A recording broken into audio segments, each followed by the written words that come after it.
Drop the beat. I'm a never Trump guy. I'm a never Trump guy. I'm a never Trump guy. I never liked him. I'm a never Trump guy. I'm a never Trump guy. I'm a never Trump guy. I'm a never Trump guy. I'm a never Trump guy. I'm a never Trump guy. Good morning, guys. Sorry, I'm still DMing people. All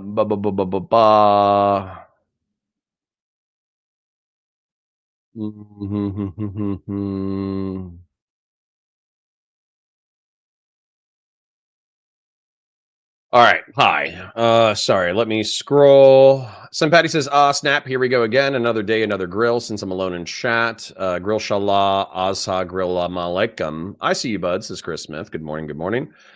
Patty, another early bird catches the worm. I know. I'm sorry. I'm late like 10 or 15 minutes. Good morning to you too, homie. We made it to Friday. Barely, but we made it. Randy saying, was it the Aliens movie or the shooty scenes that was causing the problem? Aliens. It was Aliens. YouTube rules confuse me. Gen X says, Connor, don't talk to Mullaly. He's an absolute moron. Well, I think if we're going to be, best friends with Steven, I think we can talk to a lawyer who you think is stupid. Hedonic Treadmill says, dang, I thought I woke up late. Nope, it's my fault. Good morning, y'all. How we doing today? Suffering, as always, but very funny. Chart says, always sliding into DMs. No, I get it. No, it's... It's actually a pretty funny dude who is a VOD viewer, and he always leaves a VOD comment. And I sent him a pretty funny, fucked up meme. And so, just waiting for that to get screenshot and posted to Twitter.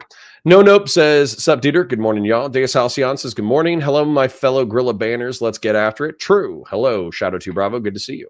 Yeah, but he's an entertaining moron. Yes. Kay says, I actually like Ryan. I don't get the hate. Yeah. I think Kay, I think DGG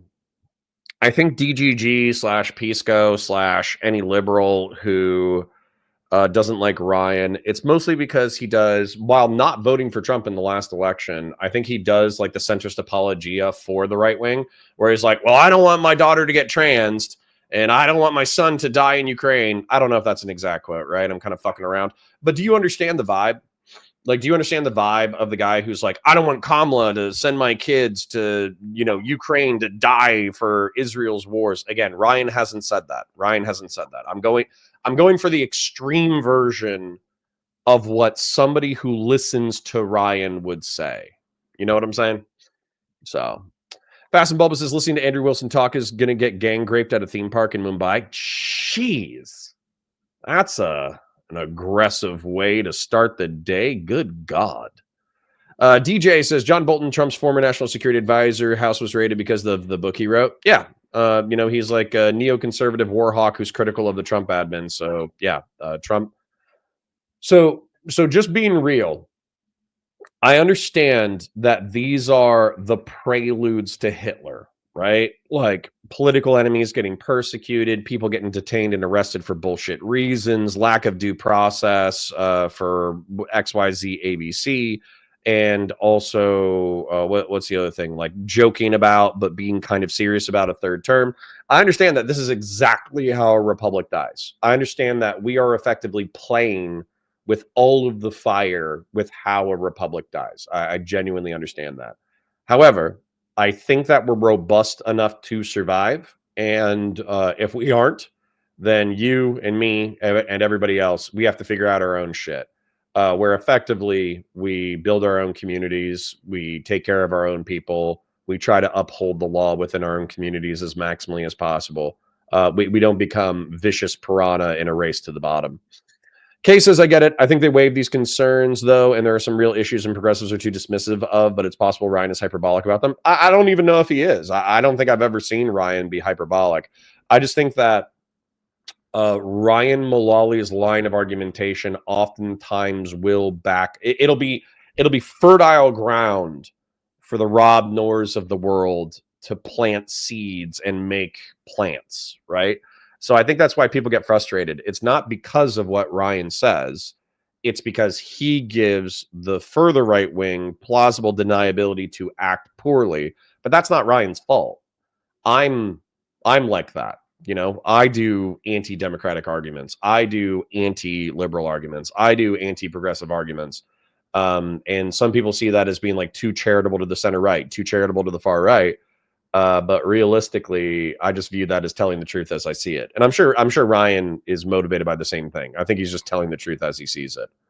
Shadow Drew Bravo says Whick is annoying. Well, regardless, he's the only person in this Twitch and YouTube political debate scene who actually did a debate recently. So I'm actually interested to see what's going on. Who was president before Biden? It's on the tip of my tongue. Dang, bro, play nice. I have back and bicep DOMs. I went too hard in the gym. Lol. Well, slow down. Do a little bit less weight. You know, focus on form, all that kind of stuff. Fast and Bulbous says Ryan is just a copy and paste righty that's trying to make it content creation space. Basically, he's Billie Eilish. No one asked him for him to be, but he's here. I almost feel like you did that identical quote in a previous stream, and I might have even read it in a previous stream.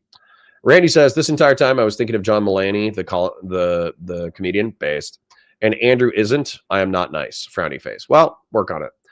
Gilgrim Shore says Andrew isn't. No, Andrew is oftentimes smug and obnoxious and condescending and laughs at his opponents before he half addresses them.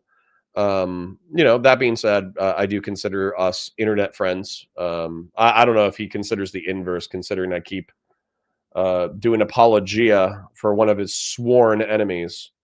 But it is what it is. It is what it is. Can't we all just get along? Why can't we be friends? Why can't we be friends? Why can't we be friends? Why can't we be friends? Dun dun dun dun dun dun dun dun dun dun. Why can't we be friends? Sorry, I'm giving you guys a concert right now, but I'm just like, I'm genuinely tired. I'm genuinely frustrated. I'm genuinely 10,000 negative things right now. But I'm happy to be here. I'm happy to be making content with you fine folk. This feels too high. That feels better. I think Andrew and Steven secretly like each other. Yeah, probably. They have excellent banter. When did Trump have the FBI raid his political opponents in his first term? I don't know. Both Whick versus Andrew and Connor versus Ryan. Yep. Are they boxing or debating? I wish they were boxing, dude. If Andrew Wilson is genuinely sitting on $20,000 because he was like, Whick, get in the ring and I'll pay you 20 grand to go a few rounds with me. I was like, holy shit. I would actually, if he was willing to pay that money up front, I would genuinely go to Pennsylvania to train Whick for like a week. And I would like video call Whick daily to make sure that he was doing his workouts, and I would try to get him ready for an actual boxing match. And let's face it, I do think that there's probably a meaner bone. Like I think that Andrew Wilson is probably ultimately more vicious. But I think if Whick did a shitload of cardio, lifted a shitload of weights, and actually practiced punching with good form, he could give Andrew Wilson a run for his money. And I think that would be hysterical content. I think that'd be amazing content.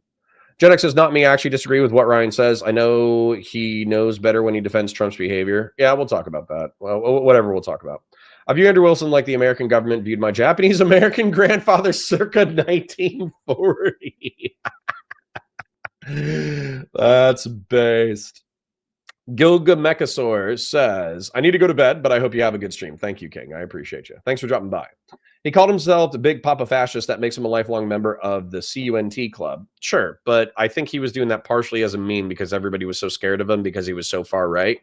Ultimately, now I just think he's like a Christian nationalist, like an unapologetic Christian theocrat.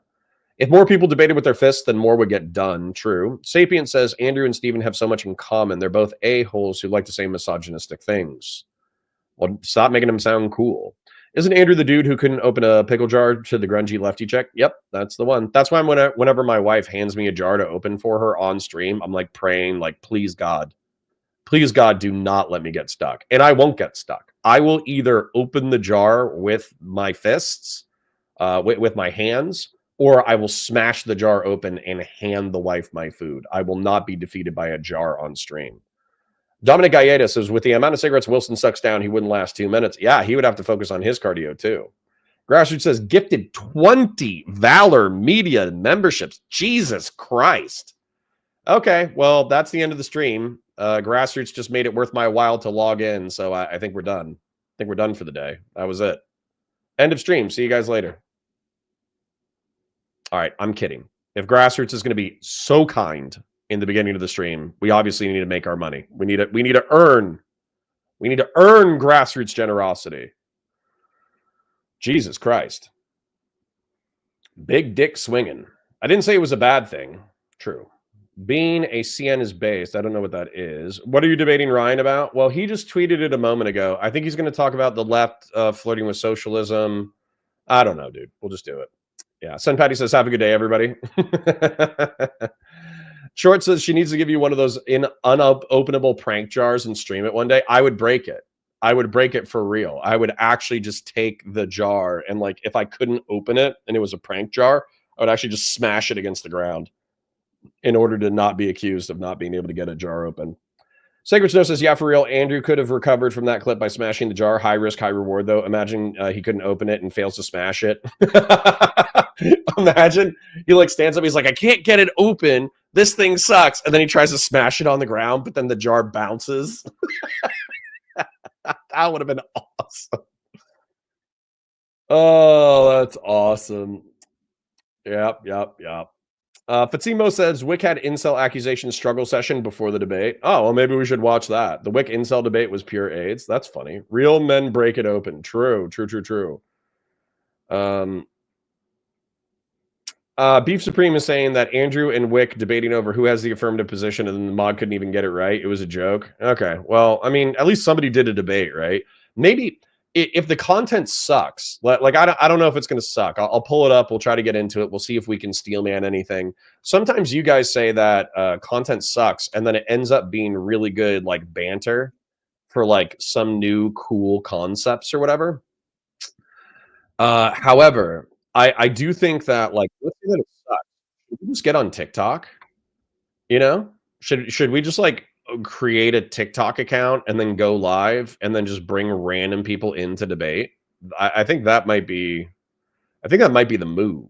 And the reason why it's the move is, like, everybody, I don't know. I think everybody in Twitch and YouTube politics kind of enjoys debate, but everybody is afraid of participating in it. I'm not afraid of participating in debate. I just genuinely think that there's not a lot of good debaters. And what I mean by that is, like, Prime Kai, I would happily go on Prime Kai, but I wait for him to invite me because effectively, no offense to Prime, I love Prime, but he has shitters on. And so oftentimes I'm sitting there for like 3 hours just waiting for somebody to make like a coherent point, and it fucking sucks because half of these people are veterans. So, like, I can't be like, oh, you shouldn't even debate because you're so bad at debating. It's like, no, they're veterans of Twitch and YouTube politics. So, dude, I don't want to have the 500th conversation with Fabian Liberty about the city-state of Garspaya and how all of the government doing anything ever is socialism, and how if he was on an island and he hoarded all of the coconuts and there were 1,000 people on the island who were starving to death, it's immoral to redistribute the coconuts to the people who need, like, the coconuts to survive, even though he has like a massive coconut surplus. And if the people come, and if he refuses to give them the coconuts, and the people come in and beat his fucking ass and take his coconuts, that's actually the immoral action. Not hoarding resources so other people starve, other productive people who you could help out, but actually the people who are like, hey, bro, you have 1,000 coconuts. There's 1,000 people here. We're all about to starve to death. Let's work together as a team. He's like, that's actually, like, evil if you compel someone to redistribute resources when survival is on the line. It's like mind-numbingly fucking stupid. I, of course, want everybody in society to be productive. I want everybody to climb trees and get coconuts. But at the same time, you know, I don't view somebody hoarding coconuts as an inalienable right. It's fucking stupid as shit, especially in a planet with scarce resources. Anyways, Gen X is, but really because Andrew attacks the method of argument rather than the arguments frequently. I know that's one of his most annoying rhetorical strategies. Dave Supreme says, I'm not saying it sucks, just spend the entire time not actually defending either the affirmative or the negative. Gotcha. Because you don't watch my debates as Radical Coder. Ooh, maybe I need to watch Radical Coder. Who's Radical Coder debating? Joshua says, Connor, to summarize the debate was basically Whick posted an incel meme, then Soy Pill said Whick is incel adjacent. So then a bunch of people debated on what makes someone an incel and incel-ish. I mean, that actually sounds fire to me, but maybe I'm dumb. Beef Supreme says both of them showed up last night that they don't really know much about real debate. Well, that sucks. I dislike Prime. I don't dislike Prime. Shadow 2 Bravo says, as Marine, I'm not surprised you're a master debater. True. Coconuts in Barbados. Haven't watched that one at Gen X. I'll check it out and get back to you. Mud Farmer says, good morning, gentlemen. I understand my Lib Queen LB isn't around anymore, which is sad. She didn't even say goodbye. If she's going to say, like, hey, the space is too chuddy and you're ignoring all my one guys, as a result, I'm not entertained anymore. I'm going to dip out. I'll see you later. She at least could have said goodbye. She was like a cornerstone of the community for a while. It's actually immoral not to take Fabian's coconuts. I think so. Joshua said, it would have been a good debate, but people spent the whole time arguing on the definition and doing the blame game rather than the reasons why people become incels in the first place. Honestly, shit, that sounds based. She gave up on us, but isn't very liberal. She's hella progressive / ML. I think she's a progressive who's a democratic socialist who does apologia for MLs. Absolutely. Don't worry, even if Fabian got his ANCAP fantasy, he wouldn't last 2 weeks like most libertarians. True. If you're going to be an ANCAP or a communist, you should at least look like a socialist. True. If you're going to say that, like, you can't take my coconuts and I'll kill you if you try, you should look like you can kill people. That's actually very true. Well, truth be told, though, Fabian Liberty is a very large guy. He's like 6'3", 6'4", and he's also, you know, he's not like fat. He's just like he's a heavy set guy. He's husky. Maybe she got banned for nothing like me, says Hans Meyer. You got banned for being German. That's what you got banned for. Oh, that's funny. That's funny. That's funny. I think it was Grassroots, right? Grassroots was clicking through all the fucking athebophilic lolicon fucking freaks and all the commentary fucking freaks that were in chat yesterday, and he accidentally nuked Hans Meyer. That was awesome. I thought that was really funny. Oh, Hutch banned him? Oh, Larry Hutch Hutchinson? Was it on purpose? Was he being annoying? That's or was he doing a Phoebophile? Oh, Grassroots got said. Well, Hans is here. He should be free, right? Hans, you're free, right? You're on YouTube chat. You should be good, right? I don't need to do anything else.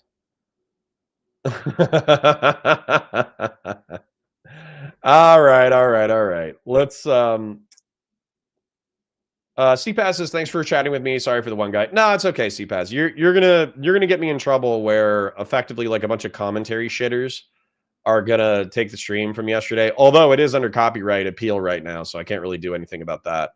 But they seem interested in pulling apart the stream, so I'm sure you and other commentary people will, not you specifically, people will take the conversation that you and I had actually trying to discuss our opinions on it, and they'll be like, whoa, look at this opinion. This is bad. Fuck this guy, which is going to be annoying. But, you know, truth be told, that's just the nature of creating that's just the nature of content. Shadow 2 Bravo says, yes, your stream was so annoying when DGG decided to defend sexually objectifying kids. Well, dude, I don't know. Like, if anybody has genuine criticisms from my perspectives from yesterday, I'm not going to lie, I was kind of in a haze. So I felt like there were people who were pretending. There were like 2 or 3 DGG sweepers who were like, Steven did nothing wrong. And I think those people are coping.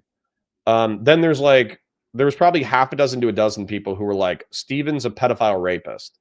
And I feel like that's not, you can say that because you think he's a bad guy and you're trying to be mean to him and you're trying to bully him on the internet. That's fine. But I don't think it's descriptively true. So that's where I feel like the absolute hating anti-fans are wrong. And that's where I feel like the Destiny sweepers are wrong. Gen X says, Jesus Christ, nobody defended that. What a stupid take. There were only like 2 or 3 sweepers who said like, oh, Destiny did nothing wrong.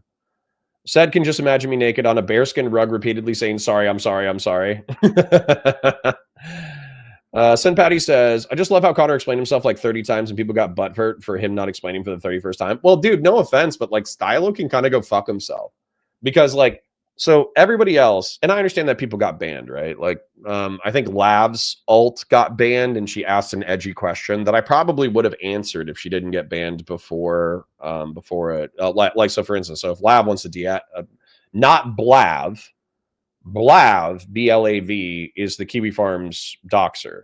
Lav, as in Leah Jane, Lavloon, she asked an edgy question and one of the wrenches got to her before I saw the edgy question, so she was gone by the time I got it. But if she wants to DM me the question, I'll happily talk to her. I don't give a shit. Yeah, Lab was in here under Leah Jane. Somebody smoked her though before I got to her.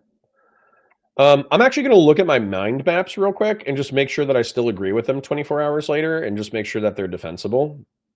Like Shadow 2 Bravo, if you're still here, please, if you have criticism, please share it, because I do trust you, because I think you're more conservative than me. So, and like I think I have some pretty conservative instincts, but you might be more conservative to me, and I think you have kids too, where you might be viewing this from like a parental lens. So if you have feedback, I would love it. Ban, Lab, Loon, I don't want to be a community she's in. Sure. Cases, I just don't care about Destiny's sex life unless there are actual criminal or civil charges involved. Everything else seems way too obsessive. Sure, but he is facing civil charges, and what he did could be a crime if he did it knowingly, right? Now, that also means that the people who produced and sold illegal material also committed pretty serious crimes. But yeah, he's not without fault. Hate the sin, love the sinner. Radical Coders is fun fact. Lav and I debated Andrew and Rachel on MDD back in the day. Kind of a banger. Nice. I would think she's too busy filming hardcore corn and mocking Ice Poseidon. Is she doing hardcore now? I thought she was always like a lewd nude model. Yeah, Sacred Snow says, bro, you literally had the pedo chart up saying 13 to 15, 18 plus is a no-go. And Stylo said, so you think 18-year-olds can fuck 14-year-old? Guy's a moron. Well, that's kind of my point. So, yeah, J-Stock and her were in here with alts. Lots of his community was spamming in the chat and bragging about it from the Discord. Interesting. Yeah,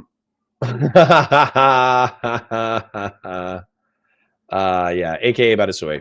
Yeah, so I know at the risk, hi guys. So at the risk of you know, starting off the stream on the wrong foot, I just want to double check the pictures that I created yesterday and just make sure that I still believe them and that I don't have criticisms or amendments. So this one I think is just descriptively accurate, even if you think that these people don't deserve to have platforms, that they don't deserve to make any money or have any energy or have any relevance in Twitch and YouTube politics. That's probably, you know, you can have that perspective. However, for me, generating money on Twitch and YouTube politics is awesome, but that's not my end goal. My end goal, realistically, I don't even really care that much about canvassing events. We'll do them as a result of trying to have some kind of political impact. But disaster relief, IRL community events, and IRL community building, those would be the three things that I would focus on. But phone banking, and this drawing basically just says that if Destiny wasn't engaged in constant crazy sex shit from 2022 that's destroying his reputation online, and if Vosh wasn't wanting to be a horse that had sex with Japanese teenagers, they could break off 5 to 10% of their money and energy and channel it into these things, and that would be good for Twitch and YouTube politics. That's basically what this thing says. I agree with that. The forgiveness cycle, this is probably the most important thing that I think some people in DGG won't like, but this is the thing that I think that Steven is not participating in. I think that DGG and Consequentialists and Steven and Vosh and VGG, they don't really believe in sin unless there's a negative consequence. So from like a biblical standpoint, let's say like you envy your neighbor's wife, right? Coveting your neighbor's wife is a 10 commandment sin. Well, what a VGG, DGG, Vosh, Destiny consequentialist would say, well, not only can you fantasize about your neighbor's wife, but you can even have sex with your neighbor's wife as long as the husband's okay with it, everybody consents, you wear a condom, there isn't a pregnancy, there isn't herpes, there isn't any STDs, and as long as everybody's happy at the end of the day and nobody suffers consequences, that's not even sin.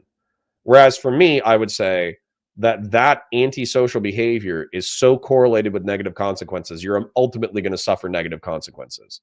And so normal people, once they suffer or negative consequences and they also engage in bad behavior, they feel guilt and they want to express some contrition. So then they ask for mercy from the people who should be able to instantiate some kind of justice against them. Then they atone for their sins by trying to make some level of justice and restitution And then ultimately, if they go through this cycle, you're supposed to, as a Christian, not that I'm a literalist Christian, but a Christian, you're supposed to extend them forgiveness. Or at minimum, God is supposed to forgive them even if you can't. I think my beef with DGG and VGG and Steven and Vosh is they think that if you avoid the consequences of bad behavior, then does it really matter? And my answer is yes, it still matters. So yeah, so if I could convince Steven that this is a moral pathway that he needs to go through, I would, and I'll try. No promises though. Then clout relationship. All I was saying that as a orbiter, right? There is this constant incentive to interact with a bigger streamer because every time you interact with a bigger streamer, you're going to get a chunk of their audience to come over to your audience or whatever. And then there's the dynamic of friendship that you have to decide whether or not you want to maintain. Then there's this constant temptation, I think, whenever you're a small creator and you're in the orbit of a larger creator, to backstab or front stab the larger creator, because you know that if you have an orbit and you know that if you have a friendship, you could probably double or triple your viewership when you backstab or front stab the larger creator. And so it's this constant balance of like, well, do we have a good enough relationship and a good enough friendship to not backstab and not front stab our friends? And that's why you see so many people fucking do it. That's why you see Xander Hall burning bridges. That's why you see Vosh burning bridges. That's why you see Steven sometimes burning bridges. That's why you see Brittany Simon burning bridges. That's why you see, and whenever they do like whenever they burn the bridge, they make it like a massive spectacle. The reason why they do that is because, well, they might do it because they genuinely feel like they should destroy the bridge of friendship. But there's obviously this incentive in the back of everybody's mind all the time, right? This is descriptively true. Whether or not you think like people are morally good or bad for participating in this dynamic is kind of irrelevant. I think this is descriptively true. And so what I'm saying is, do you think that's what people are doing to Destiny? Yeah. Yeah. Now, I think that they can genuinely believe what they believe, right? Like, I think that J-Stock can genuinely believe that Destiny is a bad guy who's predatory with women and who's manipulative and mean and sociopathic and this, that, the other.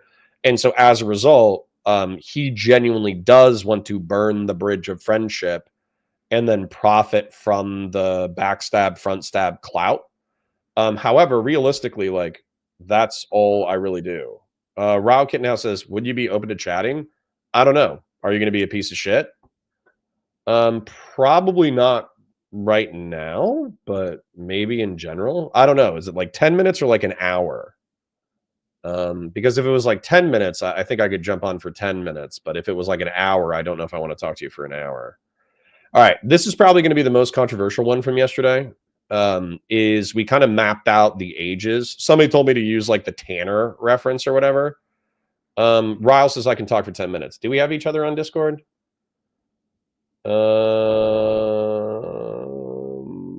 Find or start conversation. Raal Kittenhouse. I don't think I have you. Add me on Discord, I guess. And if you're a piece of shit, I'm just telling you straight up. If you're a piece of shit, I'm gonna kick you. Okay.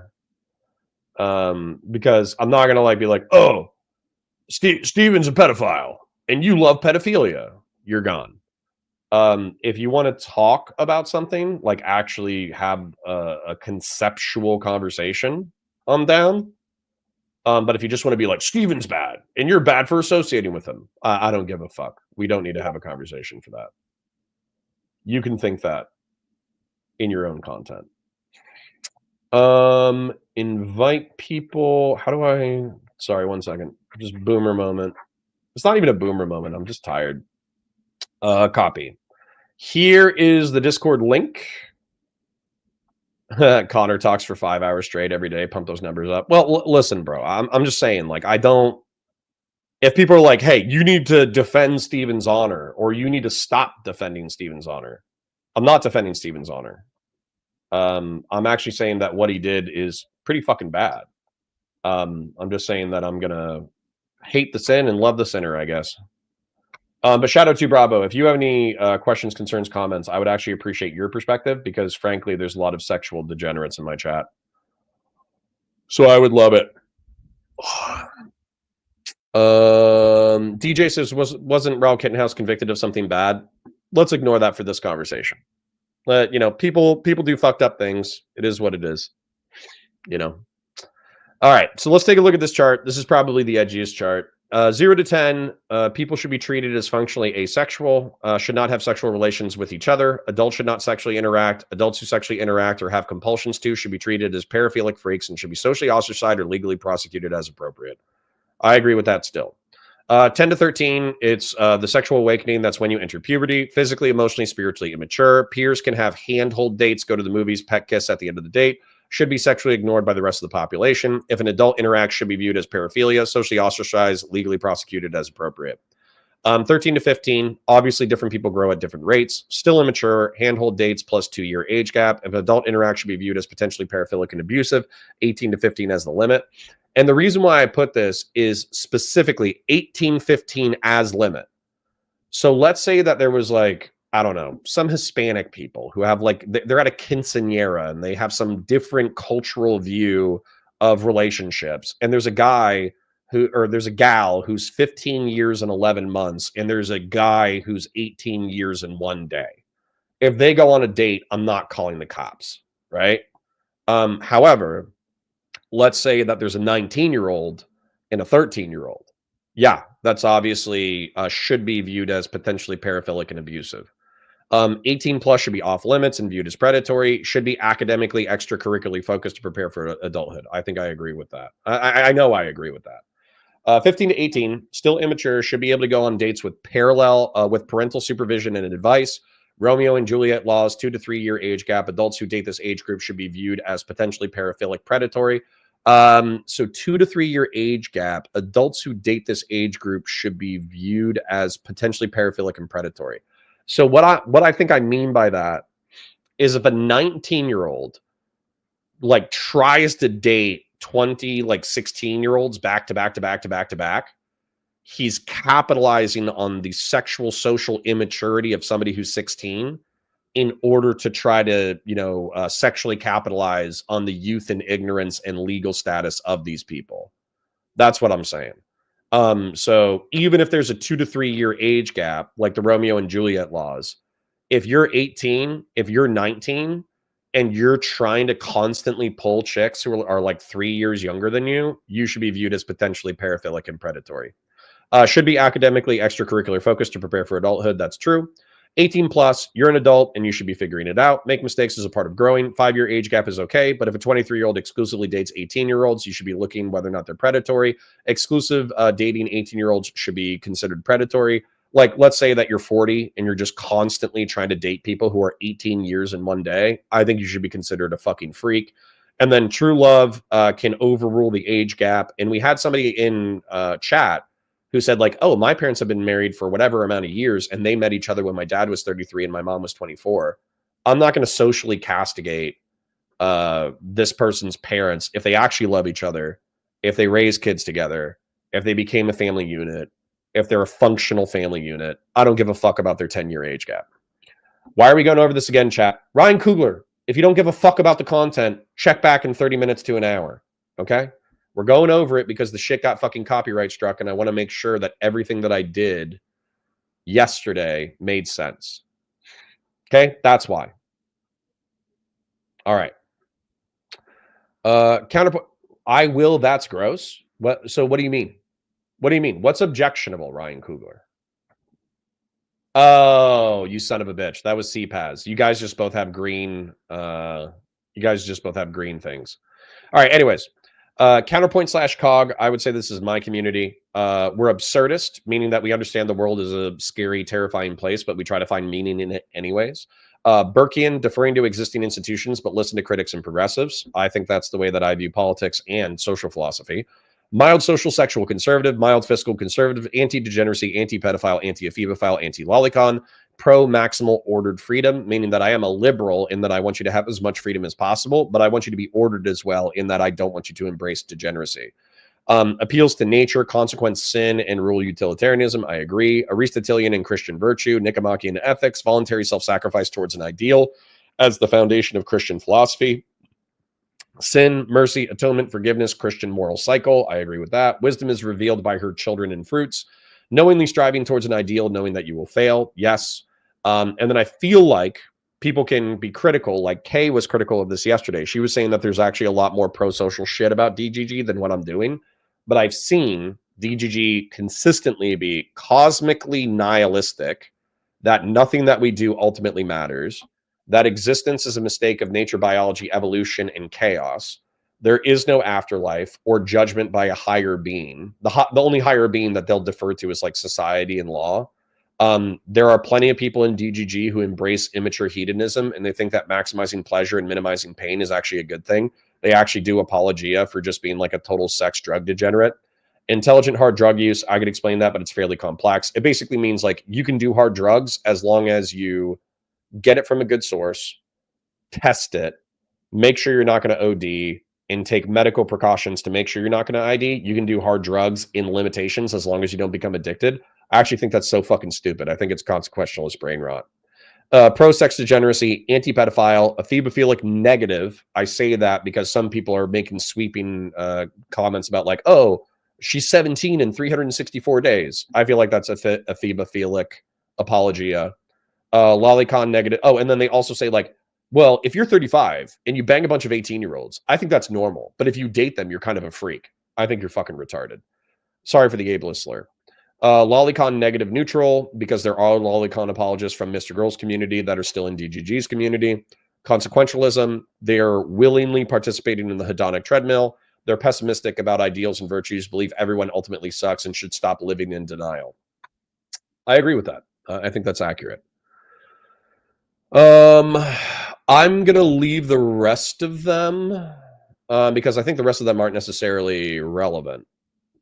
But yeah, let me check and see if Raal Kittenhouse is available, see if he has any criticism that I actually give a shit about. And if he's an asshole, I'm gonna boot him. I'm not gonna start trouble. I will not even strongly challenge you. I appreciate your time. I'm in waiting. Okay. I'm just gonna call you direct. So just so we don't have people jumping into the waiting room. So give me a second. Let me call him. Let me exit. Hey, Connor, how's it going? It's going okay. How are you? I'm doing well. Look, I've been up most of the night. It's been a crazy couple of days, so I'm definitely not in any shape to get aggressive with you. So, look, we've been in the same social circles for a very long time. I'm not here to bash you over the head. Sure. I just have a couple questions for you. And is my volume okay? I think your volume's fine. Chat, let me catch up with chat right now. If anybody has any issues with the audio, let us know. I'm staring at the most current chat. All right, cool. So, I'm not a doxer. Do you agree? You're not a doctor. I don't know that you're a doctor. Well, I am. I've got 2 PhDs in bullshit. But no, just kidding. I'm not a doxer, right? I've never doxed anybody. Like, Okay. I got in a Discord fight one time in Just Goes Discord, and I leaked I searched the guy's username, and he had a different username on a Minecraft forum, and it was like 2 years ago. It was a weird day, but I'll just say that's the extent of my doxing I've ever done. Is I leaked he had 3 letters and 3 numbers and a Minecraft username, so it had no identifying information. So I'm just giving you I'm just being honest. Okay. That's the most I've done. It was just a personal beef, and I was just like fucking around, and the guy was, whatever, we squashed it. I'm not a doxer. Is that Okay. fair? Or you don't have anything that can? Do you have anything If that you're can show that I'm a doxer? if you're telling the truth, I don't have any contradictory information that tells me that you're a doxer. I don't have any evidence. Gotcha. So now the reason I say this to you is I totally appreciate everything. I don't have a lot of criticism for your stream the other day. The only thing was you said Destiny is counter doxing people like me, but I've never doxed anybody. And it was very hurtful because I've been obviously exposed to his wrath, right? And he's lied about me. Nothing he's posted about me is true. Okay. And then when when you're saying that he's counter doxing me, you're justifying that action. That's just very hurtful because Okay. I've gone, I it's been tough. I And so should dealing with be that, I should be more precise with my words, and I should also not presume that everybody has like watched all my content and shit. So what I said I've is, watched I've watched almost all your content very, very diligently, and I'm not a hate watcher. I enjoy your content and enjoy chatting with you. I can be very, very abrasive. I'm not a very sociable person, but I'm very, very familiar with your content. okay, so what I was going to say is I caught a little bit of flack from DGG because I said that I personally don't participate in gay ops. I don't like gay ops. I also don't participate in doxing because I feel like what's good for the goose is good for the gander. So if I start harassing people, I'm pulling not up their talking about your personal, actions at all. You've always been very, very good. You've never engaged in anything bad. I might be saying this for the audience's benefit, and I want to make a point. I'm endorsing you. Okay, thank you. And I want to make a point about this. So I don't engage in gay ops because I don't want people to do gay ops against me. I don't engage in doxing because I don't want people to dox me. And I try to have this moral position of like reciprocity, even with people I dislike. Now, my I don't have an issue. I want to be descriptive. Is that if I pull up your channel, which you run and you run quite successfully, I'll say. With my name. What's that? With my name, so I stand on everything I post. Right, Raal Kittenhouse. And I'm not criticizing, but well, I am criticizing a little bit. But but I feel like if we look at it from Destiny's perspective, you would effectively be kind of JStock's YouTube platform. I know you don't exclusively your post his criticism is going to content. be that I'm like an AWOG, right? It's like maybe I hate Destiny a lot, but the challenge is right is that my actions never breach past privacy or past any boundaries that would be unacceptable, right? Destiny and you talk about Hassan almost weekly, daily, almost sometimes, right? In some weeks, it's like Hassan gets and says some dumb shit. You'll cover him every single day, but it's justified because of some sort of political disagreement. I don't think I have a disagreement with some of his moral actions, right? And that's fine, but I've never done anything past what is in the public eye. I've never doxed Destiny. I've never tried to. So there's no justification for him doxing me, right? well then yeah, if that's what you're looking for, is if no one has any evidence that you have participated in doxing operations, logging and talking about things that are in public discourse is not sufficient justification for your dox. It's bad to dox you. No one should be doxing you if they don't have evidence that you are engaged. Can I get your words, man to yourself. man? Look, I respect. You said yesterday or 2 days ago, might have been yesterday, that you said there may be a day where Destiny presents you with a body. And that's just going to be, it is what it is. I can't tell you how to live, and I don't even have any condemnations for what you choose. I don't care. You can, if you see him as a son, if you see him as, whatever, you respect him. I've respected him that way at one point in time. I'm never going to I'm not going to tell you not to do that. But can I have your word that if my name comes up, you will not justify the doxing of me on stream? Yes. I will say if somebody says, "Oh, fuck Raal Kittenhouse, he's an A-log piece of shit. He hangs out with Kiwi farmers, blah blah blah." Fuck that guy. I don't care about his doxing. Hang out with Kiwi farmers. Then I don't hang out with Kiwi farmers. That's what I'm going to say though. Well, dude, that wouldn't even be a justification for your dox, anyways. What I would say is if you're going to attack Raal some people, that's Destiny's justification, sure. Right? He says, "I'm a Kiwi farmer." Well, okay, Joe, I just want to make sure. It's like you were. I appreciate what you were saying, but you notice how just your natural knee jerk was to say something that would get me doxxed by Destiny by his. Well, I'm describing what other people are saying. I'm going to describe what I'm going to say. Well, now. Don't do that. Just don't do that because you don't have that. No, evidence. I'm gonna hold on. Let's put the limits on this. Do that if you have the evidence, right? Do that if you have the evidence. But you don't have evidence that I'm friends with Kiwi farmers, that I'm a doxer, but you say these things. That's all I care about. I think you might be misunderstanding what I'm saying. I understood you. I've had this argument with you before. Okay, this is it. I don't there's nowhere to go from here in this conversation. I would appreciate you not calling me a doxer me or a Kiwi farmer. Just look at give the me evidence and give call me me 10 based on seconds. the evidence. I'm trying to describe something to you. Give me 10 seconds. I think you might be misunderstanding me. Fair enough. Okay. So what I'm saying is, if someone says that to me, I am going to ask them for evidence that you've engaged in reciprocal behavior. And if they don't have evidence, hold on. If they don't have evidence of you engaging in doxing behavior, I'm going to condemn anyone doxing or attacking you. Fair enough. I believe in reciprocity. Can you do that for JSOC too, or the other people around me? Of course. No, if there's no people evidence are making that like comments on Just School's failed docs, right? Let me articulate the strongest evidence, and you can tell me how it's wrong. Okay? No, so I don't want to. Okay, because then we don't have to. I've already proven all of the evidence. That's because let me tell you the game that the conundrum I'm in, Connor. Sure.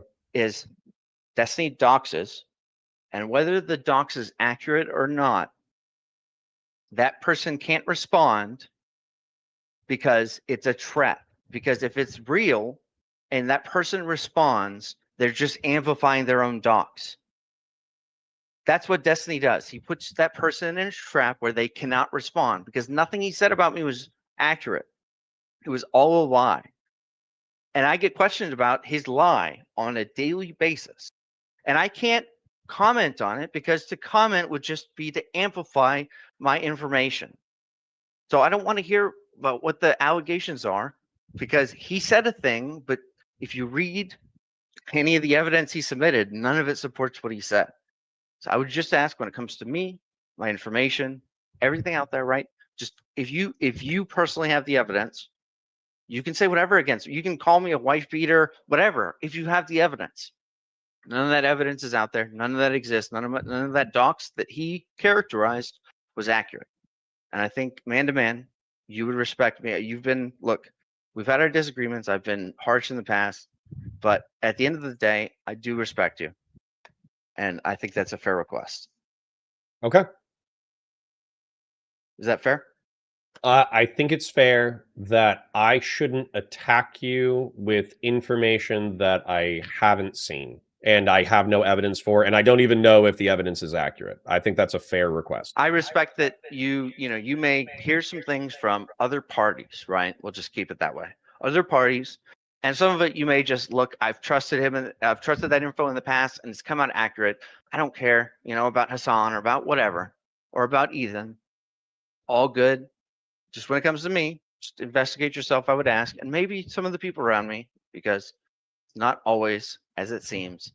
And just because I don't respond doesn't mean I didn't want to. Is that fair? Sure. No, that's fair. And the only thing that I asked from you is a little bit of sensitivity towards my position, where effectively I have half a dozen to a dozen people. It's not like crazy. Like I'm not, it's a harassment campaign. Like no. I would never give half you shit dozen ever again about Destiny and your opinions about Destiny. But when you it's just that 10% where you talk about, you say it's counter doxing when I've never doxed anybody, then I will, it's not hard. Your point is heard and conceded. Okay, but no. I'm making a different point. I'm saying it's not easy, or sorry, it's very easy to look at you in bad faith when with your other actions, when the 10% about me is lied about. I lose a lot of the good faith that I would normally give to your other opinions. So let's say you don't talk about me unless you had the evidence. Yeah. I would probably look at a lot of your other opinions a little bit better faith, and I will try to go out of my way moving forward to be good faith about your opinions. Is that fair? Okay. Sure. But I want you to sympathize with my position as well. You asked me to be sympathetic to your position. I would appreciate it if you heard me out. Raal, you do this thing. Hold on. You do this thing where I'm listening to you. Stop. Raal, stop. What do I owe you? What you lied about me? Well, right now you owe me. I've listened to you for 2 minutes. I've heard out your opinion and you've lied about me. I don't owe you anything. I don't owe you my time. I've asked you man to man to not lie about me, and I should be able to leave the conversation at that. I don't need to empathize with your position when you've lied about me and you admitted it on this call. I don't need to empathize haven't with lied your about you. You said counter docs, and I've never doxed anybody. Okay, That's a lie. Raal. That's a lie. That's a lie, and you admitted it. Raal. I am asking. You've talked for several minutes uninterrupted multiple times, and I've allowed you. Stop. Address the point. Stop. Or I'll leave. I don't care. I've already got your acknowledgement. You won't lie about me. That's all I care about. I don't care about anything else. Then if you don't, okay, Raal, but you're making a fundamental tactical mistake. If you're asking, I don't care. If you're asking for reciprocity, and I listen to you for several minutes, I would like it if you listen to me for several minutes. I don't care about your plights because you already admitted you lied, and I've been troubled by this. I don't owe you anything. You can just, we're good. We're good from there. I understand your position. No, I haven't even articulated my point. I don't want your optics. It's not about optics. Advice. No. I'm not even giving optics advice. I'm describing my position. And if we're reciprocal, stop. I acknowledge it. I respect it. No, I want to articulate it for the people at home. We've talked about talking for a minute now. I would like you to sit there and be quiet for a minute so I can talk, and then you can respond to what I said. You're not gonna. No. What if you can tell me in under 10 seconds how I've harmed you in an unfair way? That's not even the point that I'm making. Say longer. That's not even the point. Okay, so if I haven't harmed you in an unfair way and you've lied about me, I don't owe you jack shit. This is like weirdly hostile for trying to like break bread and then saying, "Hey, Raal, called me a can I stop? I'm a little upset. Stop. I'm a little upset, and I am allowed to be then upset. Stop and listen to what I'm saying, please. No, I will not. Okay. All right. Hold on. Give me 10 seconds to tell you what I'm asking for. That's what I asked for. 10 seconds. I'm asking for an opportunity to describe my position. I heard that. Can you give me a minute to describe my position? That wasn't an explanation. I'm going to call it here. I appreciate your time. Thank you for giving me that commitment. And I will do my best to go out of my way to be more good faith to you. That's all we need to talk about. Thank you. Okay. Bye. All right. So let me tell the audience what I was going to tell Raal. So what I was going to tell Raal is, number one, I haven't lied. Okay. Lying is a intentional, like you know something to be false and you are articulating something that you know to be false in order to achieve an objective. I've never done that. What I heard is I repeated information that was presented to me without verification, which is rude and shitty. Okay. It's rude and shitty to repeat rumors about people that you haven't verified yourself. It's bad behavior. However, what I was going to tell Raal, that I was going to ask him to be sympathetic to my position, is the fact that at the time that he was in chat yesterday, we were experiencing a half dozen to a dozen people from Raal and by proxy JStock's community coming in and saying, Steven's a bad guy. Do you disavow? Steven's a bad guy. Do you disavow? I'm not going to present you with arguments for why Steven's a bad guy. I'm not going to respond to anything that you're saying. Is Steven a bad guy? Do you disavow? Right? And then Raal came in, I think pretty heated, and he was saying some crazy shit in chat too, which I'm actually surprised that he's not banned. He might have just gotten timed out because I think mods might only have the timeout power. So the point is that if you come in as a part of what is effectively like a raid of people who are being critical, I'm not going to apologize for you getting like caught in the crossfire. It's bad behavior. I should not repeat it in the future, but you are also engaged in bad behavior, which is participating in what is effectively like a disavowal campaign. So that's what I wanted to articulate. I actually got really frustrated in this conversation. I can agree to holding myself to a higher level of behavior where if somebody is saying that rumor is not true about me, and in order to clear my name, I would actually have to make it easier for people to harass me. Therefore, can you please not repeat what is actually misinformation? I'm okay with that. That's like a reasonable ask, man to man, human to human. But I also, if I'm going to give you 2 to 3 minutes or a minute to articulate your position, and then I'll be sympathetic to your position, I would like that action to be reciprocated. And that's where I got frustrated there towards the end, because if you, what, we can't talk about shit that I want to talk about. I thought we were peers. I thought that you were asking for reciprocal relationship man to man.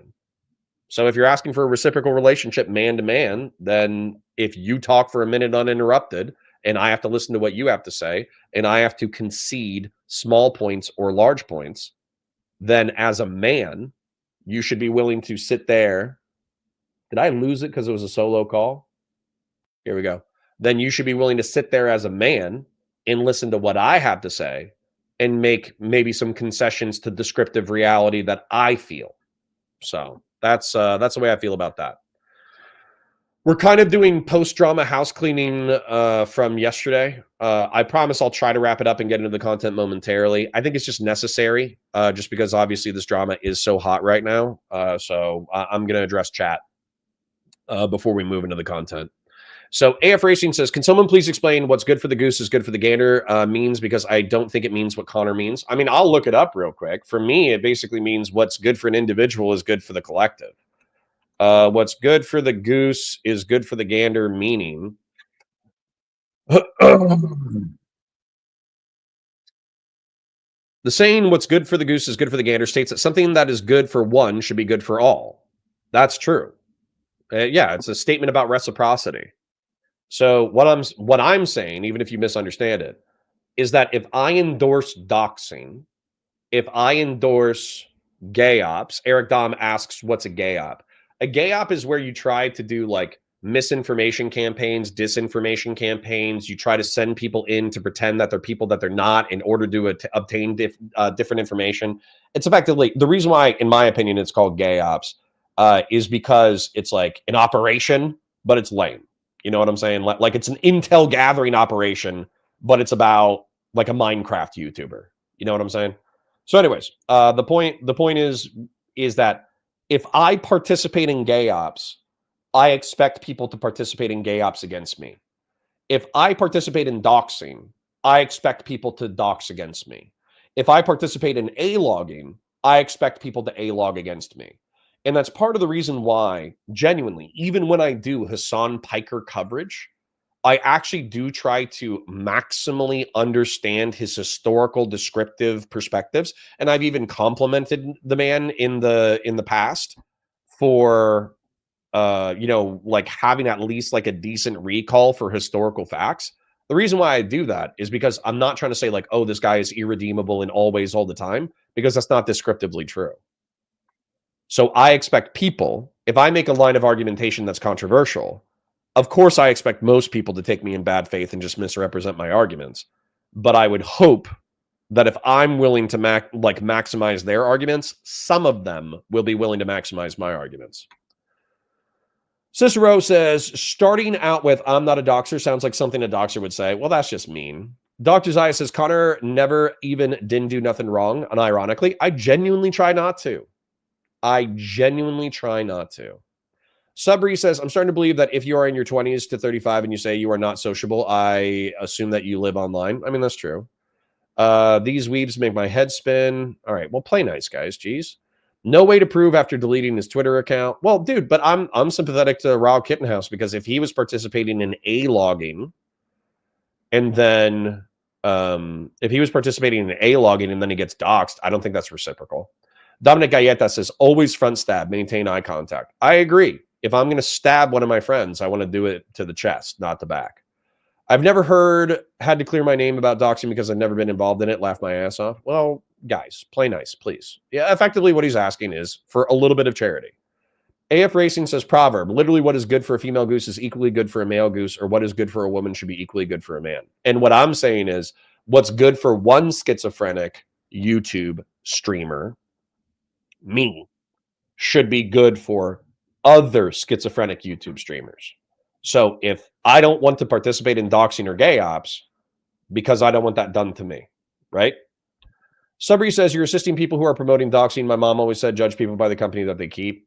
Do I disavow October 7th? Absolutely. Subri says, I'm not just saying if you run around in circles that do shady shit and shady shit starts happening to you, that's kind of, yeah, I mean, birds of a feather flock together, right? Birds of a feather flock together. Why is he pleading to Connor to redeem his character? He chose his community, and his community is not an innocent party. Well, you know, don't expect to wrestle pigs and not get shit on you, right? Bro is pleading so hard here, it's kind of R-slurred. Be nice, guys. Be nice. Stop. And Raal 100% beat his girlfriend. Maybe she beat him first. Who knows? I haven't read the police report. I don't know the dude's name. I don't know the dude's address. And by the way, I'm not going to research it because I don't want to draw attention to his docs. And I'll just say, somebody made that accusation. I didn't verify the accusation. I repeated the accusation without verifying, and I don't think doxing is good, so I'm not going to go out of my way to research it. So Raal can A-log me, but as long as he doesn't dox me, I don't care.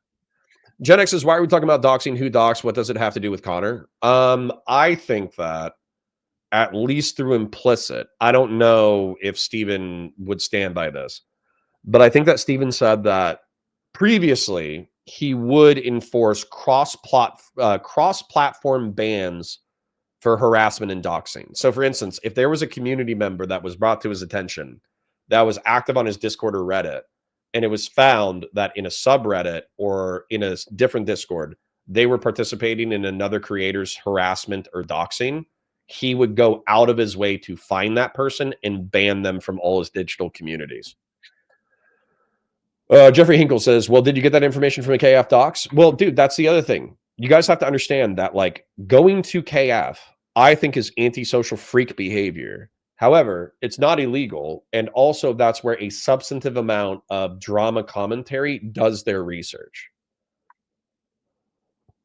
Gen Z says, shut the fuck up and let Connor talk. Listen, if he's a antisocial guy and he doesn't want to talk about it, all that kind of stuff, then, you know, it is what it is.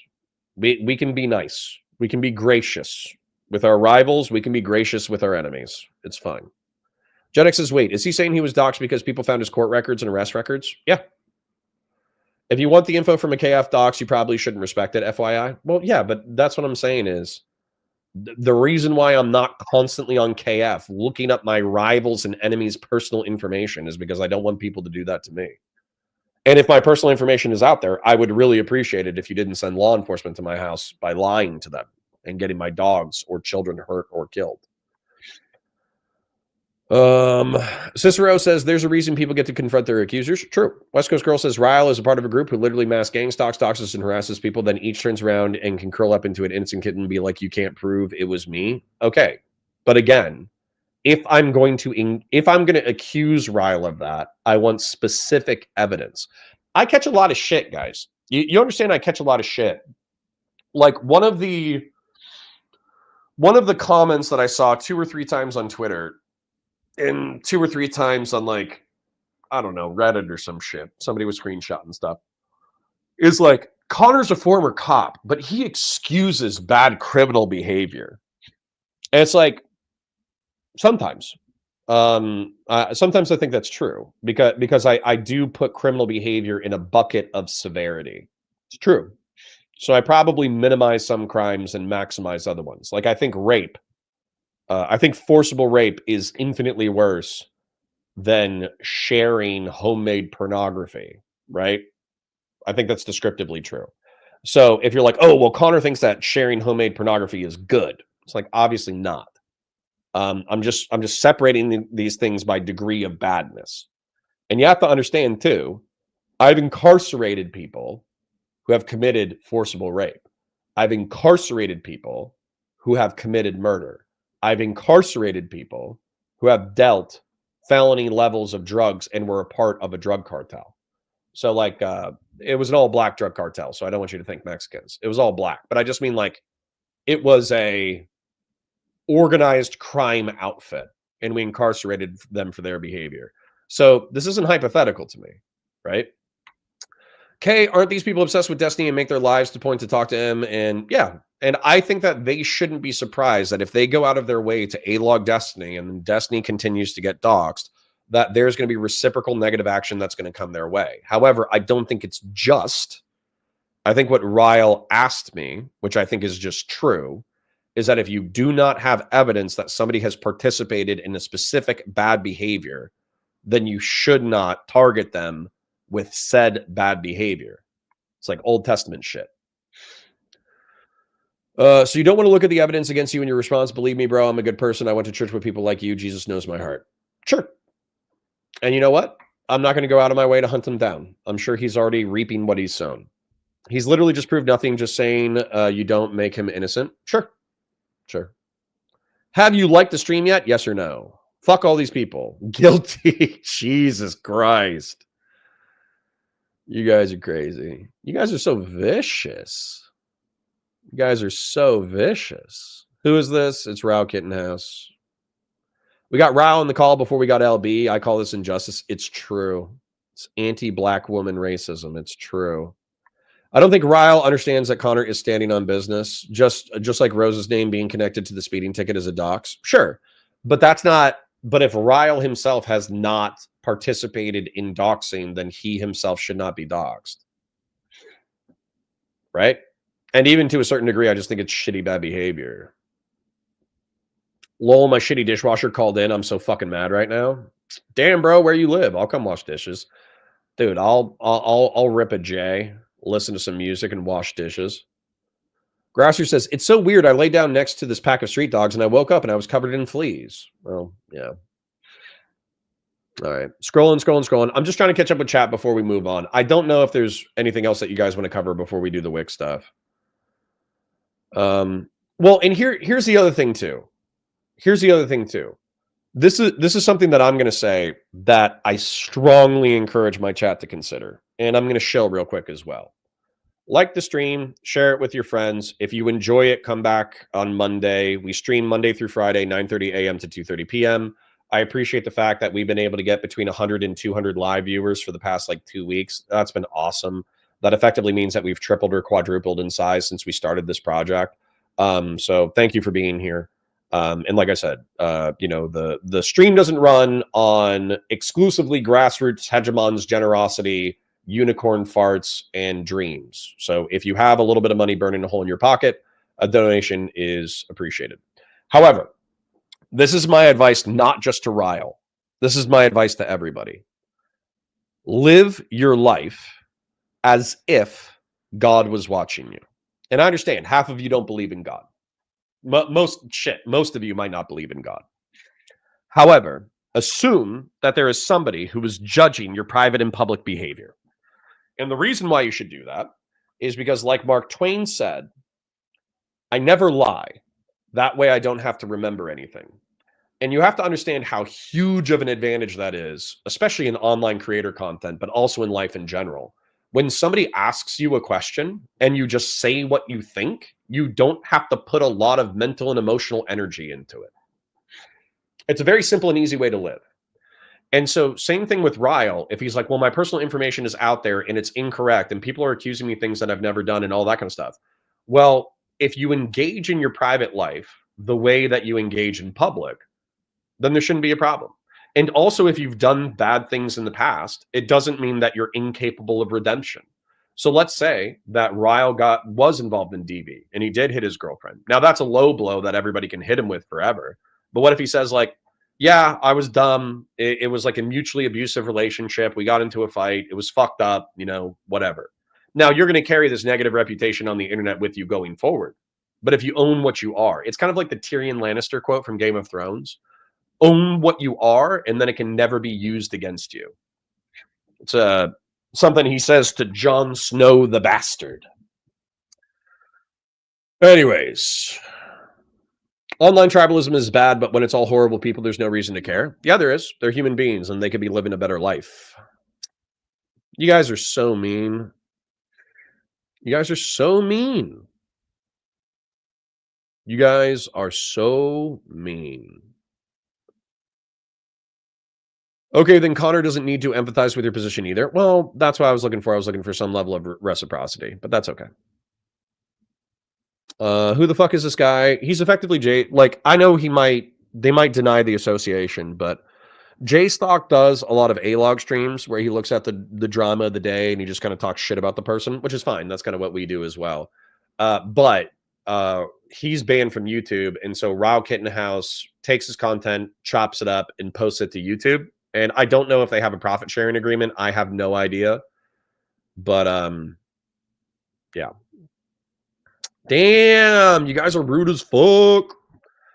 Shaved Dog Butt says these scumfucks are just here to try to bully you into going harder against Destiny. Okay, well, the good news is that I have like my personality, which typically like triples down or quadruples down on the truth. So unless somebody has a specific, you can rewind the VOD. Unless somebody has a specific objection about the drawings that I did yesterday that I just showed on stream again, then I'm gonna move on momentarily. This is what happens when you give good faith. Sure. But just because people aren't necessarily deserving of good faith doesn't mean that you don't give it to them anyways. Death says Raal is setting a line for him to backstab him if he says something he doesn't like. It's such a baby backstab stuff. Okay, well. I like 10 minutes back, but I think I know what spawned Raal coming by today. Interesting. Never mind, this kid is functionally R-slurred. That's not even a point worth addressing. Okay. Connor, end the call. Continue your point without him. Well, we did that. Sounds like the kind of guy who flies off the handle and, geez, guys, you guys are so mean. You guys are so mean. You got lumped in with people who were hate raiding with Cry More. Well, that was actually my point. Yes. That was my point, is that you might have gotten a ban or a temp suspension because you were coming in amongst the hate raid to be overly critical and rude. Right. Dang. You guys are so fucking mean. Ryan Kugler says, Connor says what was done to him is wrong, yet allows this to be perpetuating in his chat. No, I'm not. No, I'm not. I'm saying you guys are being mean as fuck. You should stop being so mean. You guys are... Stop. Stop it. If only Destiny would stop hoarding his info on Solo and just give it to the cops like he said on Twitter yesterday. Well... Then what we're doing is Steven might get in trouble for being in possession of CSAM if he knowingly possessed it, but then Solo and Rose are looking at pretty serious charges for producing and selling illegal pornographic content on the internet. And now that she's an adult and now that he's an adult, the cops might not care as much. But typically when it involves teenagers who are actually teenagers, I actually saw people catch really bad charges. Fast and Bulbous for 5 says, you're a good father, Connor. You tried. Thanks. Was that worth it, Connor? I don't know. I don't think you evaluate worth by a 10-minute interaction. Larry says, I need you to do some pushback and challenge statements because I'm sure he also spread the Willie Mac docs. Well, happens to the best of us. Happens to the best of us. It's fine. Then why make the claim? Yeah, you shouldn't make claims that you don't have evidence. Oh, Ryan Kugler, I think, is asking why I made the claim about him. Because he came in super fucking hot and he was being a fucking piece of shit. And people were saying that he got doxxed and that he did some negative shit. So I used it as a weapon to talk shit to him in chat. And then he got fucking smashed with a wrench. Yeah. And Christian Valera says, Raal was 100% celebrating and mocking Erudite being swatted in J-Stock's Discord. I don't know if that's true. I don't know if that's true. So I would like to see evidence of that. But I do know that a healthy chunk of J-Stock's Discord fucking hates Erudite. Presec says, how do I come on stream? I don't know you. That's the first time I've seen your name, so you don't. You can DM me on Twitter, though, or Twitter or Discord, and we can set up a one-on-one. But basically, I want to know the topic. I want to know who you are. I want to know what you're about. You know they won't do that, though. They don't want reciprocity. Sure. But you do good things anyways. Dang Drama Deli. I just wanted him to understand that the reason why he got smashed by wrenches and the reason why I was so hostile and rude to him was because he came in super fucking hot into my chat. That's why. That's literally all I was trying to explain. Beef Supreme says, you're a good person, Connor. You were actually going to be a man and say, okay, that's fair, but he has to act like that. I hope you still do the right thing, though. Yeah. We do the right thing. Dude, you don't do the right thing. You don't stop doing the right thing because everybody around you is a piece of shit. You double or triple down on the right thing because the world needs more of it. Connor, if you're going to allow this, maybe you should be able to ask for proof of these claims. Sure. I mean, I just did. We don't post links in Discord. But regardless of whether or not Raal... Guys, you have to understand, okay? You have to understand. I genuinely think you guys don't understand, which is fine because we have different life experiences. I arrested people who beat the shit out of each other as a couple, and they got back together afterwards, and I treated them perfectly normal the next time I saw them. Okay? There was this lady. I'm going to combine a few stories for artistic license, but bear in mind, all of these things are true. There was this lady who got into a DV spat. I don't want to tell two stories. There's two parallel stories.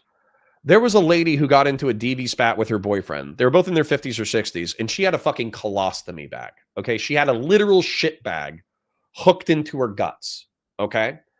And she was the instigator and primary aggressor in the DV battery.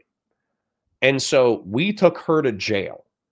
While we're taking her to jail, she takes off her fucking shit bag and throws it at me. Okay? Do you know how fucking nasty that was? And not only that, her fucking shit bag, we were putting her in the car while she was doing it, and she was handcuffed on her front because up until then she'd been compliant. And she rips off her bag and throws it fucking at me. Luckily, the thing that hits me is the fucking plastic part. But her fucking turds actually rolled into the squad car, and I later, with gloved hands and hand sanitizer, have to scoop her feces out of the back of the car. Okay? And I see her and her boyfriend 2 weeks later, and we have a perfectly pleasant conversation. She is a DV batterer. She is somebody who hit her husband, hit her boyfriend, and she threw her fucking feces at me. But we said, you know what? Bygones be bygones. It was a tense situation. Let's fucking walk away. Let's be friends now. And we were friendly after that. And she didn't beat up her husband anymore. And she didn't throw bags of shit at me anymore, which was very nice. So you have to understand, just because we're all bad people, we all do bad things. We should strive to be good people and strive to do good things. So just because somebody does one bad thing doesn't make them bad in perpetuity. That's actually part of the fucking problem that we have here. So if Raal is being mean and A-logging people, I think you can reciprocate and be mean to Raal and A-log him to show him that his bad behavior is bad. But I don't think that you should like endlessly berate him for being a piece of shit. West Coast Girl says, this is so gross. They come to cry when it's personal. Meanwhile, they're a part of a huge, disgusting internet stalking and harassment e-gang. Okay, guys, play nice. Play nice. We're endeavoring for better behavior here, okay? I'm glad you're able to have these conversations. My issue is that Tiny does this also, is wiping of logs when it's time to get pushback. Sure. And everything I say can be screenshotted and put in the internet. It's fine. Cicero says, Raal wants charity for himself, but offers absolutely nothing to anybody else. Listen, play nice. Play nice, okay? You guys are just being fucking mean. Jersey Hammer says he was content farming. He wanted to come in aggressive to make you get aggressive, then clip it out for his bitch-made friends like J-Stock and Queeman that you spurred out. Well, I didn't give him what he wanted, right? I actually feel like I was fairly fair. Richie Harrison says, just sending you a verse for your day. Proverbs, trust in the Lord with all your heart and do not lean on your own understanding. And always acknowledge him and he will make your paths straight. Yeah, what kind of straight? Yeah, Jeffrey Hinkle. I repeated the claim without verifying it. So true. So true. All right. What's A-logging mean? It effectively means documenting somebody's nefarious behavior on the internet so aggressively that it pretty much becomes like a level of harassment. You're effectively trying to like use their own behavior to bully them so hard that they fucking kill themselves because you're like milking them. Unrelated question. Would a campaign promise to re-escalation USAID to solely cure preventable disease in third world countries be a major factor for you to vote for? Hell yeah. Yeah. If JD Vance says, hey, the president of the United States and the last administration kind of fucked up. I still think that the rest of the world needs to take more responsibility for security and disease. However, I think that we fucked up with our soft power and we cut too deep. I'm actually going to reinstitute a bunch of soft power programs to make sure that we help people out with disease prevention, AIDS, PEPFAR, soft power, military training, special forces shit. Yeah, that would still, a lot of people would have been hurt and killed, and I would view that as evil. But I would support that. Same thing with Gavin Newsom. If Gavin Newsom says that as a part of his policy platform, 100%, that is going to substantively move towards voting for whoever promises that. CPAS says, if you've ever watched Turkey Tom, you've seen KF Info. Yep.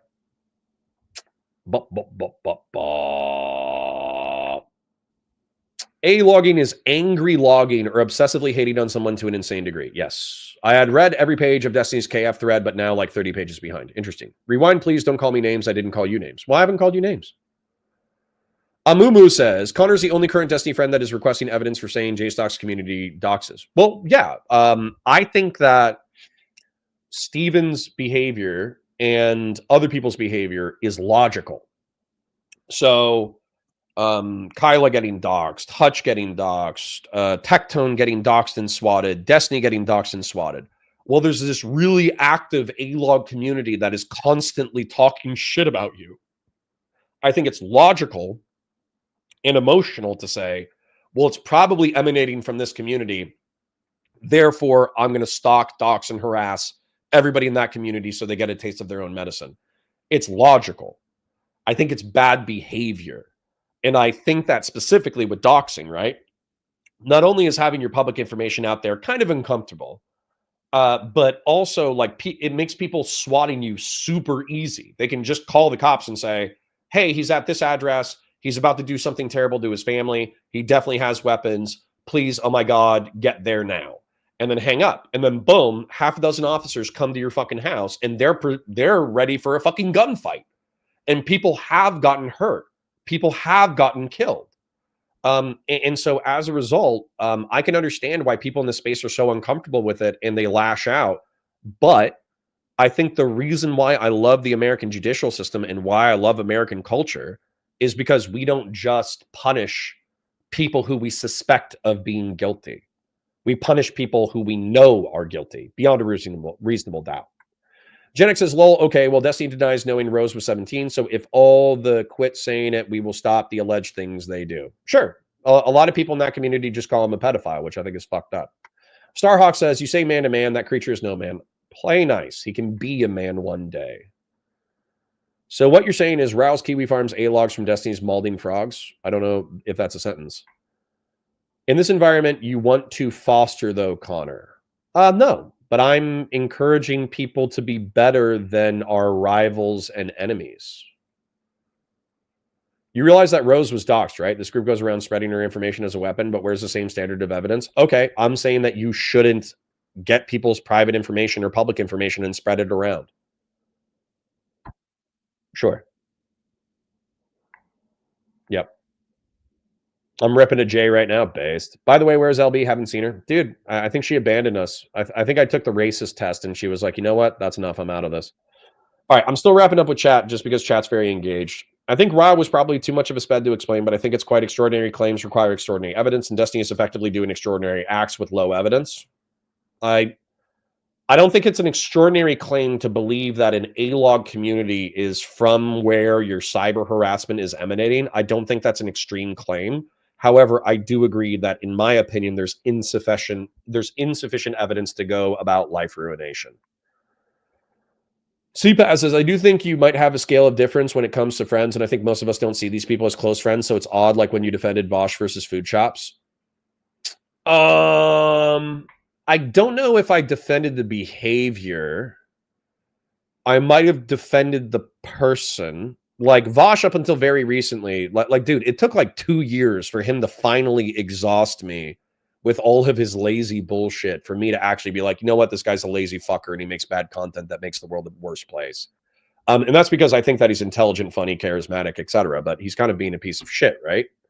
And then same thing with food shops. Food shops does have a redeeming attribute. Her redeeming attribute is the fact that she can create halfway decent schizo, A-log, Kiwi Farm style content parallel to Queeman and parallel to JStock.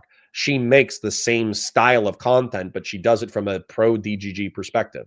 That is it requires some degree of talent and charisma to be able to do that. But she's an unrepentant lolicon. That's fucking gross. She shouldn't do that.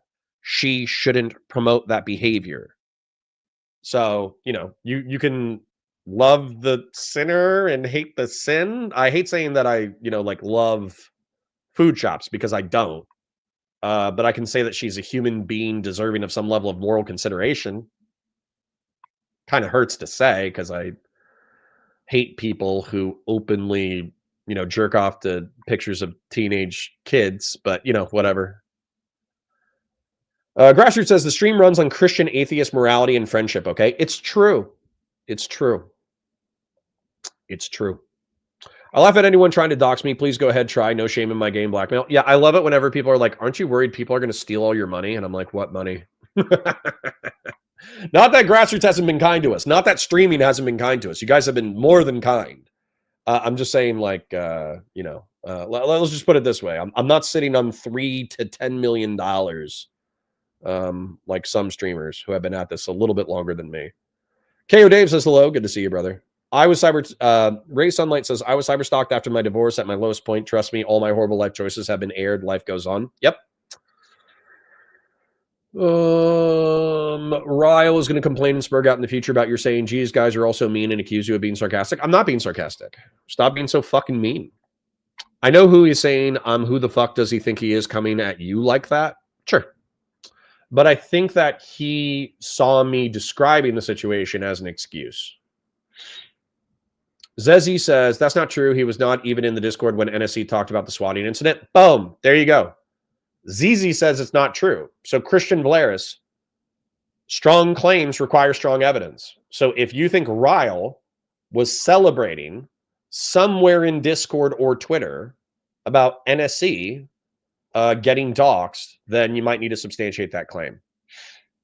Grassroots for $20 says, personally, I think all these people should be in prison as well as every American. Vote Grassroots hegemon for president. Universal basic jail for everybody.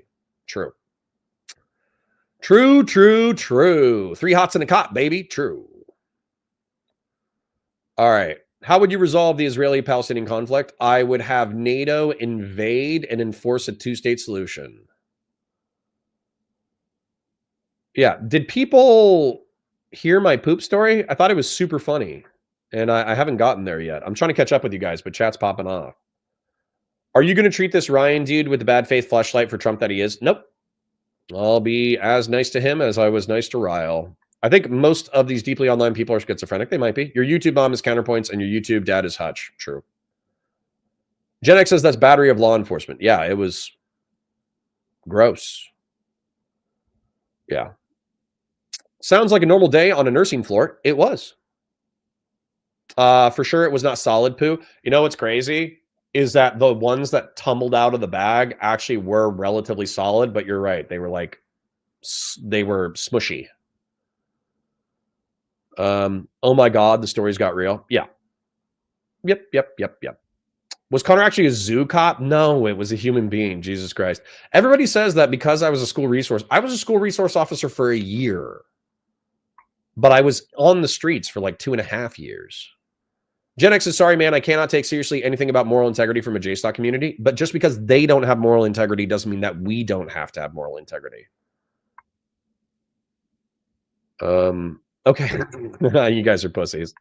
Skillful Dance for Dunce, excuse me, for $10 says, as an atheist, I look at life like I'm going to judge myself in the end. I'm pretty sure a God will agree with my assessment based solely on how many people I wrong. True. If you can't believe in a God, believe in yourself. You will still be your own worst critic. All right. Anyways, I love you guys and I want to engage with you, but I also feel like since we have 150 people, chat's popping off. And so I kind of want to move on to the content. Richie Harrison says Dan Connor took your base pills this morning. Listen, I'm not going to be this gracious all the time. I'm gonna get tired. I'm gonna get cranky. I'm gonna lose my shit. I'm gonna repeat things that aren't true because I think they're funny sometimes. I'm gonna and like not like lie, but like let's say Hassan Piker, right? This is something that I don't have evidence for. Stephen is currently being accused of sending or receiving and sending illegal material to somebody who was 17 and a half years old, who lied about her age, who said she was 18 or 19, right? That's what Stephen is accused of.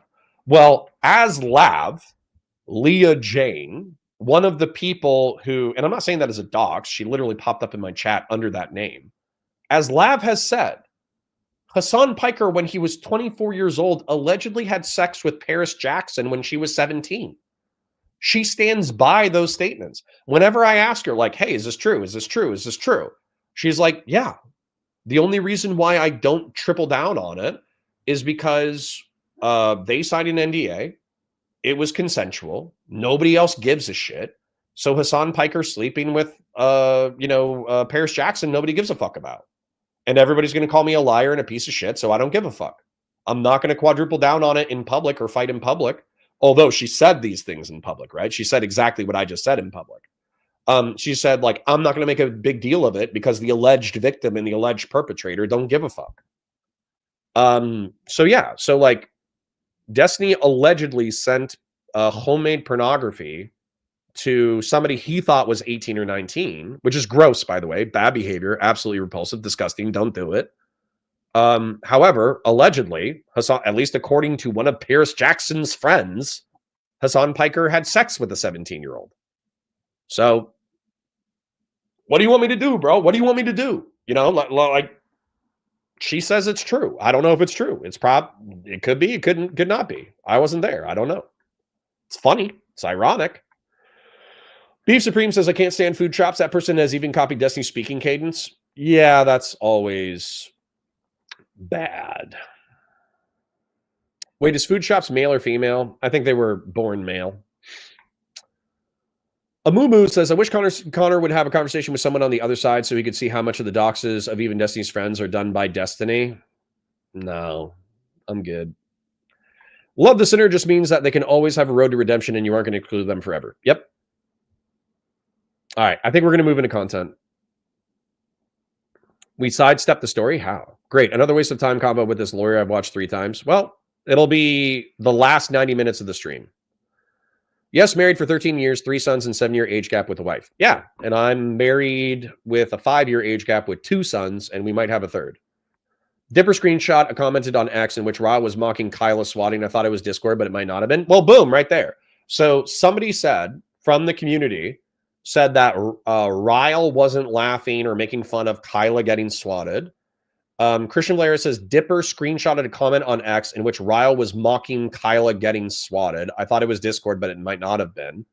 So, boom, there you go. Somebody said that we need evidence for it. Allegedly, Dipper has the evidence. So go find Dipper on Twitter or Discord and see if it's true.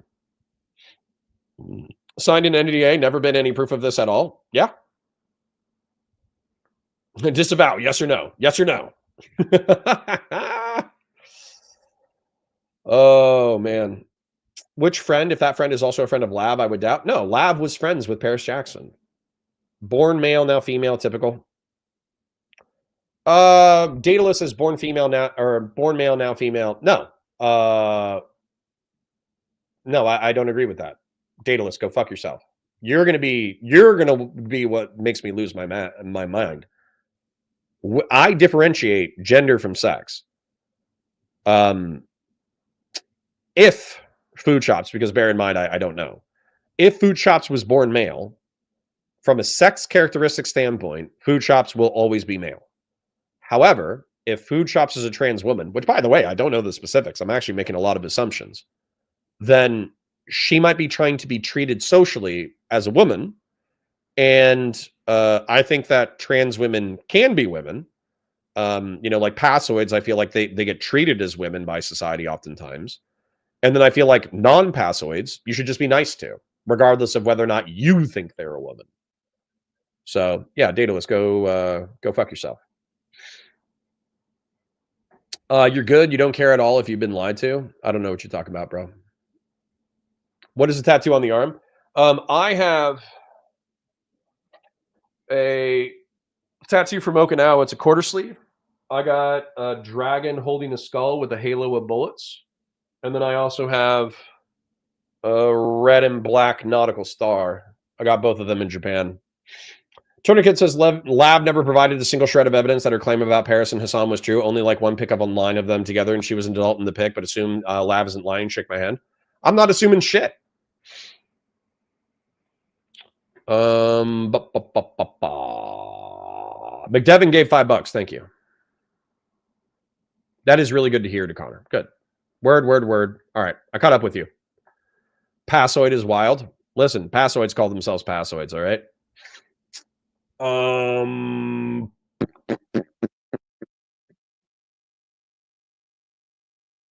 right. Let's go. Let's make the content. Excuse me. Let's do an intro. Get into it.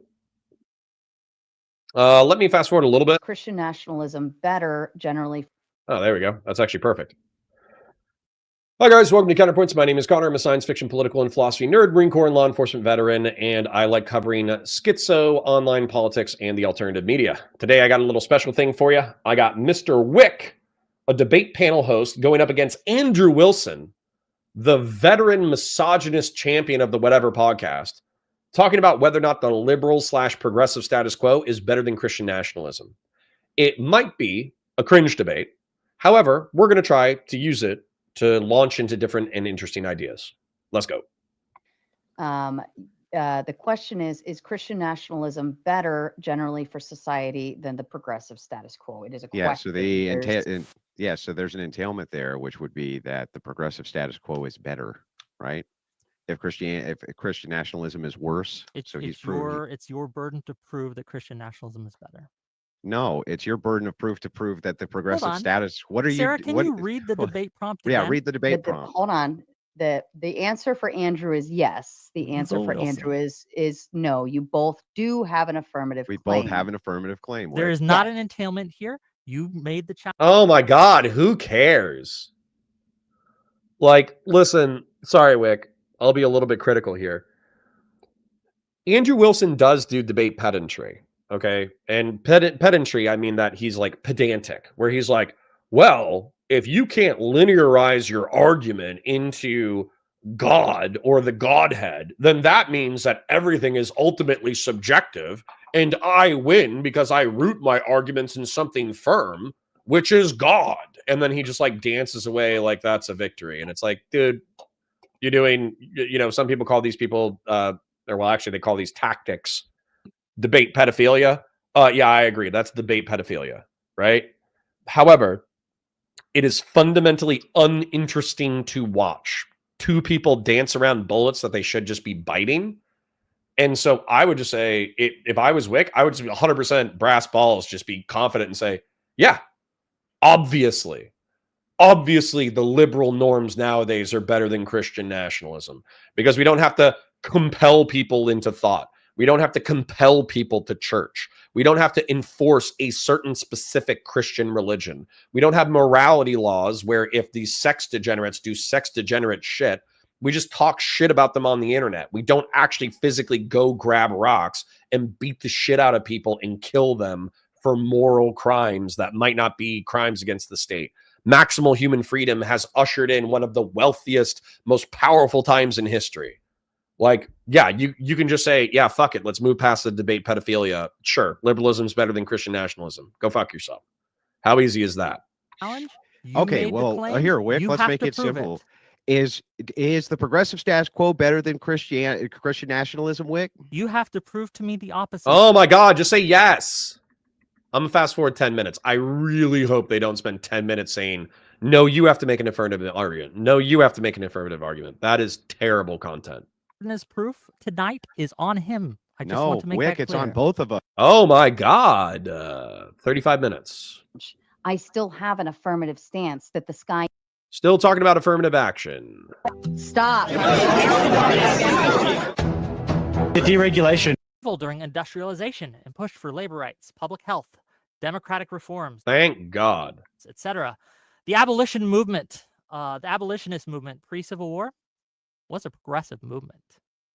Progressives have often protected Christians. In spite of attacks by certain hateful progressives, which I strongly denounce and oppose, churches are still able to preach.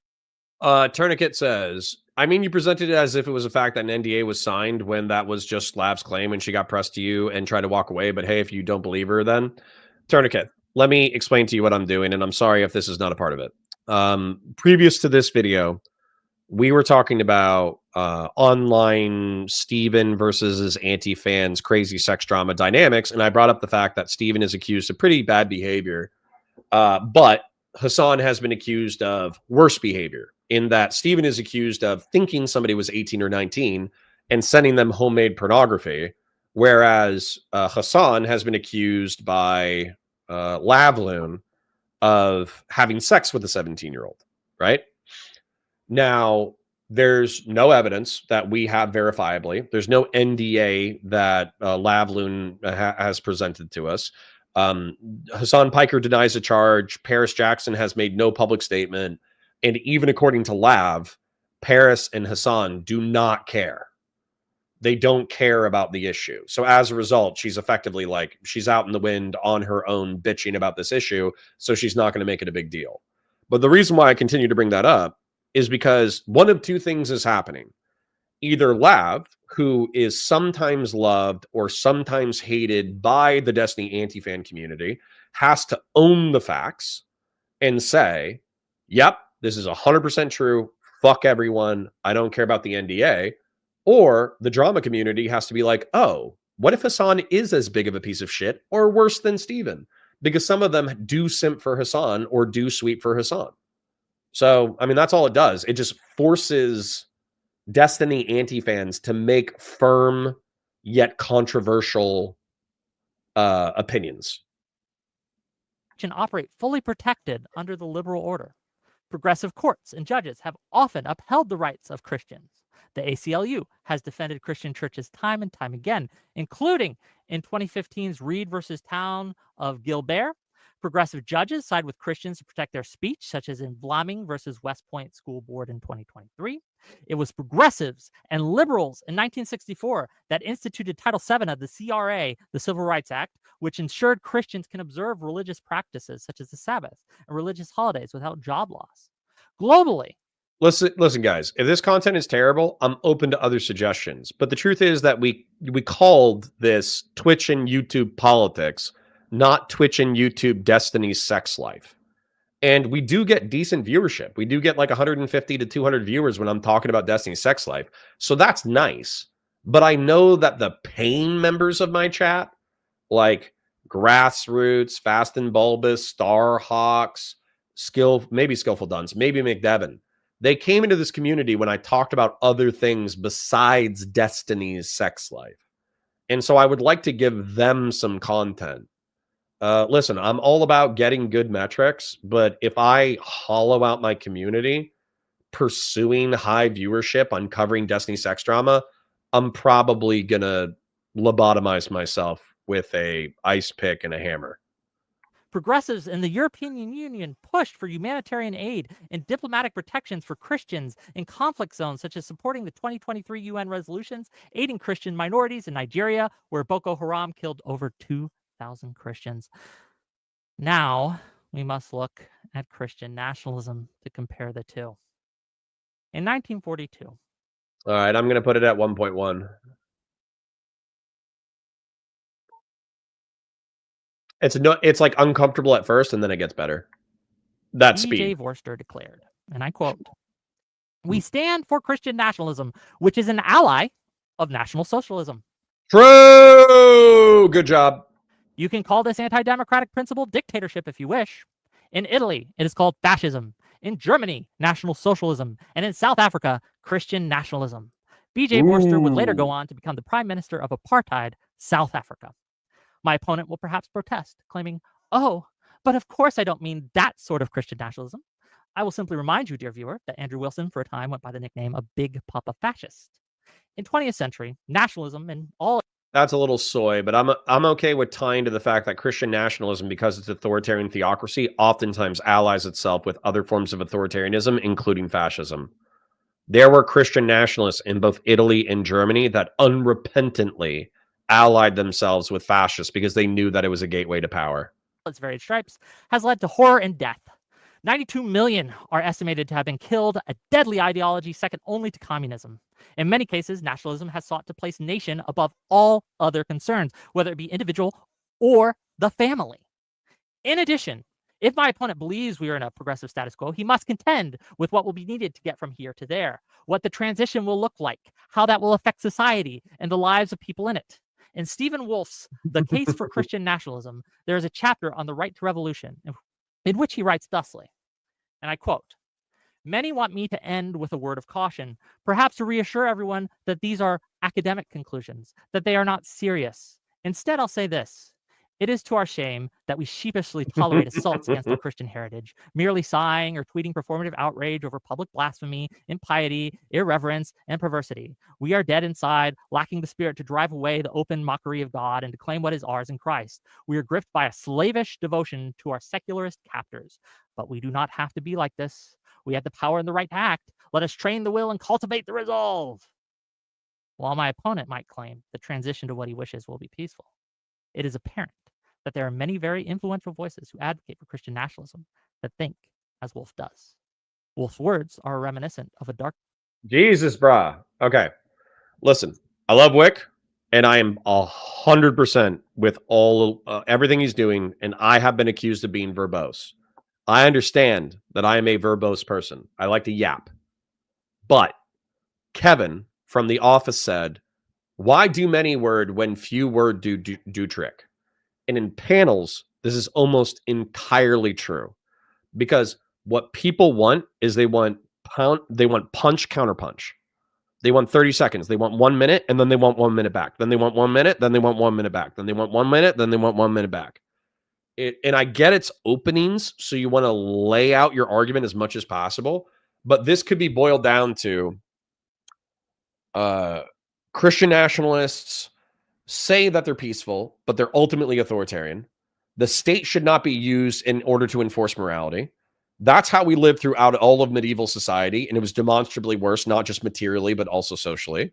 And Christian nationalists in the 20th century were some of the easiest allies of fascists in Italy and Germany. And it's arguable that Christian nationalists are currently the biggest supporters of authoritarianism in America at this time under a runaway authoritarian Trump government.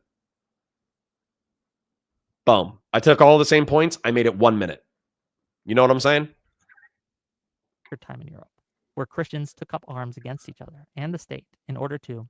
See, Grassroots. Grassroots is my oiler, and he says, please don't do the Destiny Dick traffic copter stream. Exactly. Their minds, drive away the open mockery of God, and to claim what is ours in Christ.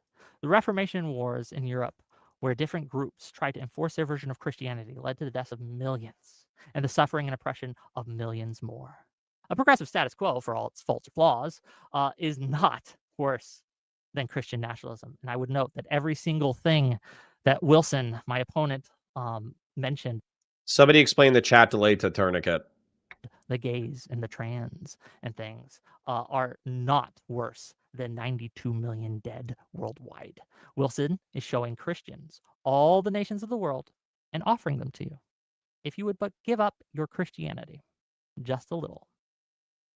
Audience, if you like Jesus, reject the offer. Thank you, Whick. I appreciate both of you with your opening statements. For the audience, as you always know, we're going to get through about a 2-hour debate. Then we will go into closing statements, read and respond to your kind super chats. And I am holding open panel ransom. You heard it. The goal is set. Dang. AK Batasui says, did we decide to skip the Alex O'Connor discussion? Nope. We'll do that. I'll add that to the title. I try to do 2-hour segments. So I'll probably make this around an hour segment or so, just because we spent like, I don't know, an hour on Destiny bullshit. And then I'll do the Alex O'Connor one, just to mix it up, just because I need to I love Destiny's Orbit, but I need a palate cleanser. I need a change of pace. This is already a change of pace because we're not covering Destiny, doxing, wars, counter, doxing, drama, sex shit. This is already like a decent change of pace, just to be like in a normal Twitch and YouTube political debate. However, I could use a change of scenery as well. If you don't meet the goal, there's no open panel. So that's totally up to you. Outside of that, we have a timer this evening. It is a 2-minute timer.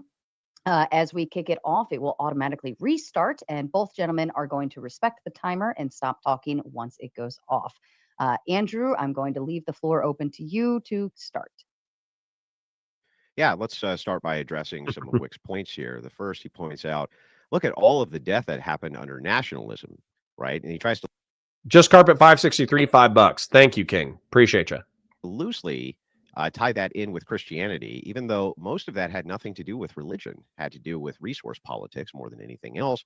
On top of that, let's just point out that progressive abortion policy had killed more than every single war in history combined. All wars in history combined, the progressive policy of abortion has killed and eradicated more human life than that. How could that objectively be better? Wick says himself that he's a Christian. I don't know if he's anti-abortion or not, or at least he has some sort of Christian values, I would assume, something like this, I think I heard, but I don't know if he's anti-abortion. But he has to reconcile with the fact that the latest stat that I saw was somewhere around 20 to 25% of Gen Z isn't even here anymore. Why? Because they were aborted in the womb. Christian nationalism makes it a point to go after this and enshrine the right to life, right? The whole time Wick is sitting here telling you about all of the wars of the 20th century, which had nothing to do with Christianity at all. Zero, in fact. The Japanese most certainly weren't Christians who were attacking us. They were attacking us over resources, right? These were Buddhists, Zen Buddhists. And by the way, Christians were on defense there, and they were protecting the world from imperialism. What the fuck is this guy talking about? On top of all of that, let's just point out a few other things. He says, well, the having this trans ideology that's still better than Christian. How is that better than Christian nationalism? Then whatever the modern proposition for Christian nationalism is, which I just gave you what mine is, right? How is trans ideology better than any of the things that I stated? In fact, any of the things I stated as an agenda, what's the refutation for any of them, Wick? Okay, my turn. Okay, great. Mhm. So, my debate opponent Wilson ignorantly declares that the wars of the 20th century, Christianity wasn't involved in any of them. Again, I would remind you that the South African apartheid regime was Christian nationalists. They were Christian nationalists. They massacred over 20,000 people, right? Like, this isn't something that is just nothing. You can't hand wave this away. Nazis promoted positive Christianity. I would agree it's a distorted version, but I would argue that any kind of nationalism is a distorted version of Christianity. Notice how that my debate opponent hasn't addressed a single point I made when it comes to the words of Christ. When Christ himself went against nationalism and secular power. When the Bible... Interesting. I'm actually okay with this so far. I actually like this. So, although I do think the 2-minute turn-based debate thing is a little bit weird, I would rather a free-flowing conversation, but it is what it is. And I think that this also does give you like a certain chess timery vibe where effectively, like, if somebody runs away with the clock, then that's kind of annoying. So I don't know if I would institute the 2-minute rule unless somebody was already like running away with the clock, basically. But Wick says Christian nationalists are authoritarians. They want to impose their morality through the state. I agree. I think that's definitely true. They sided with fascists during World War II and helped commit some of the worst historical atrocities. This is descriptively true. Andrew Wilson, though, which I think this is also a true observation, is that Christian nationalism doesn't necessarily have to be authoritarian. I don't really agree with this. But he would view the authoritarianism as relatively mild, and he would view it as necessary to prohibit the greater evil of abortion compared to war. I also have like prohibit the greater evil of abortion compared to war. And then Christianity isn't the core of these nationalist movements. I kind of agree that Christianity, especially if you take it from the New Testament, it's kind of hard to take the Sermon on the Mount and become a Christian crusader. You kind of have to read the Old Testament super aggressively. You kind of have to de-emphasize the teachings of Christ specifically in order to arrive at Christendom. So I understand that the core moral message of Christianity is not nationalist, but that doesn't mean that Christian nationalists didn't, like, in my opinion, flay the religion and then use the veneer of the religion to support their political goals. And then prohibiting the greater evil of abortion. I'll just say, I think abortion is bad. Okay, I get it. I have some women in the chat. They love their abortions. They love their 9-month elective abortions. I understand. However, in my opinion, the all life should be treated, all potential human life should be treated with some level of dignity and sanctity, even the life that's under 18 to 20 weeks when the central nervous system begins to develop. The reason why I believe this is because time is very weird. And effectively, I can be having this conversation with you right now, and I'm going to blink twice exponentially, and I'm going to be on my deathbed. And I'm going to be like, damn, I really miss the days when I was streaming with my COG bros and sisters and making super chats and hanging out with Grassroots and Christian Valeris and Gen X and West Coast Girl and Dr. Zayas and, Jonahzilla and, all my other boys and girls, right? Time's weird. And so since time is weird, denying a potential life the opportunity to exist is weird to me. Now, that being said, all I have is vibes. So under 20 weeks, I think it should be legal, but I still think it should be heavily culturally discouraged. And adoption and being sexually responsible should be more emphasized culturally. After 18 weeks, once the central nervous system begins to develop and the fetus is capable of feeling pain, I think it deserves moral consideration. And so there should be exceptions for rape, incest, horrible genetic defect that's going to result in suffering and death. There should also be some consideration to the mother, where if in order to deliver the fetus, you have to kill the mother, I think the mother should take priority as the adult moral agent. If she wants to risk it and try to bring the fetus into the world, she should be allowed to do so. If she wants to abort the fetus because she doesn't want to die, I think she should be allowed to do so. And so those are the exceptions. That's more reasonable than no abortion ever. And if you're like, hey, that's a straw man of the way that Christian nationalists feel about abortion, no, it's not. I live in a state that has a 6-week abortion ban with very limited exceptions. The Christian nationalists have one in the state of Florida. Itself calls out the need for secularism and condemns it, right? Notice that he will not do that. No, at no point throughout this debate will he contend with the actual words of Christ in this matter. And it does make one wonder, if you are purporting to be a Christian, how can you still be nationalist? I don't think you can. I think Christ's words are clear here. I think there are many biblical examples of this. I've cited them in my opening statements, and I'd be curious to see what my debate opponent has to say about that. I don't think he will. Doobie, I am so curious about your anti-Zionist perspective. I really am. We should talk about it sometime. I don't think he understands Christianity, nor do I think that when he advocates for Christian nationalism, he understands he's not advocating for anything Christian whatsoever. To the abortion point, I am anti-abortion, actually, and this is proof that you can have progressive values and be anti-abortion. This abortion is not necessarily tied to progressivism, and I would be curious to see if he could prove that, given the many examples we have of progressive movements that didn't have anything to do with abortion. Back to you, Andrew. Yeah, so a bunch of points to cover. Let's start with the abortion point first and work our way back. His last point first. So he says, what does abortion have to do with progressive movement? After all, there's been plenty of progressive movements that don't make abortion a forefront. We're talking about the progressive status quo. That's what you're here defending, Whick. Remember that? The status quo. Current status quo progressivism inarguably wants to enshrine abortion as a right for women. Now, you can cope and you can whine about that all you want, Whick, but there's no doubt that it's true. The progressive status quo wants to enshrine this as a right. You didn't address the fact that it killed more than anything you're talking about right now. You're anti-abortion, obviously, because you must think that it's killing a person, I would assume. I don't know why else you would be, right? But you'll have to concede that point too then. That progressive ideology already has a body count soaring above anything that you're saying any Christian or nationalist would have. On top of that, he makes this other straw man position. I didn't say no wars have anything to do with Christianity. He literally just said, Andrew says no wars had it. Never said that. I just point. Sorry, real quick. Rob brings up an interesting point that I want to address, and I'm trying to think of how to play with it for flow. So I could do a 10-minute geopolitical rant, but like somebody said, brevity is the soul of wit. Effectively, the Roman Empire was hollowed out by Christianity, where the pagan religions kind of died and plenty of people started becoming Christian.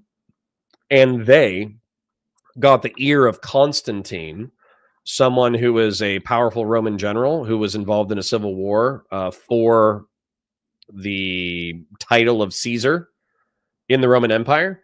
And they decided, well, actually, it's our job to bring in Christendom into the world. That's our charge. Our charge is to convert as many people as possible. Our charge is to bring in a more moral and just society.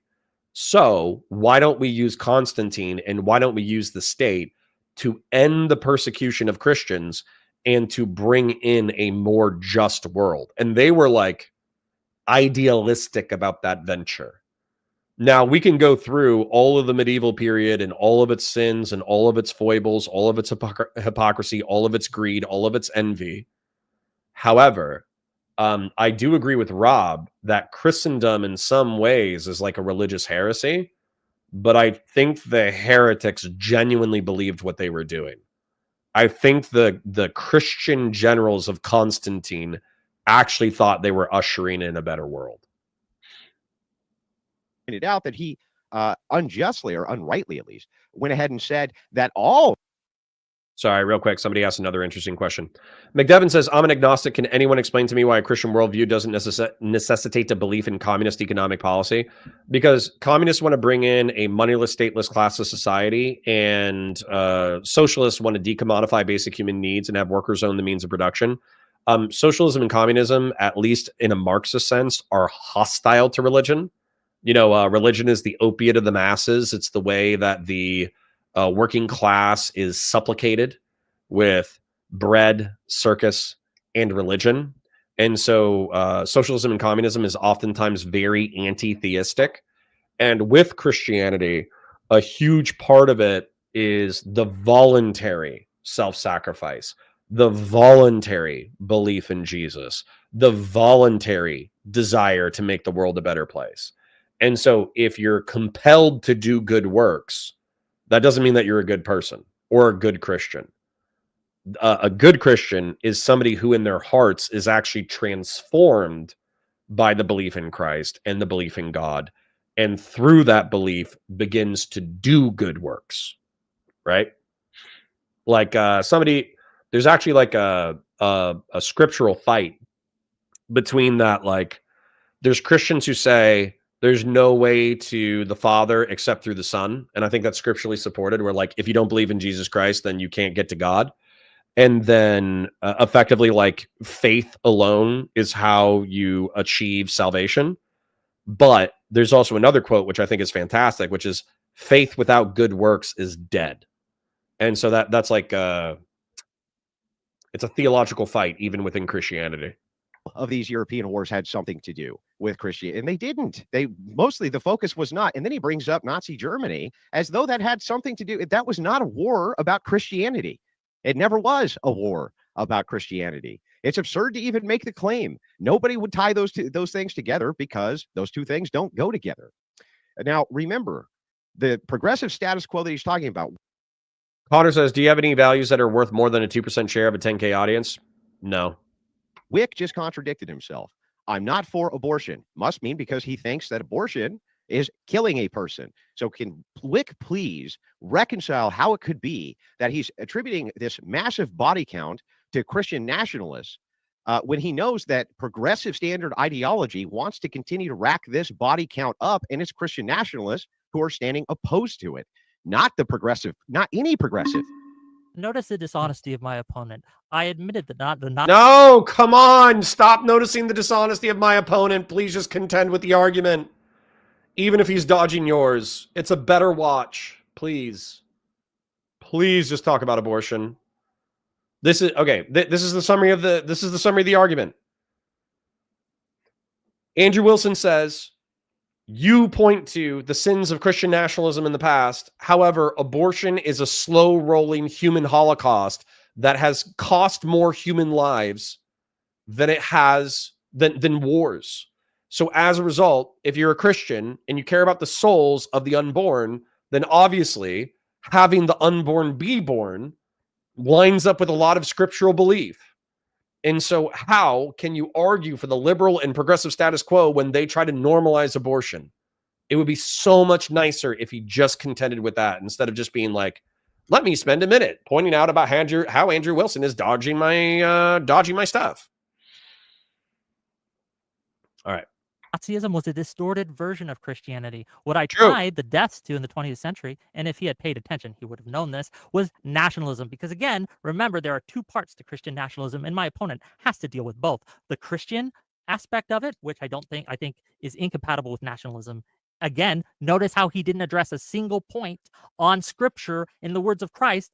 It's not very Christian of you, sir, first of all. And second of all, the second portion he has to deal with are nationalists or nationalism, which nationalism absolutely played a major role in the deaths of the 20th century. And to deny it is just to deny history. Is to reveal yourself as ignorant of such. Again, if we want to go with specifically Christian nationalism, I will once again point out to you the apartheid of South Africa, which again declared themselves Christian nationalists, and the founder of that, the prime minister of that, which again ran the country, showed that it was friends to fascists, friends to nationalists, friends to all these things, right? When it comes to abortion, again, if we live in a progressive status quo, Roe v. Wade was overturned. Obviously, you can get rid of abortion in a progressive status quo. The progressive status quo does not necessitate abortion. And the proof for that, the very clear proof of that, is the removal of Roe v. Wade, right? The rescinding of that. So AF Racing says, I would like to see a number put on how many abortions have taken place in human history. According to a Google search that I just did, I don't know if it's accurate or not. They said 65 million abortions worldwide since 1980. By the courts. That absolutely is something that can happen in the progressive status quo because it has. And again, we have historical examples of progressive movements that have existed within nations that have banned abortion. Again, trying to tie abortion to progressivism just doesn't fly. It doesn't work. We have too many examples where it's not the case. Damn, bro. I just want the abortion stuff. And Andrew, to you. So let's start with this. As far as scripture goes, I'm not here to have a theological debate with Whick on what he believes scripture is. He's not a Christian, and so there's no point in doing that. What's the point in having a scripture debate with an unbeliever? There's no point to that. So because you should still be able to contend with the truth of your own scripture. I understand that there is there's this popular argument in the Christian right where non-believers such as myself, I believe in God. I don't believe Christ is the Messiah though. And so they'll say, well, you're appealing to scripture. You're appealing to what Jesus said, but you don't even believe Jesus is the Son of God. So why should I take the way that you twist scripture in order to contend? Why would I do that? You don't even believe in this thing. And the reason why I would say you should still deal with it is because let's say that I was a fucking geologist and somebody brings up like, hey, this rock has this attributes. I shouldn't say, oh, you're not a geologist. You haven't even read all the textbooks about rocks. No, I should say, actually, here's the reason why, despite this rock having these attributes, this is the way that this rock should be understood. You know what I'm saying? It's poor argumentation. Oh, I'm not even going to bother. That's not what this debate is about. We can use whatever his objective standard is for what is good and bad. I'm fine with that too. We don't even need to utilize the standard for Christian ethics. But him saying that I need to quote the Bible at a bunch of unbelievers is silly and has no bearing on the issues that we're talking about currently as proposed by Christian nationalism, which secularists can get behind, even if they're not Christians, just because they prefer the ethical standard. Not only that, let's point out, he says, well, Doobie says, Connor, if I recall, he's okay with Christian nationalism that comes into being through democracy, i.e. Christians voting to make their version of morality law. Yeah, but this is where I'm going to go back to this is why I'm a Republican, philosophically, is because, what is it? It's like a Ben Franklin democracy quote. During the Constitutional Convention in 1787, Benjamin Franklin was approached by a group of citizens as he exited Independence Hall after the proceedings had concluded. A lady asked him, well, doctor, are we going to have a republic or a monarchy? Franklin said a republic if you can keep it. That's not the one that I was looking for. I was looking for is two wolves and a lamb. Let's see if it's actually him. The statement, democracy is two wolves and a lamb voting on what to have for lunch, is widely attributed to Benjamin Franklin, but there is no evidence to suggest he ever said it. The phrase or closest variation of it appears in more recent sources dating back to the early 1990s. The concept behind the statement, however, highlights a core concern. So even if Ben Franklin didn't say it, I think it's true. And so democracy is two wolves and a lamb voting on what to have for lunch. Liberty is a well-armed lamb contesting the vote. Even if this is bullshit, like this could be a totally bullshit quote. I think that philosophically it's still true. And that's why I don't like democracy. You can do bad things with democracy, obviously. Look what happened with Roe v. Wade. That's because of right-wingers. That's because of right-wingers and Christian fundamentalists who have been fighting against that for years. That had nothing to do with the progressive status quo. It was the opposite of that. The progressive status quo was Roe v. Wade itself. That was the fucking status quo. And they want to bring that status quo back. And it's absurd. This guy's lying through his teeth. He's pretending that it wasn't Christians who didn't spearhead all of that, because it was. It was Christians who spearheaded the war against Roe v. Wade, which he just admitted that this... And the abolition movement against slavery was also like super zealous Christians. Basically is child murder. The body count is way higher than anything that he can point to under nationalism, most certainly Christian nationalism, and then finally under nationalism. So what? You have the same thing with kingdoms, countries. Anytime you have groups of people who congregate together in large tribes, they kill each other over resources. That has nothing to do with nationalism itself. He would have to state that kingdoms and empires and things like this weren't killing each other long before the rise of the nation state, which is absurd. Of course they were. And no, those weren't always religious wars. In fact, many of them were resource wars. Progressivism hasn't stopped any of that, by the way. What do you? Again, once again, he refuses to actually address the words of Christ. I'm not asking him to quote scripture. Aw. Well, QC John says, it's sad when the most human thing I've seen on the internet in a while is Fuentes said he would not speak to Destiny's son because he knows how much it would hurt Nathan, even if it wouldn't if it would embarrass Destiny. That's surprisingly honorable from Nick the Knife Fuentes. I'm almost impressed. I'm asking him to contend with the scriptures that I have quoted, where Christ has specifically eschewed political power. Notice that he cannot do that. He cannot prove, and he has provided no evidence that nationalism is within the teachings of Christ. I have provided evidence, and I have, I think, proven to a pretty good degree. And we could go over if he likes, but he won't, because he does not know the scriptures. He does not know Christianity. He is advocating for Christian nationalism without understanding what that actually means. Rob says Destiny, the StarCraft streamer. That's fucking awesome. He cannot, again, go through the points of Christianity and show you how nationalism is compatible with them. I don't know how clear this can be that he is just out of his depth here. He doesn't know what he's talking about. And again, I have provided evidence and examples of progressive institutions, right? Progressive countries, progressive states, progressive movements that has had nothing at all to do with abortion. And we have examples of nationalist countries that have had. West Coast Girl says, if men could carry children, we would never even quibble about the fundamental human rights for bodily autonomy. Yeah, sure. But men can't carry children, and so you're fucked with the status quo, which is where you have to morally justify your bodily autonomy, right? West Coast Girl? So effectively what I would say is that if we believe that equality, right, the nature of being humans who are different but equal in rights, and if we agree in liberalism, like maximal liberty, freedom, let's say that we both agree on those like fundamental precepts that these things are good. Let's just say we do that, because I don't think Andrew Wilson agrees with that. But let's say that you and I do. We have to consider, when is the fetus worthy of moral consideration? And that's what the conversation is. So a lot of people say, well, the mother always has moral considerative, which isn't a word, moral considerative priority over the fetus, which could be descriptively true. But that doesn't mean that the fetus has no moral consideration. And so it's a balancing act between the mother and the potential child or the child. And what is this? Oh, hell yeah. Can I pretty please with sugar on top have a water refill? Thank you, baby. Love you, baby. So the argument is, when is the fetus deserving of some level of moral consideration? And my argument is 18 weeks. If you know you're pregnant, that is what?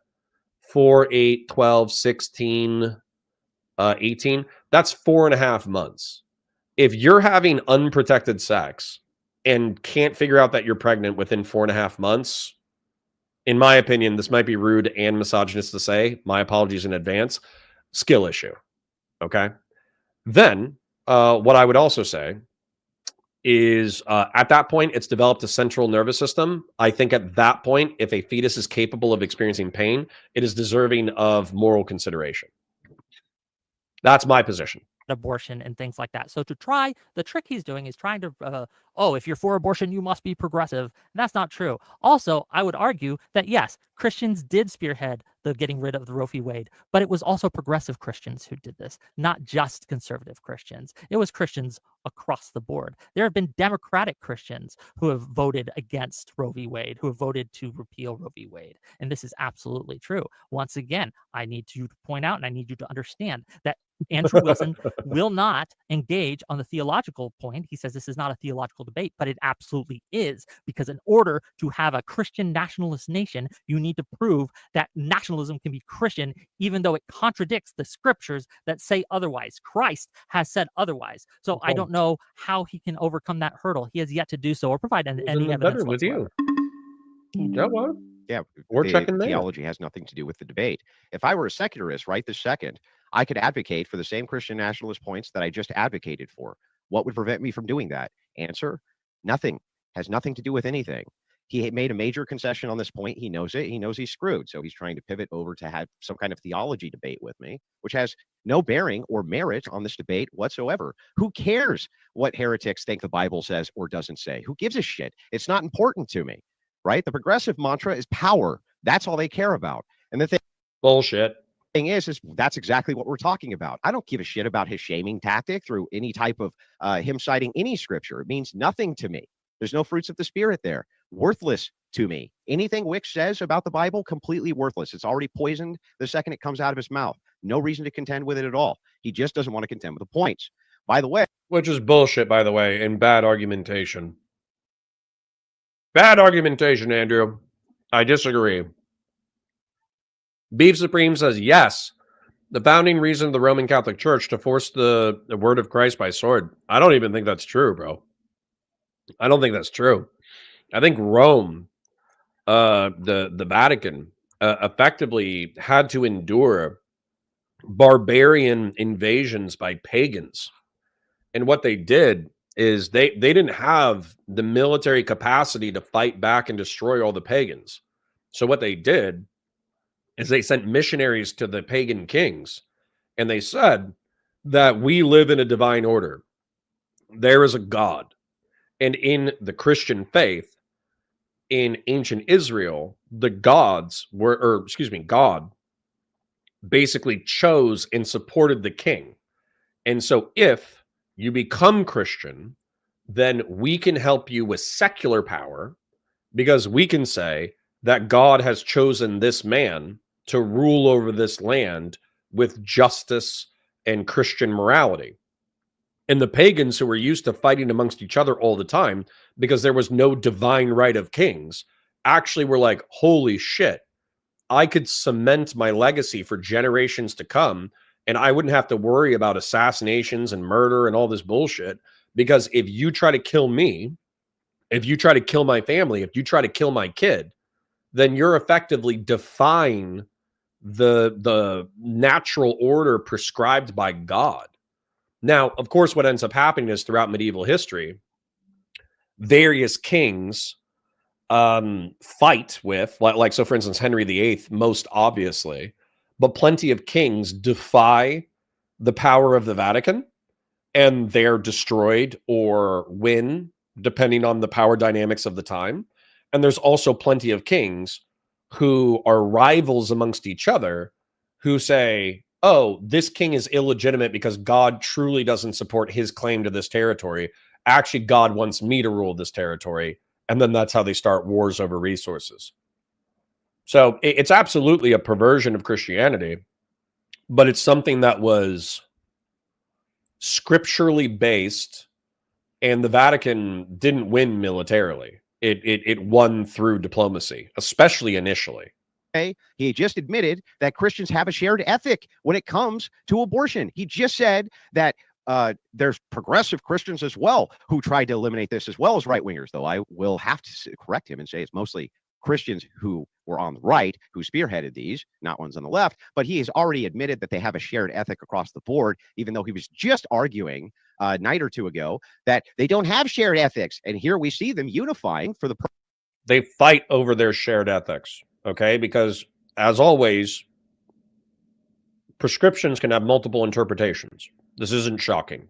Purpose under a shared ethic of getting rid of this horrific societal plague. Imagine how stupid you have to be to it. Well, QC John brings up a beautiful point. Girl, hottest challenge for the weekend. Make the world better. Go fill a couple of coolers with beer, light up the grills, and cook some burgers and brats, and invite as many people as you can to enjoy. And while I understand that not all of you have the social circle that you can, I actually do challenge you to do that as well over this weekend. If you don't know how to grill, you don't have the right food in order to do it, you don't have the budget, you don't have all that kind of stuff, that's true. Try, if you have the technological and social capacity to do so. And then what I would also say is, invite some friends over, cook a meal together, have fun together. Spend time with your family and friends this weekend. That's my challenge. Admit that out loud, that one of your core principles of the argument is that Christian nationalists can't come together. Christianity can't come together. Which denomination? And then he points out and gives you the proof of Christians coming together to eliminate this social plague under a shared value. That's literally what his argument just was. Good job, Whick. Good job. Thanks for making my point for me. It was very kind of you to do. Whick. I'm the only one making points here. That is correct. Andrew Wilson has taken his first W of the night and acknowledging that I am the only one actually making points here. Congratulations to you. Again, I want to quote Andrew Wilson here. I don't care what the scriptures say. I do. And I think that you should. If someone is going to advocate for Christian nationalism, they don't have to be a Christian, but they should absolutely understand what it is that they're trying to advocate for and whether or not Christianity is compatible with nationalism. Because if it is not, then whatever comes from that is going to be a perversion of Christianity. And if we would agree, that I think we would, that Christian ethics are good and generally lead to human flourishing, which I will grant you in this case. One of those Christian ethics, I would argue, however, is that nationalism is a sin. Nationalism is anti-Christian. And again, you may not care about that, but Christians care about that. Christians care about the scriptures. Christians care about whether or not what they are going to advocate for is within the will of Christ. By their fruits ye shall know them is another thing that we have that Christ has said. And I think that's very applicable in this debate tonight, right? If what you are advocating for is a form of nationalism that you claim is Christian, but it does not follow the Christian ethos, I think that is very important to point out. I think that is something you will have to defend, which I don't think you can. And I think you know you can't. And that's why you will refuse at every turn to even contend with any of the scriptures I have laid out, any of the words I have laid out. You have ceded this debate to me, 6 minutes, 8 minutes in, something like that, because you do not understand that which you are advocating for, right? You do not understand the tenets of which you advocate for. You are trying to play this game where you're as vague as possible, right? Without actually defending your points. Why is Christian nationalism compatible with Christianity? Damn, don't sleep on Whick. Don't sleep on Whick.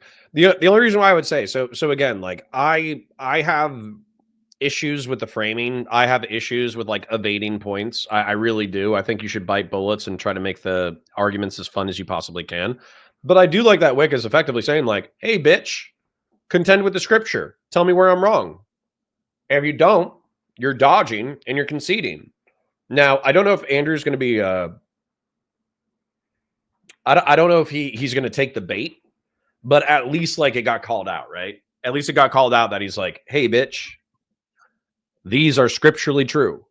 If you don't contend with them, you're just fucking wrong. Based. Good job, Whick. Okay, so to go through this very quickly, right? I don't have to contend with whatever his view of Scripture is. It has no You should probably contend with the Scripture itself, though, right? bearing whatsoever on the debate, by his own admission. I don't know why Whick is trying to turn this into a theological debate. I have no clue. But that seems to be what his goal is. Why wouldn't you have to, if the Wick's contention, as I understand it, is that Christianity itself actually kind of abhors secular power. And it states that those who worship secular power, those who make the gaining and maintaining of secular power, are oftentimes deluded anti-Christian, anti-Christ freaks who are using the veneer of religion for their own power. Like, there's like endless prohibitions against wolves in sheep's clothing and false prophets in the Bible, in the Old Testament and the New Testament. And so what Whick is saying, in my opinion, is that since Christianity abhors secular power, Christian nationalism itself is like kind of a perversion of Christianity. How would that not be a theological discussion? This feels hyper evasive. Just to turn this into a theological debate where we go down some scriptural rabbit hole. It doesn't matter what Whick thinks about Scripture. It's completely irrelevant. He's not a Christian. Debates are about worldviews and paradigms. Operating within his paradigm. He's not.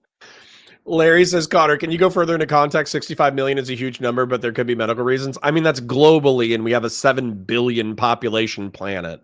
So I actually don't think that that's many. That's actually like a really small amount. Now, it's still fucked up. Obviously, I still think it's fucked up. But I'm just saying, like, no, 65 million over the course of 45 years across a planet of 7 billion people. That sounds about right to me. Leopards and faces, and half of those abortions are from my ex. That's what made me laugh. A Christian. What does me proving anything about scriptures have to do with anything to his satisfaction? Fuck him. It doesn't matter what he thinks about Scripture. It's irrelevant. I gave him high. If there's a core hypocrisy of Christian nationalism that doesn't transpose into secular power, that's obviously an issue with Christian nationalism. Holy shit. Hyper specifics about what Christian nationalism is and the policies that it purports, and he agrees with them. That's what's crazy. Now, let's point this out. Strawman, he says, Andrew said he doesn't care what scriptures say. Never said that. Whick, of course, made it up completely. I said, I don't care what Whick thinks the scriptures say. Very different. Okay, but if he's giving you direct scriptural, I think you guys already know this, right? I might even stop to interrupt because I've already made this point. Don't tell Whick why his interpretation is wrong.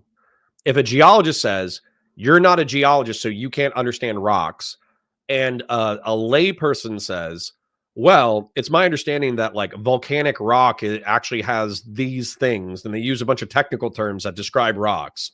A geologist should be able to say, this, and this are true.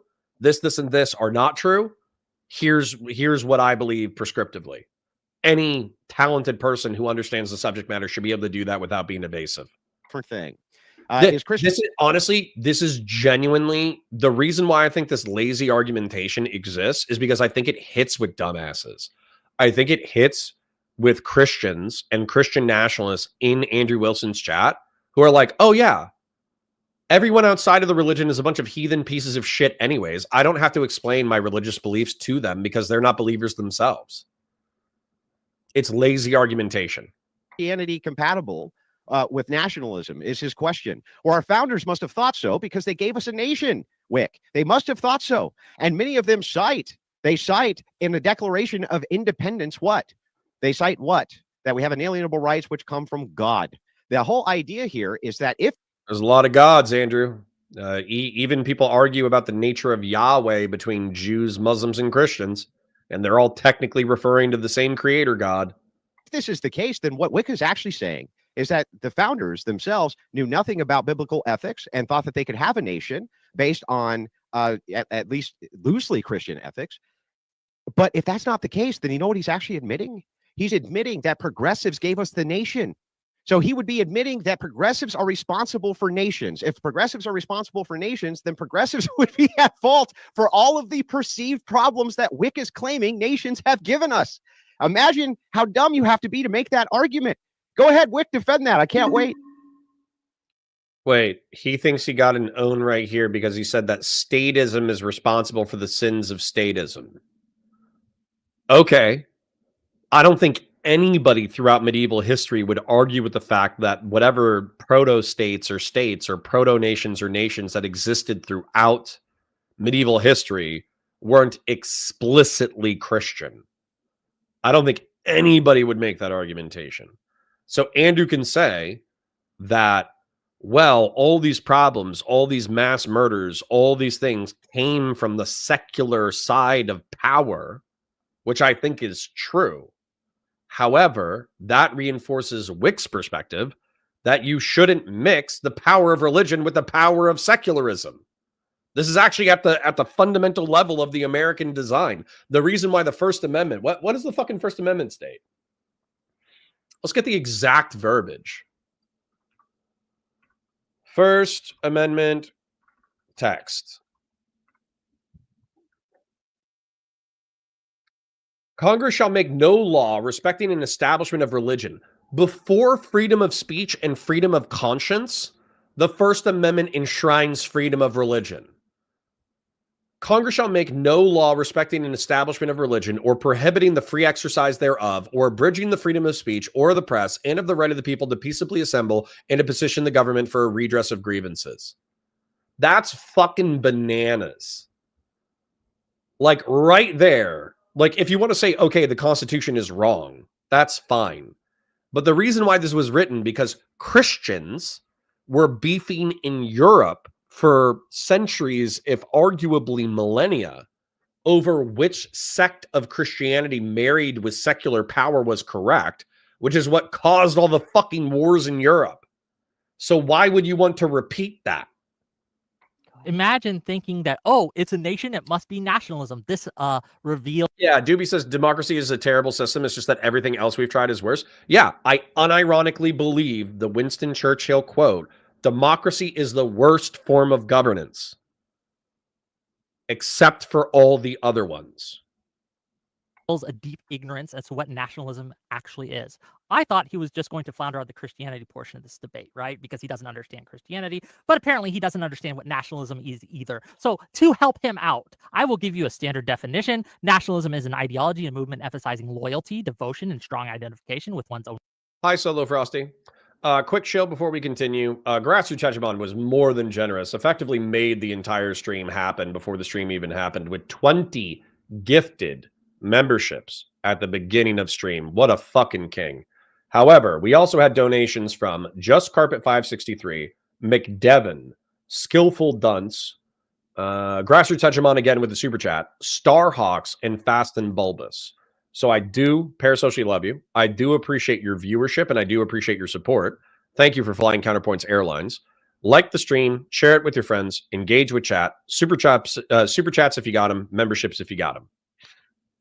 Nation or country, often prioritizing its interests, culture, and achievements above others. When we talk about the founding of this nation, we have specifically, through the Constitution, put limits on our nation's leaders' power, right? We have put limits and exceptions, and we have enshrined individual rights. We have enshrined individual freedoms. This is absolutely, the American nation today is not a nationalist nation, nor was it at the time. To think that this was a thing is just reveals a deep ignorance. But back to the Christianity. Again, he flees. The wicked flee when none pursueth.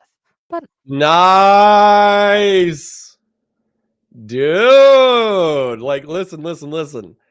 I understand that a lot of people who view Whick as like a charlatan or a heretic Christian, they're not going to take this. But being able to pull out direct quotes from scripture on the fly during a debate is based. And I do like that because the evasiveness is unneeded. The evasiveness is unneeded. If Andrew Wilson truly believed that Christian nationalism was the right to go, and that he doesn't need to scripturally, well, he should scripturally establish that Christianity should be married to secular power, then this is actually a super easy argument. The argument is that abstaining from secular power allowed Christians for the first few centuries after, in the year of our Lord, in the Anno Domini, is that what it's called? I forget. But anyways, in the year of our Lord, the first few centuries were pagan hedonism, sinfulness, murder, power struggles, and all this horrific shit. And Christianity and Christendom offers an alternative vision where we can be united in the morality and philosophy of Christianity and Christ. And so you think the medieval period was bad. It would have been infinitely worse if it was a bunch of child sacrificing, orgy having, pagan fucking degenerates being left to their own devices to do whatever they want to do. And so while the medieval time period was filled with war and conflict, so was the ancient world. And ultimately, the arc of what is it? Like the arc of history is long, but it bends towards justice. And when you look at much of the justice and material and spiritual improvement in the world, it is rooted in Christian philosophy. And so as a result, like Christian nationalism, while violent and barbaric in the medieval period, ultimately was better than the alternative. And even in the modern context, Christian nationalism is better than the barbarism of abortion. And to be clear, this is not my perspective, but this is easily arguable from a Christian nationalist perspective. So stop evading, stop being a pussy, say it with your chest. Do not flee when none pursueth. Tonight, I am going to pursue just a little bit.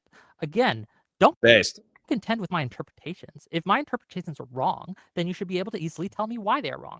When I say, and I'm going to quote it again, when Satan tempted Christ, he offered the Savior all the kingdoms of the world, and Christ rejected this, right? You have to tell me why I am wrong to say that this is showing him eschewing secular power and focusing on God. When I quote him... Okay, cool. There's some alignment here. West Coast Girl says, lol, thanks, Connor. I'll keep justifying being an equal human and having the right to vote, work on the same level in bodily autonomy. But by the way, my abortion stance is the same, 18 weeks. Based. I'm happy we can be abortion centrists. That's awesome. To say, again, the words of Christ, not my words, Christ's words. Well, let's be clear. My kingdom is not of this world. If it were, my servants would fight to prevent my arrest. He has to show me why it's wrong. He can't just hand wave it away and say, Whick's not Christian. Kay says you can have a moral consideration but not make laws around it. The laws of abortion in the U.S. are so silly. The rest of the world just doesn't obsess like this. Kay, I'm not trying to be rude. I love you as a chatter. So I'm not trying to be rude at all. I'm trying to be descriptively. European abortion limits by week map. If you look at it, most European countries are between 15 and 18 weeks. Here it is. So of course, like, you can challenge this map. I don't care, but the vibes are still the same. Legal limit between 11 and 20 weeks. That's all yellow. 80% of Europe has a legal limit between 11 and 20. It looks like, what is this? Portugal, and this is Greece. A legal limit between 1 and 2 weeks. So Greece and Portugal are actually more restrictive than the United States. What is it? Is this Denmark? Is this Denmark or Belgium? No, Denmark's right here. So this must be Belgium and the Netherlands. It looks like Belgium and it might just be the Netherlands. Is the limit is between 20 and 30 weeks. And then Finland and what is this? Poland. It looks like you have to get state dispensation. God, that's a tough word. State authority in order to do any abortion. For Finland and for Poland. So it looks like prior to the repeal of Roe versus Wade, a majority of the United States was actually more liberal about abortion. And then it seems like Texas, what is this, Alabama, are more strict. So actually, not only are we more parallel than Europe, but Europe actually aligns with me and West Coast Girl. Get owned. But I love you. Parasocially. He has to actually contend with the words of Christ, because these are not my words, dear viewers, dear audience. These are the words of Christ. And if you profess to be a Christian, you should probably take them seriously. True. Thank you, Andrew. Yeah, it has nothing to do with anything. So he says, and this is really funny too. He gives this definition of nationalism right? So I just Googled nationalism, the definition. And the first thing that pops up, of course, in AI overview is his definition, which is hilarious. An ideology movement centered on loyalty, devotion, and a strong attachment to one's nation. And then says, that has nothing to do with our founders. Yet it fits every criteria of our founders, Whick. Yes, of course they were nationalists. They were fighting to form a nation. And the nation had a national identity. Yes, Whick, it fits all the categories. I've never heard a more absurd argument in my life. This is where I don't actually like the 2-minute timer, because I think that Whick should be able to respond. Than what Whick just said. Andrew said nation. That has nothing to do with nationalism. Well, yes, it does. And yes, our founders gave us a nation, and a nation with an identity. And that national identity, which they had, does fit in these categories. An ideology movement centered on loyalty, devotion, strong attachment to one's nation. It falls under all of those categories. I have no idea what the hell this guy's. Thumper says, my kids are driving me insane. I'm for abortions after 3 years. Jesus Christ, bro. Go get a fucking vasectomy and drop your kids off at the grandkids' house or grandparents' house. Holy shit. That's bananas. Talking about is the stupidest thing I've heard today. So also, he didn't actually contend with a point. The point is that if it's not the case, if their founders didn't give us nationalism, that wasn't what they wanted. And the case is that, hey, Christians, that's not compatible with nationalism. Christianity is not compatible with this. Then he would essentially be saying that Christians who formed nations got this.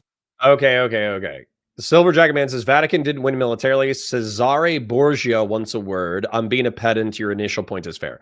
Yes, and I will concede to my chat who are trying to make the point that there's this awesome quote about the Pope. The Pope spends more time.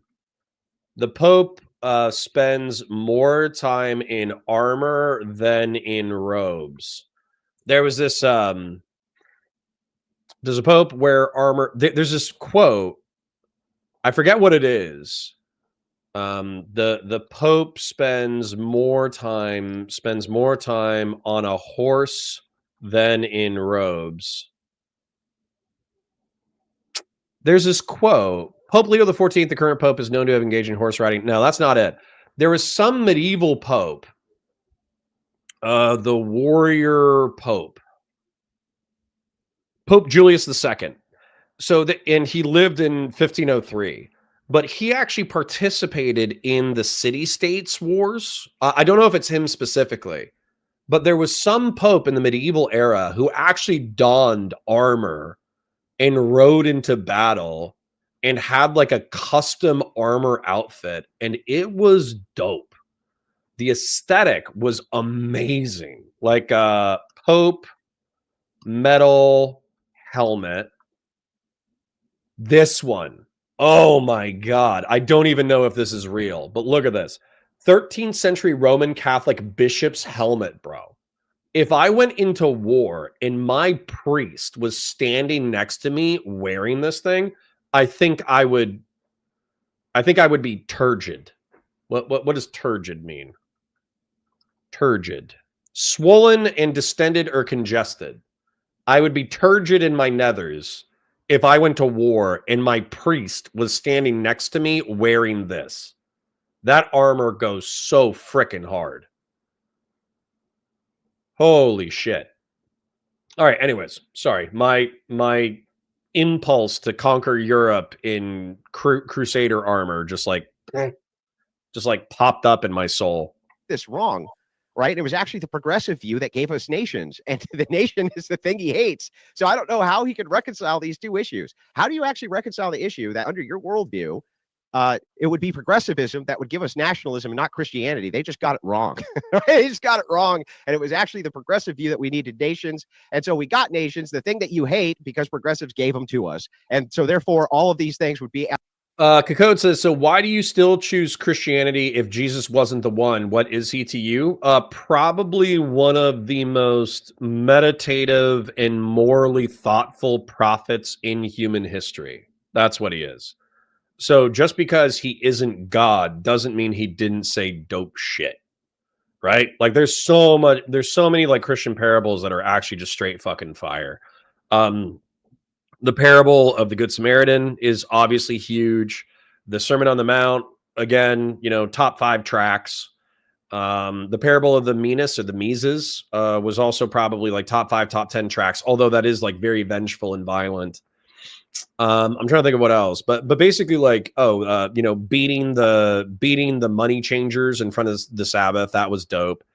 Overall, like Christ was actually like a pretty dope dude. What was it? Like his temptation in the desert. There's just all sorts of things that archetypically, mythologically, there's just a lot of things that Jesus allegedly did in his life, even if you consider him like a mythological figure. He just did so much cool shit and said so much cool shit that effectively he's just one of the planet's greatest prophets. So he doesn't, and by the way, like I kind of believe that we're all a fractal of God. And what I mean by that is I don't know if there's an afterlife. I don't know if there's an afterlife, and I don't know if there's a day of judgment. However, I think that the universe as it presently exists came about through the destruction of something, right? Like the explosion of matter in the void of space. And so the fact that matter spread out, gathered together through gravity, existed for billions of years as like a methane volcano, watery cauldron of energy. And then once it settled into the human biosphere, abiogenesis occurred where what would be considered dead or dormant matter became alive. That's fucking amazing. And then the fact that life became more complex over time, and over billions of years, it resulted in the human species. That's fucking amazing.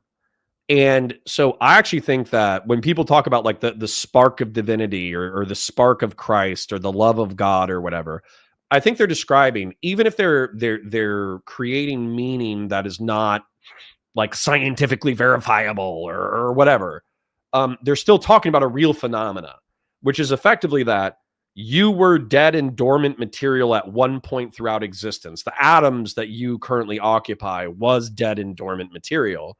And then through some miracle of existence, you have become, not only do you exist, you are sentient and sapient. That's fucking crazy. And the fact that we're even having this conversation is crazy. So anyway, so Jesus being like a moral observer, which is effectively what a prophet is. It's somebody who observes and articulates morality to the rest of humanity. Jesus was one of the best prophets. That's what he was. I can't think of a better prophet. I think Jesus was the best prophet. I think it goes, in my book, it goes Jesus, Moses, Solomon, Jesus, Moses, Solomon, David, Abraham, and then Muhammad. Like, peace be upon him. But I think Muhammad's top 10. I don't think he's number 1. At the lap of progressives, right, Whick? Go ahead. My opponent here seems to think that all nations are nationalist under his version of the word. Oh, it's a nation. Nationalism. Nation is in the word nationalism. They must be the same thing. This is probably the most baby brain take I've heard. Well, damn, bro. Honestly, I thought you were smarter than this. This might be worse than the 2 they debated on Monday. This is crazy. Again, what we were given by the founders is a liberal democracy. It was a liberal world order that has been founded. The nationalists fought against the liberal world order in World War II, right? These are not the same thing. Simply because something calls itself a nation does not make it nationalism. That is just the most idiotic thing I've ever heard. And sorry, somebody said something genius, so I have to write it down. Sacred Snow says, an exploded blueprint of a grill on a grilling apron would be dope. Yep, writing that shit down. I don't think we're going to get to the Alex O'Connor debate because I'm supposed to be talking to the lawyer at 1 p.m., so I didn't give enough time for Alex O'Connor, but I will leave it at the top of my docket. We will do it on Monday. Hold me to that, please. Literally, as soon as chat starts, say Alex O'Connor flagrant, because we need to mix it up, man. Listen, I love Steven. I love the DGG orbit sphere. I'm still going to talk about drama. I'm still going to talk about all that kind of shit, but I do want to mix it up. You know what I'm saying? And if we can get like 160 people here when we're talking about Destiny's sex life, but we can get, 120 people here actually reviewing other better content, I want to mix it up, We'll talk about sex drama and shenanigans and doxing and harassment and all that bullshit. We'll talk about all that stuff, obviously, especially if it's good metrics and good donos. But I do want to talk about ideology and Christianity and spiritualism and religion and politics and power and militarism. I want to talk about all that stuff too. Otherwise, I just feel like I'm just one of a dozen Destiny sex life update channels. You know what I'm saying? So let's write that down. Exploded view of a grill for merchandise. That is brilliant. Then, like the stream, share it with your friends, engage with chat, comment for the comment gods, watch the VODs, love the VODs, engage with the VODs. Super chats if you got them, memberships if you got them. I parasocially love you. Thank you for being here. Again, reminder, he has not yet addressed a single point I have said about how Christianity and nationalism are not compatible. He has yet to prove that. And that is one of the tasks he must do. In this debate, he must prove, or he at least must provide a strong argument for, that nationalism and Christianity are compatible. And I did that for Andrew, and I think it would be better if he did, for the sake of the conversation. Have posited and made the positive claim that they are not, by providing evidence, and my evidence is the words of Christ himself. Yeah, Silver Dragonman says, isn't Andrew hardcore Orthodox, though? Given the ecumenical patriarchs, they were always very much mixed with the state religion. The head of the church was the emperor for the longest time. Yup. That was immediately post-Constantine. Absolutely. In the scriptures, again and again and again. One of the reasons they crucified Christ, one of the reasons the Pharisees and Sadducees rejected Christ, was because they thought he was going to establish this nationalistic thing. They thought he was going to come in as their Messiah and overthrow Rome and be the king, be the strong man, be the machismo guy. And when, again, Christ rejected that and said, no, my kingdom is not of this world. My kingdom is in heaven. Again, he's sighing because he's cooked here, right? He cannot contend with this. Right? It's just a very strong point. So once again, just to reiterate, not every nation is nationalism. I hate to tell you that. And again, please address my point about Christianity. True. Stop being a pussy. Yeah, so let's just make this simple. So under the idea of sola scriptura, sola scriptura can have any definition I could ever want for what these words mean, and could just. Let's look this up, because apparently this was part of the outros where Whick was banging on the drum, and he was saying that sola scriptura, what? Are there two? The phrase sola scriptura and sola scriptura often confused, but they represent distinct approaches to biblical authority within Christianity. Sola scriptura, Latin of by scripture alone, is a Reformation-era principle that emphasizes the Bible as the ultimate and final authority in matters of faith and practice, while still acknowledging the value of church tradition and historical interpretations as subordinate guides. Sola scriptura, on the other hand, posits that the Bible is the only authority, rejecting any external influence from church tradition, creeds, or confessions. Essentially, it's a more individualistic and potentially isolated interpretation of Scripture. Okay, so did he say solo or sola? I can't even hear it, but that's fine. Let's see what the argumentation is. Just say any simple. So under the idea of sola scriptura, sola scriptura can have any definition I could ever want for what these words mean, and could just say the Holy Spirit told me to disagree with Whick on this point and that he's wrong. There you go, Whick. There's your disagreement on the point. And the thing is like, what's so funny about this is, again, what does this have to do with anything? He's not addressing any proposed policies by Christian nationalists. He's not saying any of them are bad, nothing. He just says, if through his loose interpretation of Christian, because it's a core argument. The core argument is that Christianity and nationalism are incompatible, and that any Christian nationalism is a heretical perversion of Christianity. But I think this is like historically refutable. You just have to embrace it. Christianity is not compatible with nationalism. Well, that's nice, Whick. The actual Christians seem to disagree and are banding together to make nations. Isn't that funny? They don't agree with you, Whick. They don't yeah. Appeal to history. agree. And so the thing is like under your liberal status quo framework, you don't have any basis for which to tell them that they're not allowed to do it either, Whick. You're not even, you have no basis from which to even go at them except to say, well, I disagree. I disagree with your interpretation. Who cares what you think about it, Whick? Also, moving back into this idea, I didn't say that nationalism the same, but yeah, you're going to have a nation to have nationalism. Yes, that is the case. I promise you're going to have a nation to have nationalism. And also, I just point this out, under World War II, America, what part of his nationalist kind of spreadsheet there for what he said nationalism was, does America not fall under? A single thing in your definition that World War II America didn't fall under for your definition of nationalism that you just gave. One fucking thing, Whick. Not, you can't. Silverjacket Man says, not to history out nerd you, but there were plenty of non-Christian states during the dark medieval eras that were equivalent to or almost demonstrably better than Christian kingdoms of the time. I don't doubt it. I would happily take some examples, but I would just presume that Europe was under majority Christian kings. So if you had like a secular government example, or if you had like a Muslim, or a Chinese or a Hindu example or a Sikh example, I mean, I would accept them as examples. I'm sure they're true. I'm just saying, compare that to the pre-Christian Nordic barbarian tribes. Give us one thing. Of course it was a nationalist nation. Of course it was. The idea of your progressive virtues has also been, for a long time, to spread the virtues of democracy, right? By the way, totally done through nationalistic propaganda. So yeah, actually respond to that point, Whick. Whick.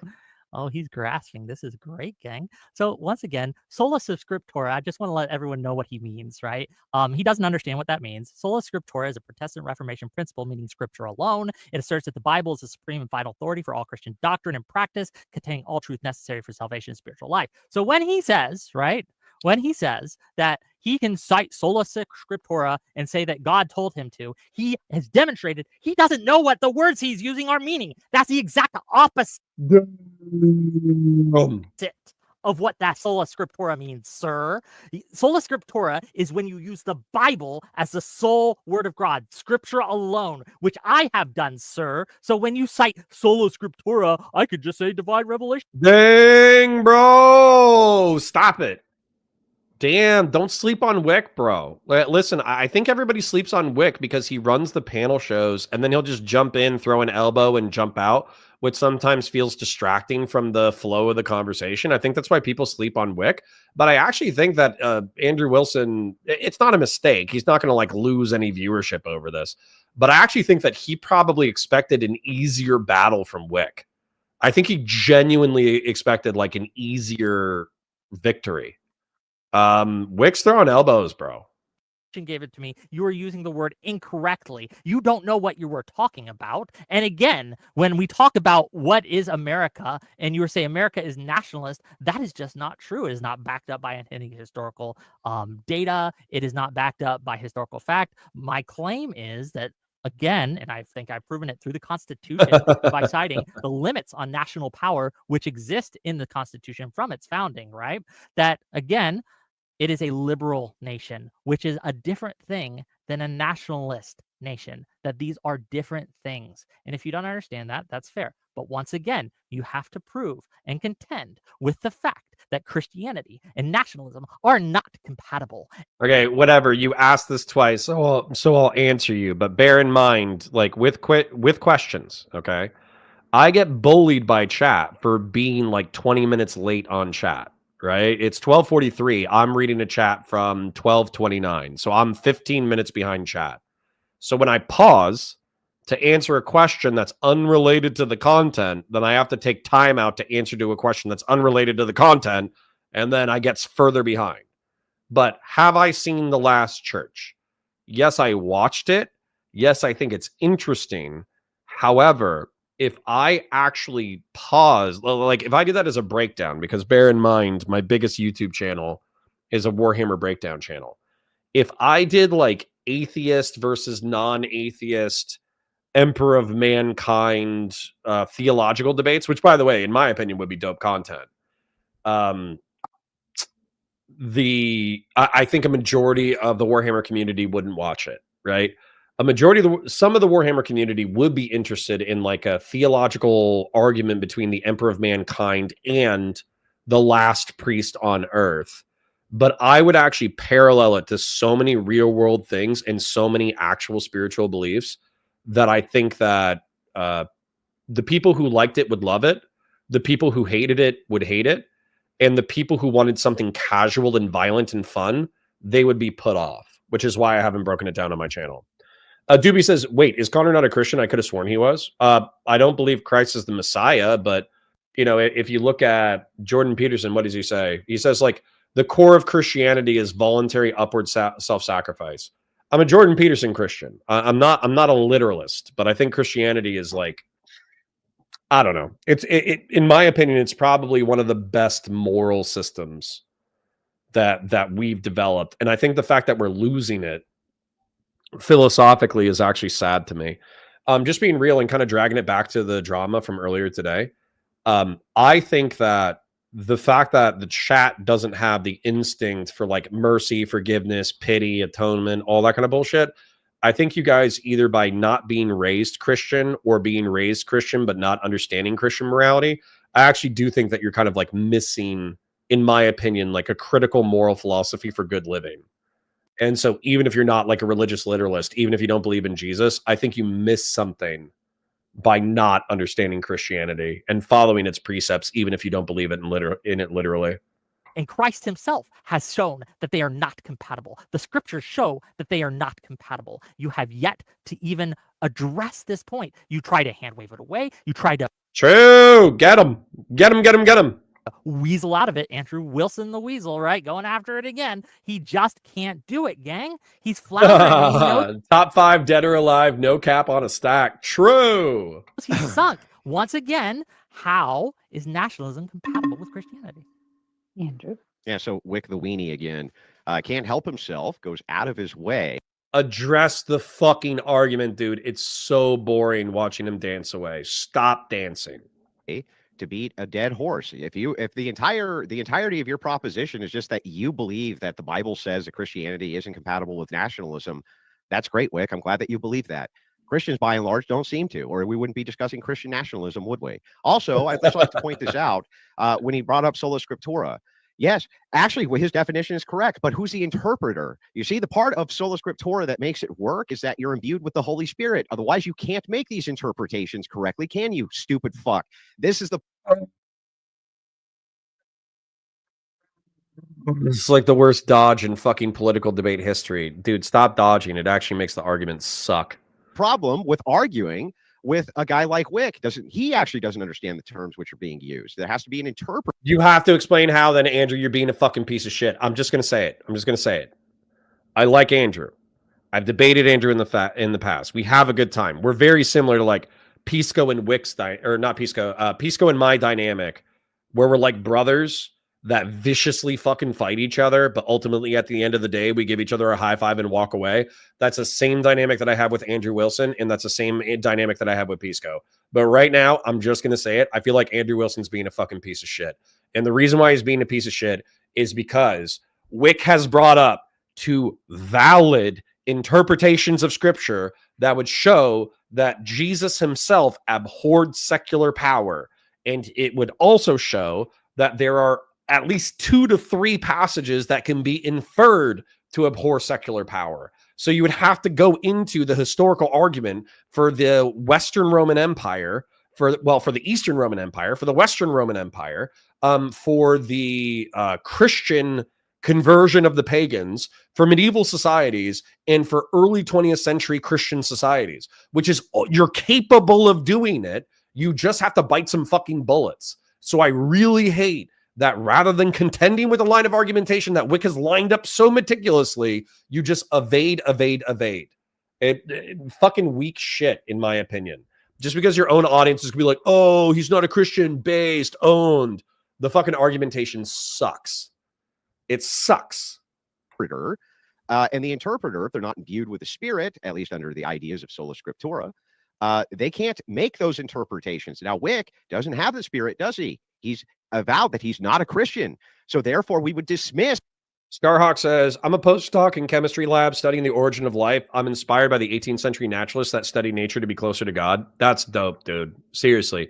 Number one, thank you for the super chat. Number two, we are kindred spirits. I think one of the craziest things about the past 200 years is that a lot of people realize that like religion isn't literally true. But since it's not literally true, they take the miracle of existence and life and humanity and earth. They take it totally for granted. And they're so cynical and they're so pessimistic about it. When effectively, like every time you open your eyes, it's effectively a natural and biological miracle. Like yes, there's horror. Yes, there's fear. Yes, there's disease. Yes, there's death. Yes, there's all these terrible things that come along with existence. But there's also like an extreme beauty at its core. And I'm tearing up a little bit. I shouldn't be tearing up right now, but I'm being a pussy. There's something beautiful about being alive. There's something beautiful about existence. And if you miss that, if you don't have that in your life, I think you're missing something about being alive. So whatever says nationalism with one's own nation and support for its interests, especially in the exclusion or detriment of the interests of other nations. Yeah, that might be Google. Liberal democracy does not equals not nationalist. Yeah, I'm a fucking nationalist. I'm a civic nationalist. I'm just not an ethno-nationalist. If you subscribe to the Constitution of the United States of America and American socio-political, economic, military dominance, then you are my brother in the American nationalist project. Valor says, hey, Muhammad was at least top 9. Ooh, was that a joke? I think that was a joke about his second wife. I forget her name. Aisha? Isha? Whoops. Isha joke. Muhammad, peace be upon him. Isha, peace be upon her. AKA Batasui says, Muhammad's contribution was limiting polygamy to 4 wives. Yes, and also banning infanticide and incest, which is like good. You know what I'm saying? He's like top 9 or 10 because he unified the belt of humanity, the equatorial belt, in a single universalist monotheist religion. That's why he's like top 10. But as far as moral prescription goes, he has like 2 or 3 bangers. And then I'm not going to lie, the rest of it is kind of mid. Anything that he said under his interpretation, because he's not imbued with the Spirit. That's the whole point. Now, this aside, notice that Whick has been trying to pivot to this all night. He can't seem to answer this question. Whick, can you once again? Sam says, I've been waiting for a stream like this for a while. Me too, bro. Me too. Listen, I'll admit it. I was chasing the metrics. Steven and I had a couple of banger episodes fighting the Live and Learn crew over the progressives that spilled over into personal bullshit between Pisco and him that I enjoyed fighting about and talking about. Then everything kind of settled, and then the sex drama exploded. And I'm not going to lie, because I do enjoy seeing my chat, especially in the morning, by the way. I understand other people, like, they go watch Hutch or Lonerbox or whatever when they go live. But especially in the morning, if I can break between 150 and 200, I love that. I love seeing big number go up. It makes me happy. However, I do love that I have 120 of you beautiful souls now in the early afternoon when other creators are live. So actually, I love you guys more than I love the other people. The 20 or 30 people who abandoned us. I don't love them as much as I love you, parasocially, of course.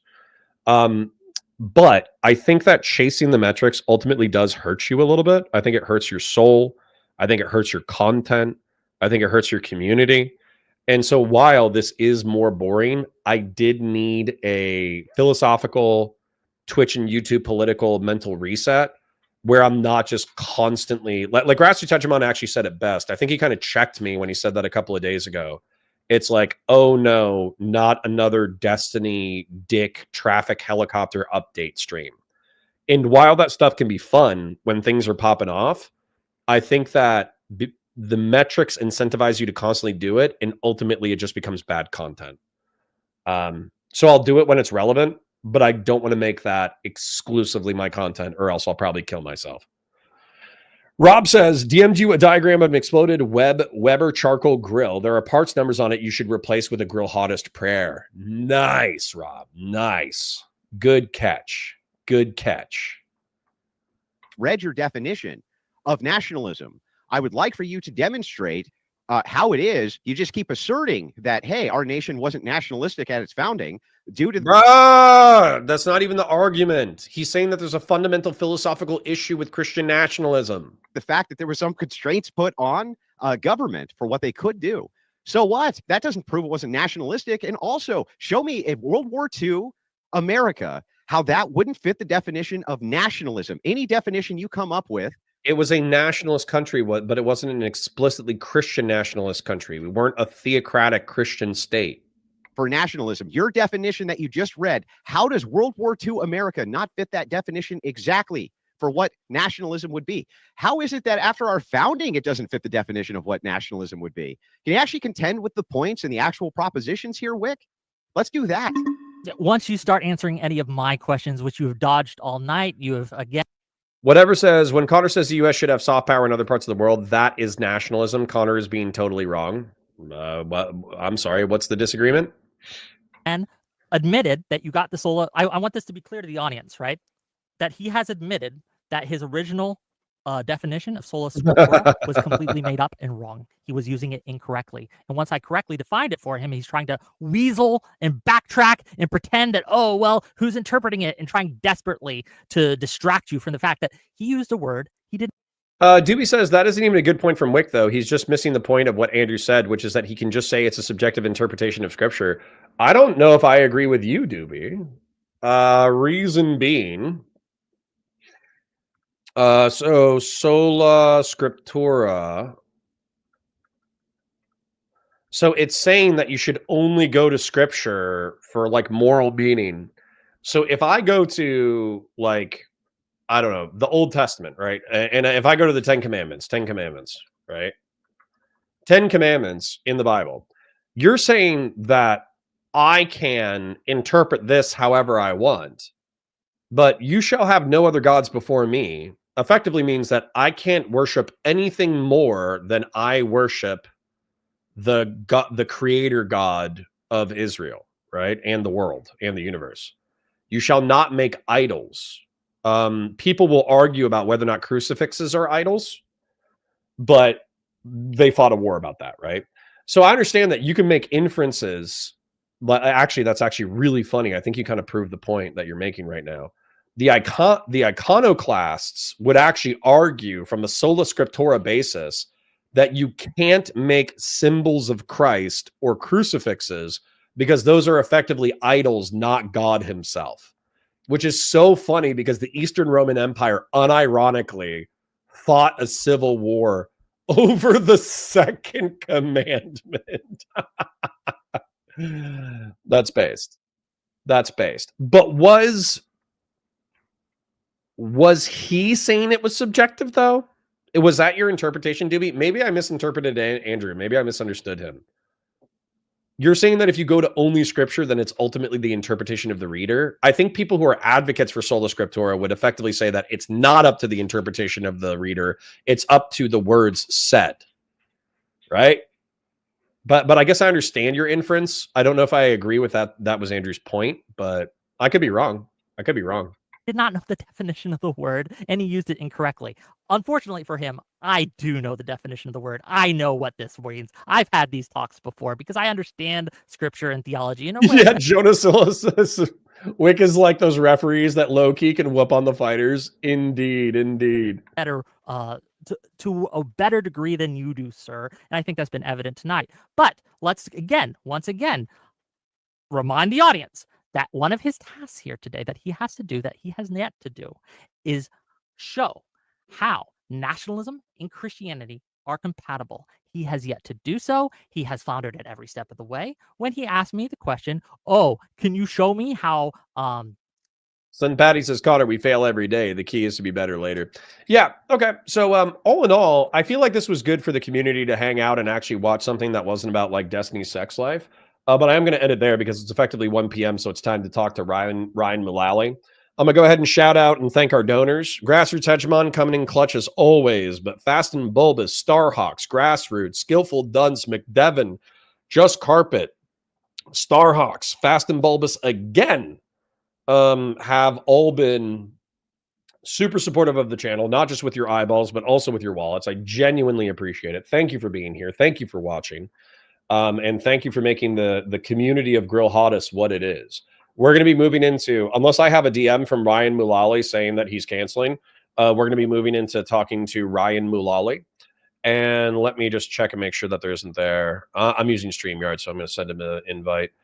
But effectively, we'll be having like a convo debate, I guess. I think that like we're probably similar breeds of centrist, but I will push him on the what I view as like creating fertile ground for Trump apologia. But you know, we'll see where the conversation goes.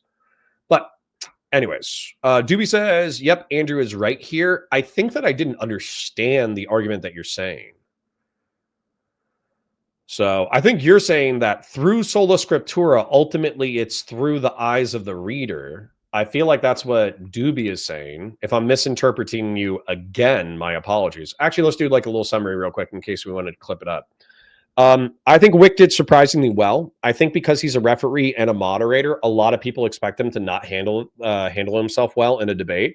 I think that because of the format of the 2-minute invitation or the 2-minute speaking times that allowed everybody to hear the line of argumentation, I wish the content had progressed further. And I actually don't like that it seems like Andrew and Whick were both willing to let the conversation kind of die on the medical table because neither one of them were willing to bite bullets. However, I do appreciate the fact that I feel like Whick was hyper tenacious about the fact that, you know, Andrew didn't deny how Whick was wrong. He just said that he wasn't a valid interpreter.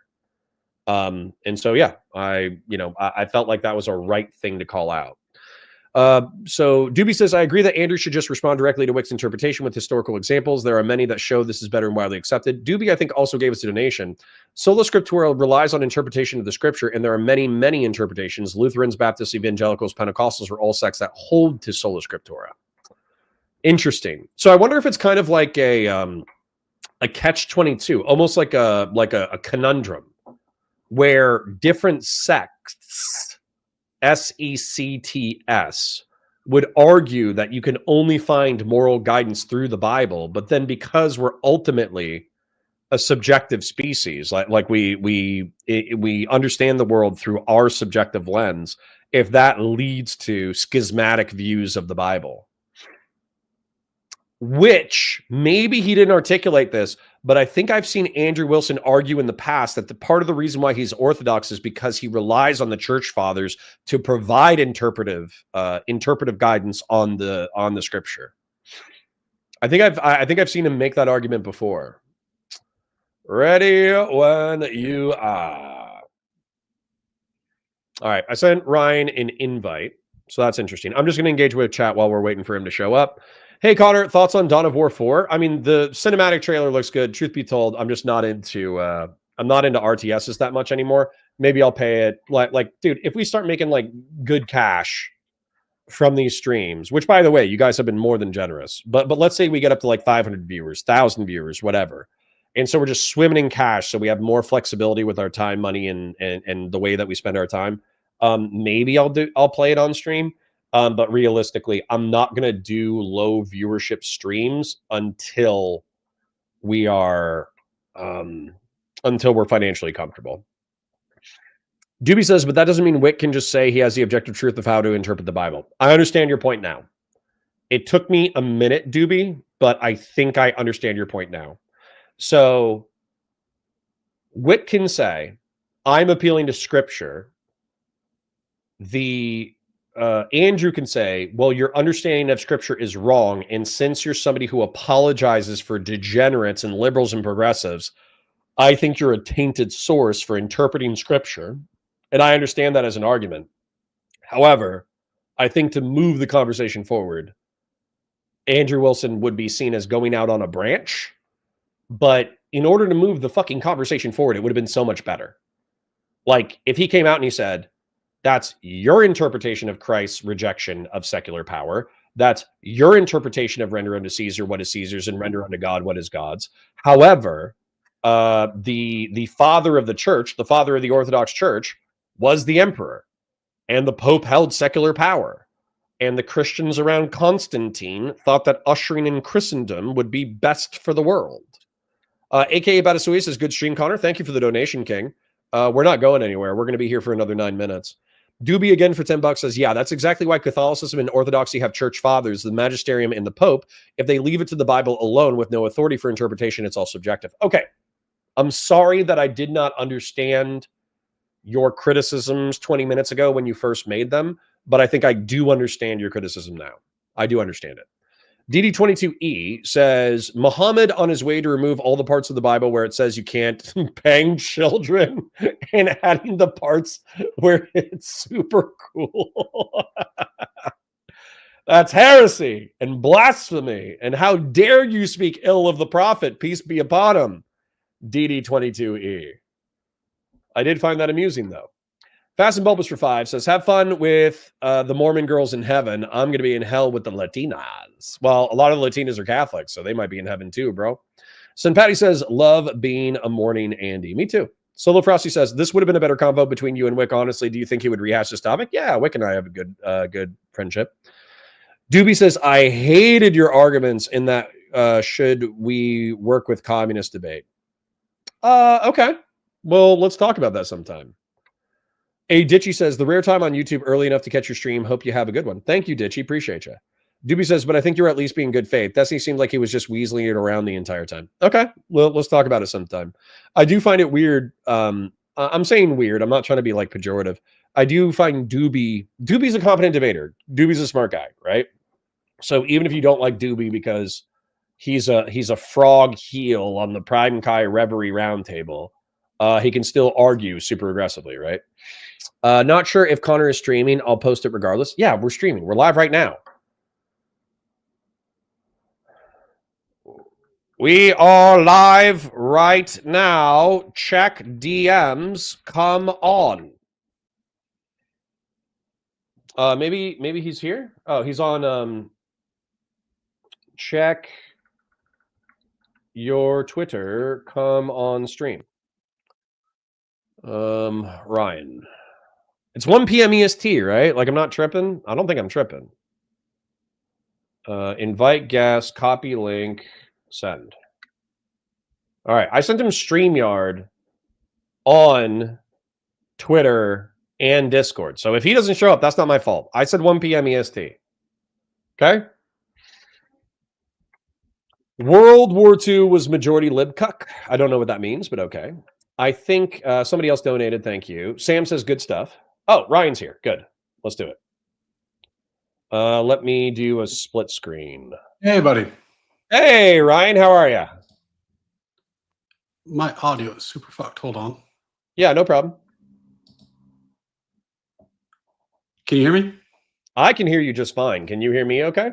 Yeah, beautiful, beautiful. I just had my audio settings all fucked up. All right. How you doing, man? Long time. Yeah, life's good. Good to see you again.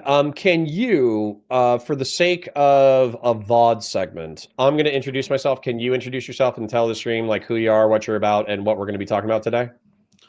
Yeah, absolutely. My name's Ryan Mullally. You can find me on X and YouTube at Natural Law with Ryan Mullally.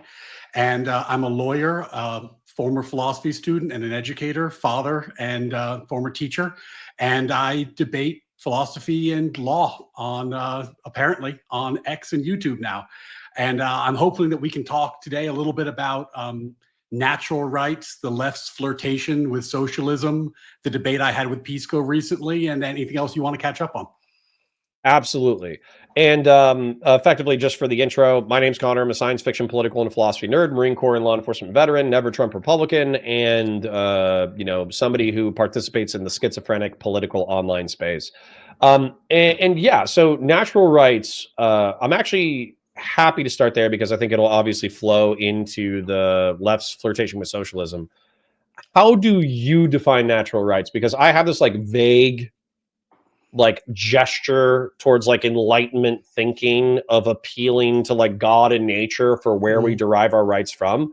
But I don't know how I would articulate that. And I don't know how I wouldn't make it ultimately subjective.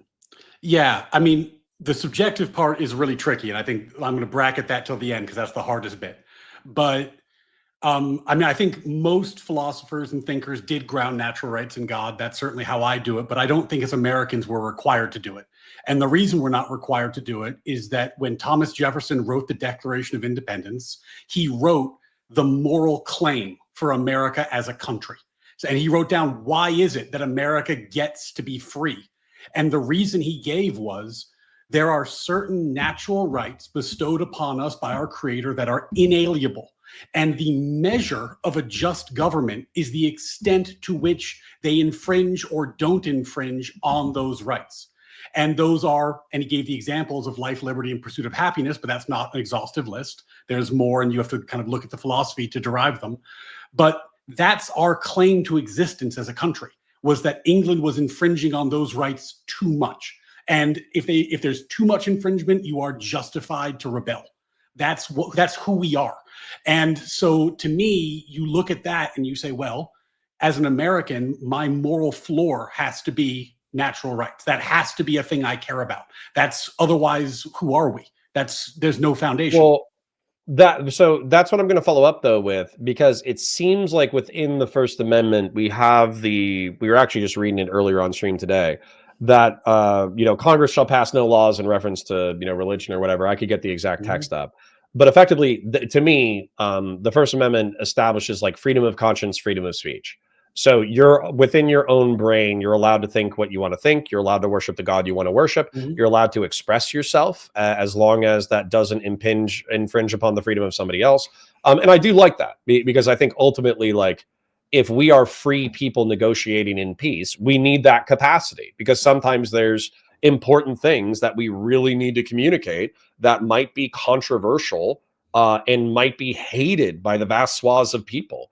And so as a result, we need that right to freedom and conscience. However, this does bring out an irony from the Declaration of Independence that we are endowed with these inalienable rights from our Creator, which effectively, like, there are atheists, right? And so atheists don't believe in the Creator endowing us with these inalienable rights. And I think if you doubt the authority of the Creator, therefore you doubt the authority of these inalienable rights. So how do you contend with that?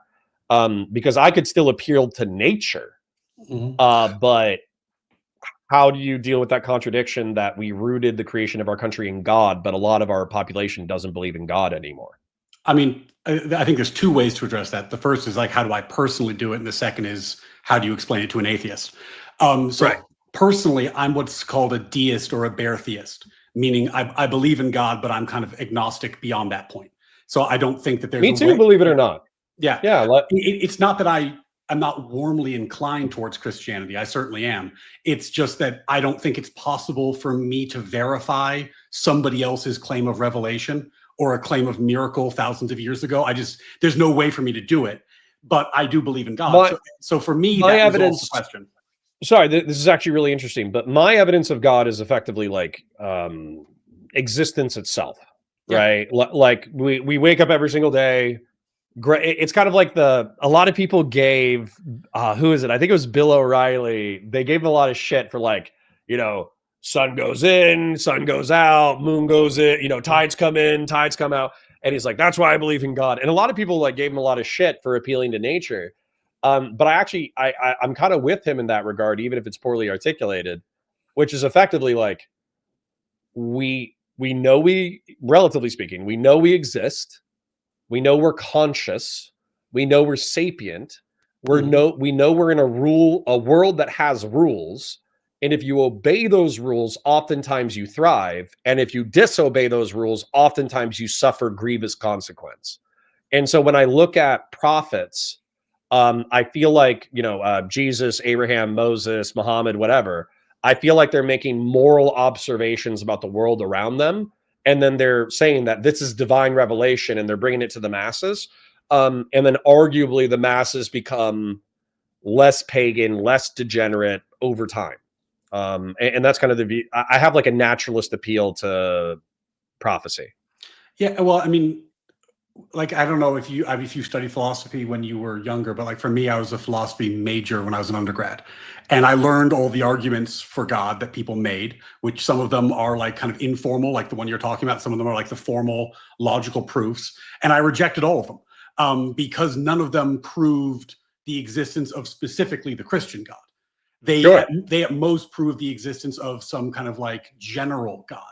But then when I got older and, back to the Declaration, I learned that like people like Thomas Jefferson, Ben Franklin, Thomas Paine, the founding fathers who actually wrote the document, the reason he says nature's God rather than the Abrahamic God is that Thomas Jefferson was a deist. He made his own Bible and he went through and removed every reference to Jesus performing miracles. And he believed that God created the universe and then like wound the clock and then just let it go and doesn't intervene. Right. Yeah. Right? What is it, like the blind watchmaker or whatever, yeah. or the. So hold on. Khazra Che says, I'm sorry, no way I can accept that logic, Connor. Okay. Well, then go ahead and describe to me where I lost you. Okay.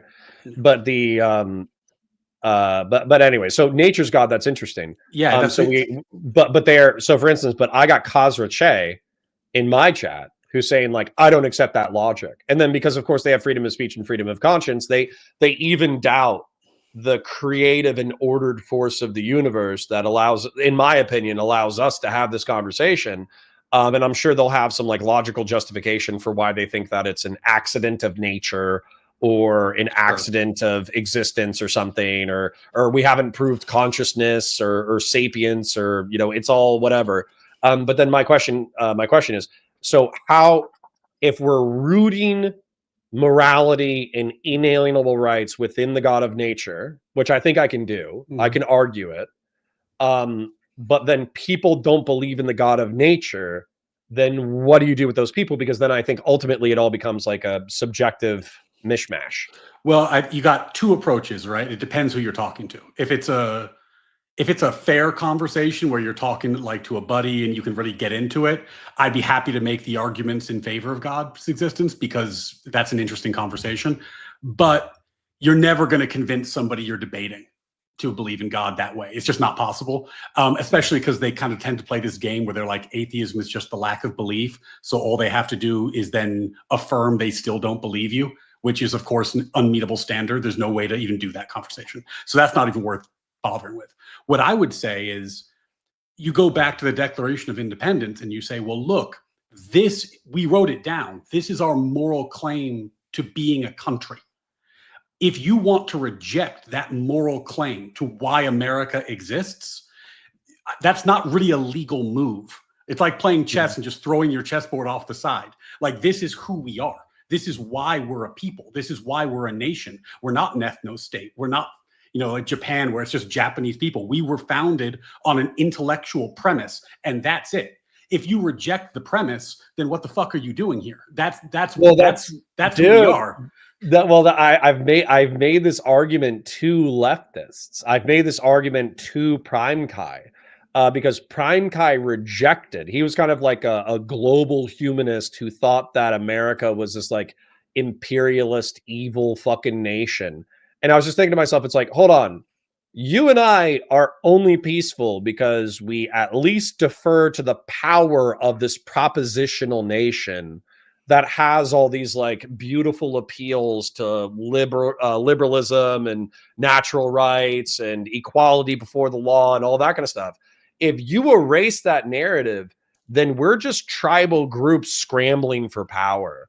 And so my desire to respect your rights or my desire to tolerate your blasphemy, it evaporates to almost zero because we're just tribes scrambling for power. And so that's actually one of the things that I think scares me the most about the dissident right and its influence over MAGA. It's one of the things that scares me the most about social democrats and progressives being useful idiots for revolutionary socialists, is I'm like, listen, if we accept the descriptive claims of socialists and dissident right-wing people that we're just tribes scrambling for power, then we might as well just like kick it off and start killing each other right now. Because ultimately that means that they don't believe in the proposition of this nation at all. Yeah.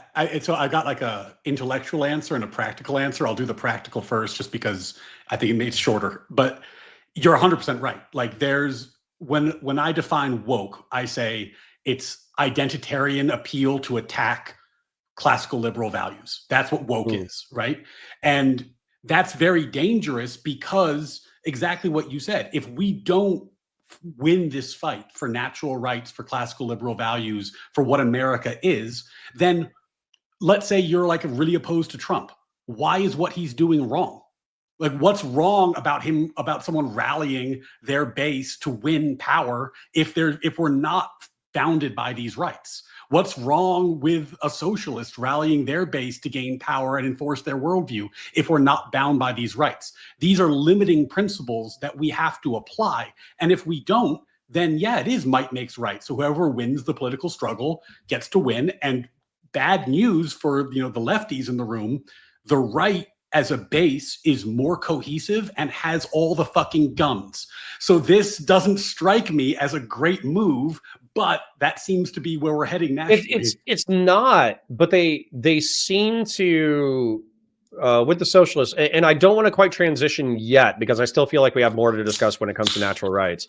However, it does seem like the left, and I do mean, I work in alternative media and online politics, right? So the two biggest leftists in this sphere, in my opinion, are Vosh and Hassan. And they have all this like revolutionary stuff where they're like, oh, we don't care. We'll just get the guns and form our militias and do our communes. And, you know, we need to take down the evil empire and this, that, the other and shit. I don't actually think that they're sincere because I don't think these people would like survive without air conditioning or super chats or DoorDash. And so I'm not so much worried about like the creators individually. What I am worried about, though, is the tens of thousands or hundreds of thousands of young men and women who are effectively inducted into an apocalyptic fucking death cult who might randomly commit acts of terrorism because they actually believe what their crazy fucking streamers are saying, and then who ultimately might destabilize society to the point that we do have armed militias fighting in the streets. Now, I don't think it's going to come down to like actually collapsing the entire United States country, but I don't want roving armed bands of socialists and fascists having gun battles in the streets. That seems like a bad state of social affairs. And this is why I describe belief in natural rights as the American moral floor. Like, if you don't believe in that, you're kind of just off the team because that's what the team is, right? Like, we are a unique country in that we weren't founded ethnically. We were founded because we had a revolution, and then the best men of their generation took months and sat down and thought about exactly what it would mean to be a country. And they did all the political science and they wrote it down, and we can read it. It's in the Federalist Papers.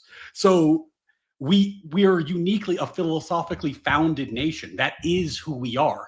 And if you reject that philosophy, you're rejecting quintessentially what it is to be an American. And there are other places to live. I don't see how we can function without a shared sense of national philosophy because we don't have an ethno-state to fall back on.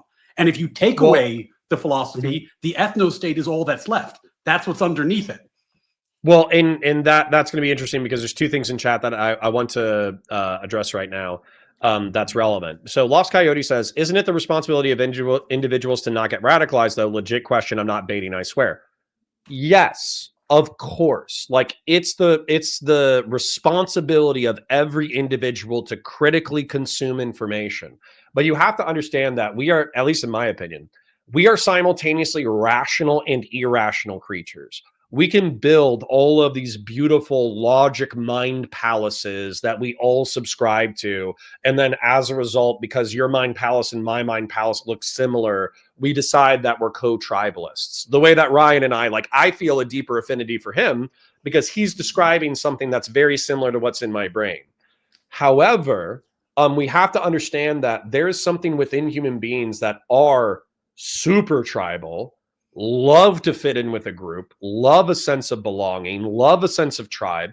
And so when you offer people's other senses of tribe, like, well, let's subscribe to this radical ideology that's cool and sexy and crazy. And, you know, you can share your tits on Discord and you can, you know, do all this crazy revolutionary bullshit. Especially socially discouraged and socially rejected people are going to fall into those tribes. And so, yes, it's incumbent upon individuals, but we as a society also have a responsibility to make sure that the weakest amongst us aren't falling into these apocalyptic death cults. Now, Ryan, though, I wanted to point this out because I think this is the rebuttal from the people who are actually trying to destroy the shared belief in natural rights. Whatever 4690 says that this is a historical lie, that America, since citizens were described early in the Constitution as white men of good character, this was a European exclusive project. And I actually need to use the restroom. So could you address whatever 4690 said while I use the restroom and come right back in less than 2 minutes? Absolutely. Yeah. No, I mean, I think that it is obviously true that the founders were demographically similar. I also think that it's obviously true that the founders wrote down in the Declaration of Independence that all men are created equal. And that wasn't a lie. They weren't making it up. They were stating the philosophy that is the basis for the country. And like most of us, they don't live up to their ideals perfectly. So it took time. But in the same way that, ethnic Europeans were the first people on earth to abolish slavery and to go out of their way to make sure that it no longer exists, we saw the same thing happen in America. It was bloody, it was difficult, and it was worth doing. So I don't buy that premise. I think that the fact that there were Europeans in America at the founding doesn't cut against what they actually wrote down and said. The fact that our founders were imperfect and didn't perfectly live up to their philosophy doesn't strike me as a particularly moving rebuttal. Like, it's more like a personal hypocrisy than anything else. And what we're talking about here is whether or not the idea is sound, which it most certainly is. And then just on a practical level, if somebody rejects this American philosophy and they say, no, this really is supposed to be an ethno-state, what's their next move? Like, how do you square this with anything else that we've done as a nation, anything else we've believed, any of the philosophy we've built, any of our ideology? You're going to say, well, no, we really are an ethno-state. That seems like you're saying, well, we get to reject everything we've learned about natural law, about natural rights, about each other over the past couple hundred years, and we want to revert back to 1700s, which is kind of like it's classic reactionary nonsense. It's A, not going to happen, and B, it's un-American.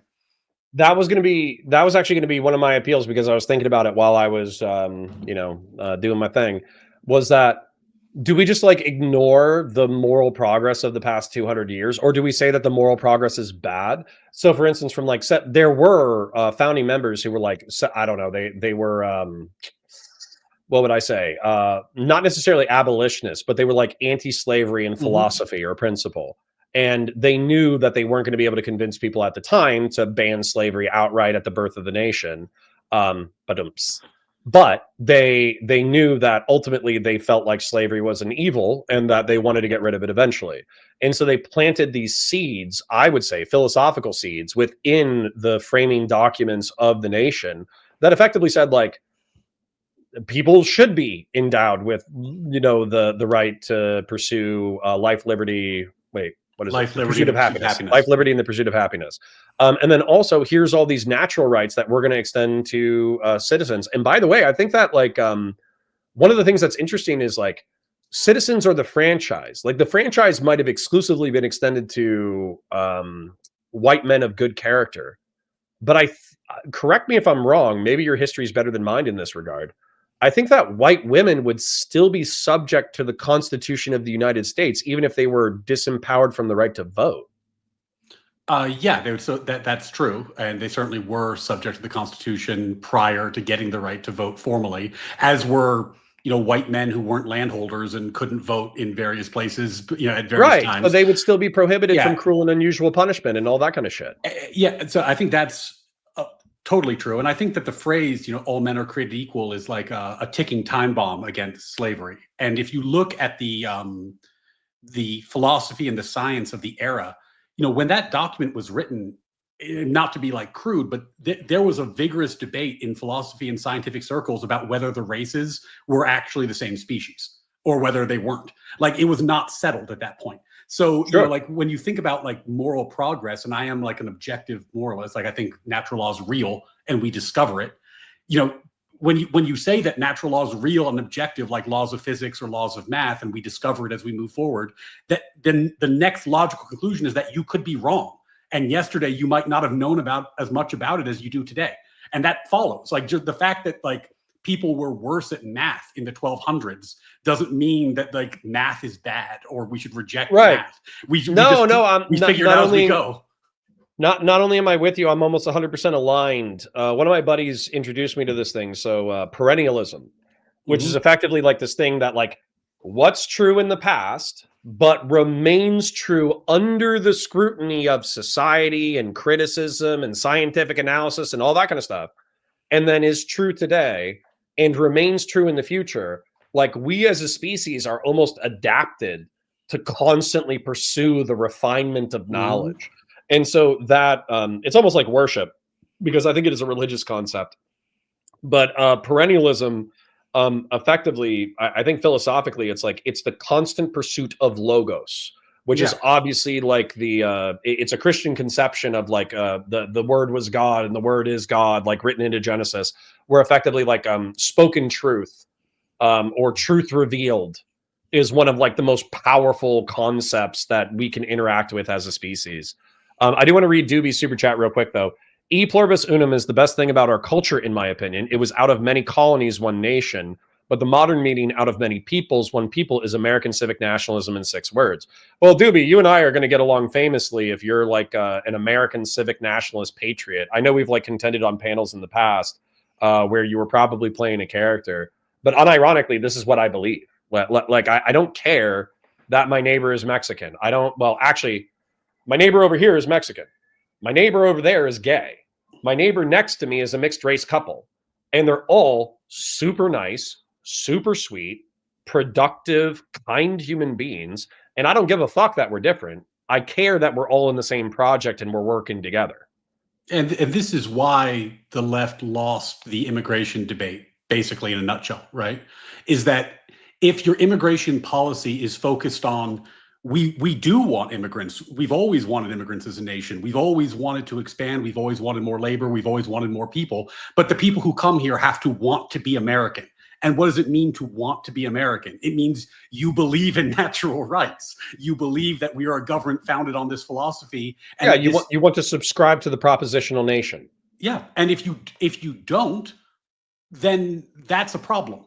So like there is actually then fuck you and go over there. Like, I said to Whick once, where it's like, I am in favor of immigration, but obviously if you snapped your fingers and waved your magic wand and you imported 100 million citizens who would vote for imposing Sharia law, that would be a huge problem, right? Because they don't want to be part of the project. They want to be part of a different project. So, you can, the reason that the right won the immigration debate was that the left stopped trying, and they used to do this, by the way. This is optional. This is the thing the left just stopped doing. They stopped trying to make immigration policy about people who want to join the American project and started making it just about open doors. And that's a non-starter. Like you're going to lose elections for years if you can't wrap your head around that. So to me, this is very obvious, but I don't. No, I'm shit, dude. You're fucking red pilling me right now. I'm sure my chat is furious. But I believe this. Like so, for instance, like I kind of jokingly talk about how I want to create the central United States of America, the northern United States of America, and the southern United States of America, and effectively create like the EU of South, Central, and North America, and have like cooperative security and economic zones. And that ultimately I do want people to be able to travel freely through these zones and become citizens in different areas and all that kind of stuff. But one of the things that I don't emphasize is that is requisite is a belief in the propositional virtues of the United States of America, like freedom of speech, freedom of conscience, like the right to keep and bear arms and civilian gun ownership. So if your government becomes tyrannical, you can rebel against it. Also, you can secure your society in times of unrest. Prohibitions against corrupt searches and seizures and all that kind of stuff. So all of my all of my globalism is not this like ooh woo fairy dust, all humans are human, let's all just live together and nobody will ever have any problems. It's not the globalism that they want. It's like extending American nationalism across the planet. Well, honestly, I think that's exactly where the left, and now I don't mean the political left, I kind of mean the cultural left, just fucked up, and where they lost me, to be honest with you. Like why I kind of ended up as an independent. Why? Because they were like, why do you have to believe in any of the American civic virtues in order to be American? It became like, you know, there was a thing Steven Pinker was talking about recently where like 88% of college students pretend to be progressive for good grades. And that absolutely happened. You know, I saw that when I was younger, and it was very, I know I went to NYU during 9/11. So, you know, everyone during that period is very trendy amongst like super lefty students to be like, we do the Hassan Piker, like we deserve all the bad stuff we do, right? And what you were kind of taught to ape was hollowing out of American values, where it's this like broken utilitarianism where they just say, well, isn't harm reduction the only thing that matters? And these values are archaic, and everything people believed was archaic, and all we need to do is reduce harm across the globe, and that's who we are. But that's nothing. And if you eliminate everything that people believe in, if you say you're wrong to have an ethnic affiliation, if you say you're wrong to believe in kin affiliations, if you say you're wrong to prefer people in your proximity to people you've never met, and then you say you're wrong to believe in your country and its ideals, then the only thing that's left is politics. So if you disagree with them, you're a fucking heretic, because they only have one belief left, right? They've killed everything else. Whereas it's like, a struggle for power. You and I disagree on a whole bunch of stuff, but we agree on a whole bunch of stuff, and we agree on a whole bunch of foundational American stuff. So even if you and I disagree about something in politics, I'm still going to be like, well, Connor's a good dude, because we have the same foundational values. Dude, that's sorry, that actually kind of hit me in reference to Rob Noor. So like Rob Noor and I, like, we are viciously incompatible when it comes to where we're putting our political energy. But I think that because he genuinely views the left as a cultural and political threat to the average normal American. Like, he thinks the cosmopolitan elites and all their technocratic globalist bullshit is destroying his way of life, his community, his world, et cetera, et cetera. Whereas I view as Trump as a larger threat. But what we share in common, I think, is we both like freedom of conscience and freedom of speech. We both like the right to self-defense and limited government. We both like a just Republican governance. And so we viciously disagree on means, but we probably agree on ends and to some degree principle. And so that's where we're like, people are like, oh, Rob Noor, he's such a piece of shit. He does this, he does that. And I'm like, yeah, but realistically, Rob Noor, in my opinion, wakes up, he goes to work, which is now streaming, God bless him. But he goes to work, he pays his bills, he takes care of his family, he takes care of his community. That's a good person. Even if his politics are utter dog shit, and even if his politics usher in some truly evil shit, in my opinion, I'm sure he has the same opinion of me. I actually think that he's probably a good person, even if he wouldn't say the same. Yeah, now, I like. Sorry, real quick. Oh, go ahead. Before we continue, I'm sorry for interrupting, but Jas86 is being a smartass and calling us stupid in chat, so I need to call them stupid real quick.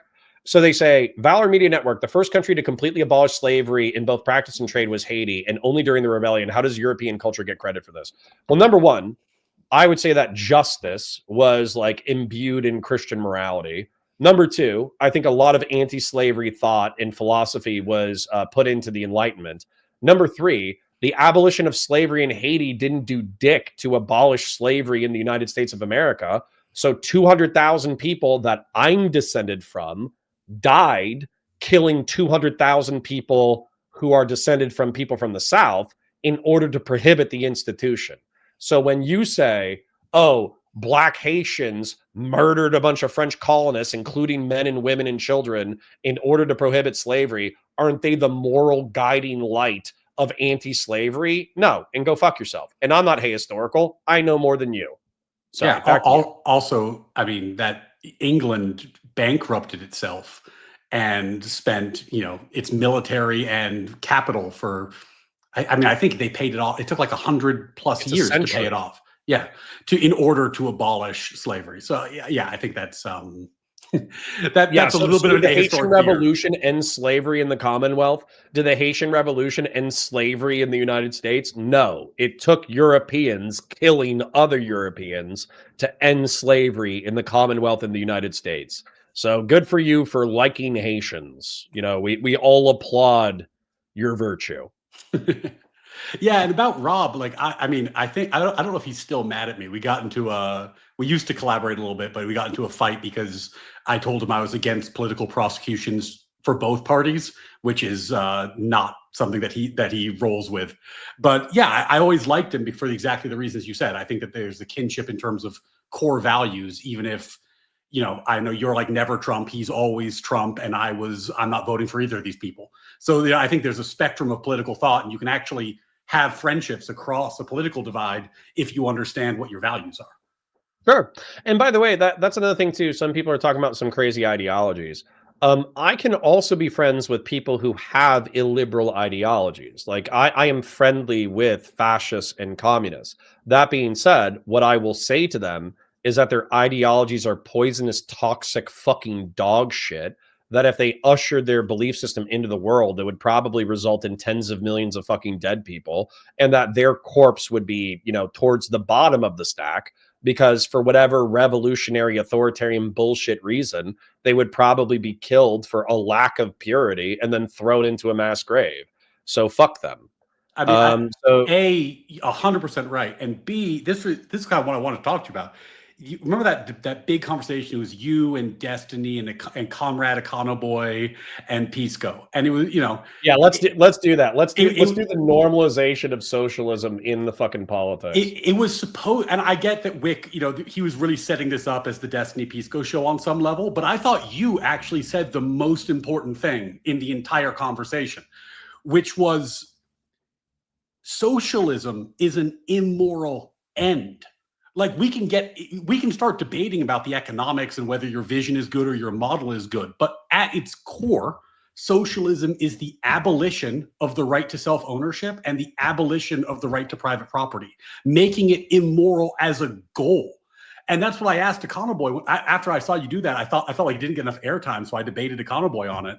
And that's what I was that's what I was saying to him about it. I was like, if you told me you could make everyone in the country 10 times wealthier and happier if you abolished free speech and freedom of religion, I would say no, that's an immoral end. I'm not a utilitarian. I'm not trying to maximize utility. These are non-negotiable moral obligations. And the thing you're advocating for is immoral in and of itself.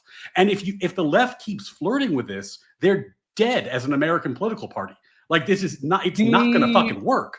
Well, let's talk about that, because I feel like there's some rhetoric here that people would view as like right-wing sweeping, but I do appreciate what you said, which effectively it's like, okay, so I have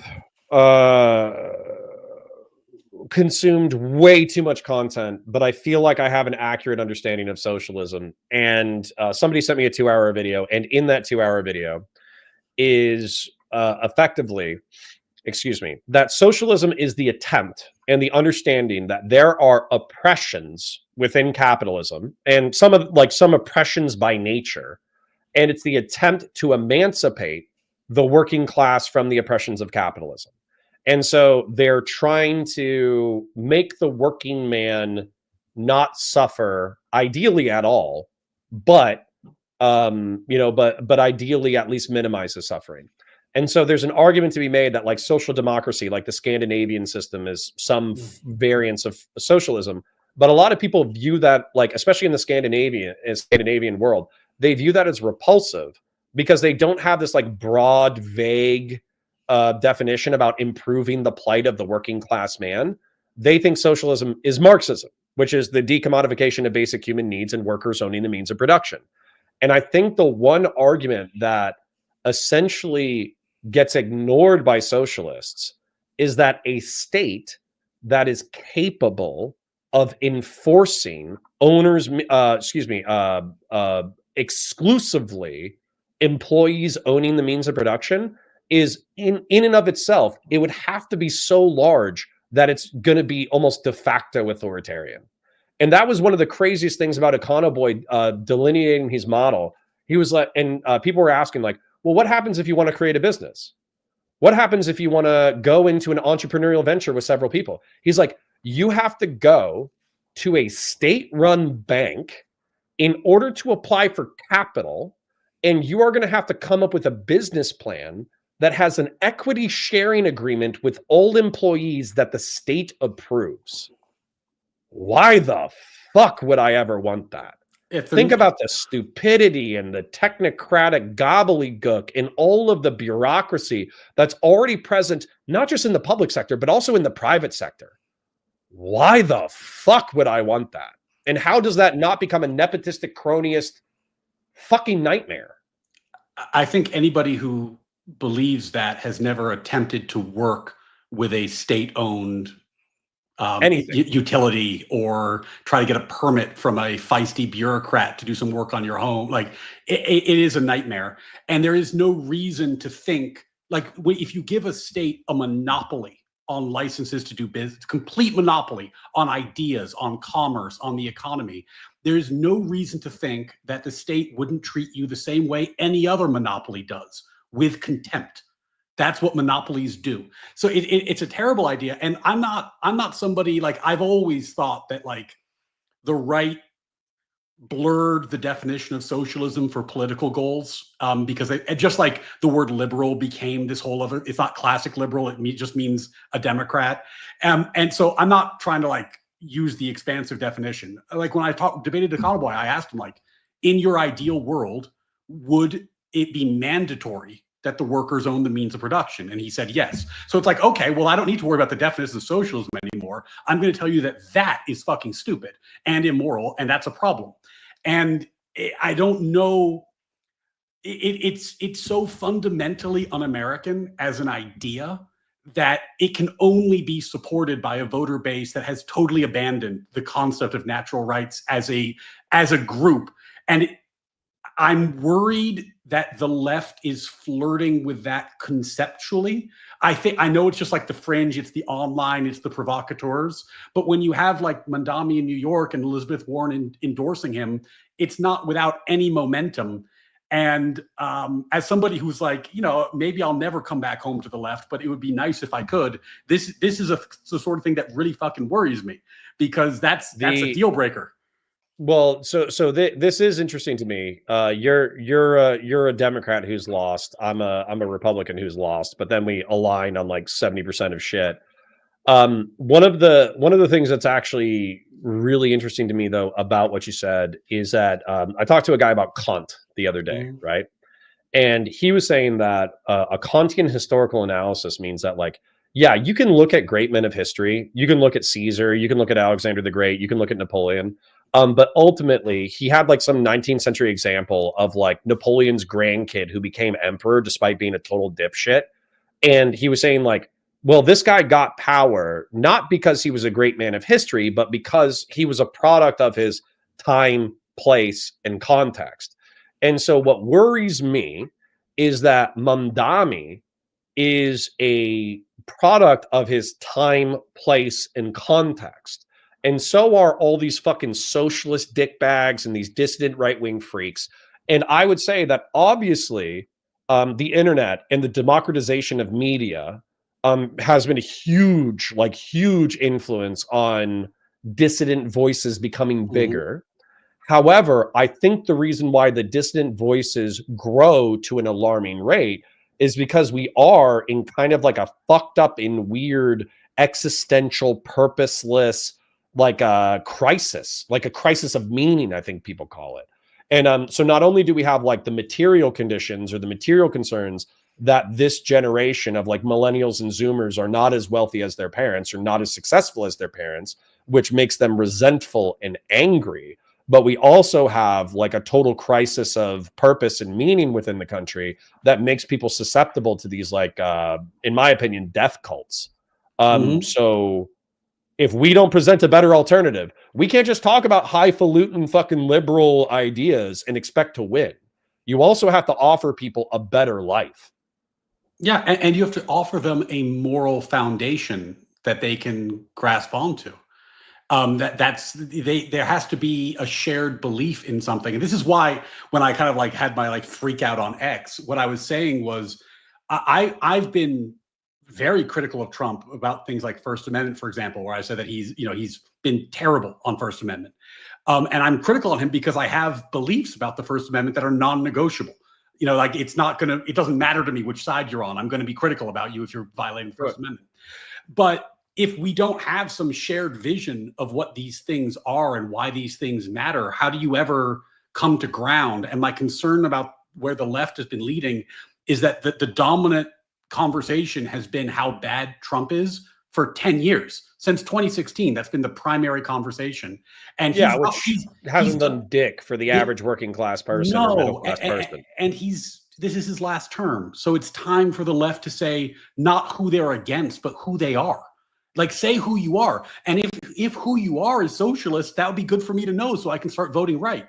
But if who you are is not that would be good to know also. So tell me who you are. That's a civil war, dude. That's a civil war in the party right now. So I just went to a conference. It was like liberalism in the 21st century. Mm-hmm.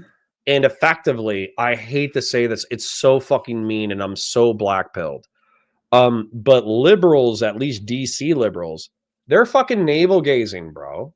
They don't know shit about fuck. If you start talking to them about people who make $10 an hour in fucking West Virginia working at Dollar General, you might as well be talking about a Martian. They have no idea what that person's life is like. They don't know what the economic pressures are. They don't know what the social pressures are. They don't understand it. They might as well be a person in a foreign country.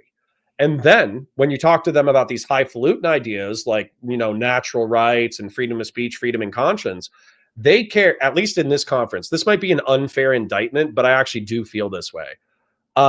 They care more about that for dissidents in other countries than they care about the plight of the working class and middle class in their own country. I swear to God. And I am a Ukraine supporter. Okay. I am a Ukraine supporter and I support pro-liberal reforms in Russia. I swear to God, 30 to 40% of the fucking talk time was about spreading liberalism to like India, Russia, and Ukraine. And I'm like, you guys are asleep at the fucking wheel. You don't understand that like 20% of the fucking left hates your fucking guts and effectively is pining for socialism. They don't know what socialism is, but they're pining for it. And then the fucking 55% of the right wing just voted in one of the most illiberal pieces of shit. I actually hate Trump a lot. Mm-hmm. One of the most illiberal pieces of shit because they think you're asleep at the wheel. Because you've gutted American economics with neoliberal globalist trade, because you don't care about what their wages are or whether or not they're able to raise their families, because you haven't reinforced education.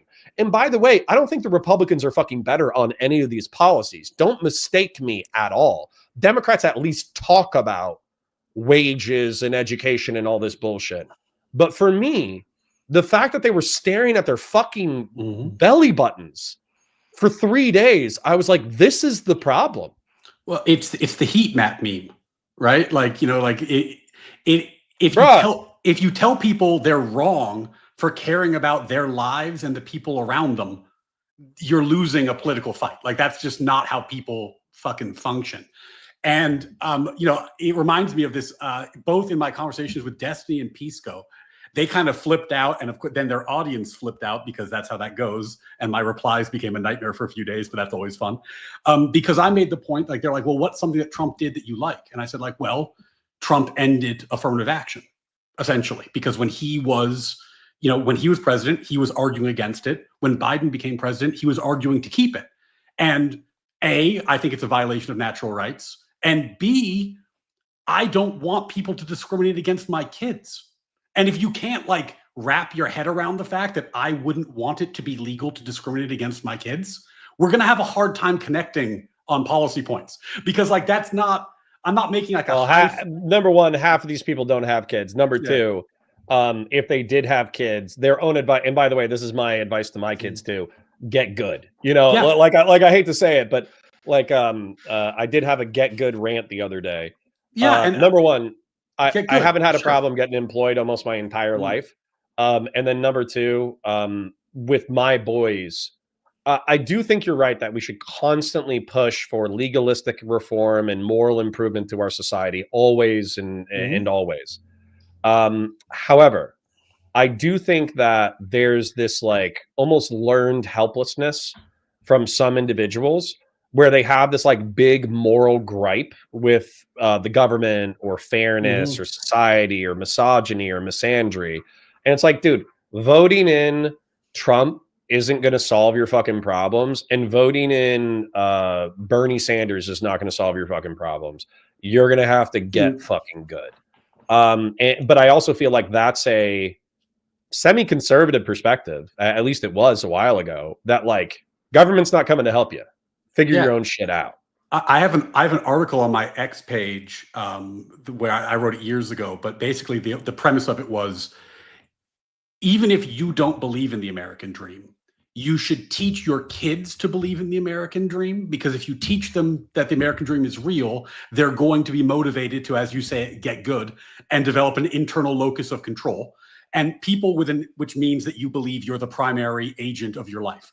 And people listen, I'm broke as fuck, but realistically, I am still pursuing my dreams. And if I look at American history, it's actually very often stories of people who are broke as fuck chasing their dreams. It sure is. And also, if you don't believe that you're the driver of your own life, then you're fucked. Why would I even try? You're already fucked, right? So like that's the most important. Like you're 100% right. Like you're fucked either way. I could be but I could be, because that's the other thing too. I think part of the malaise of capitalism, right? Which I'm not saying pejoratively, but one of the malaises of capitalism is like, you're right.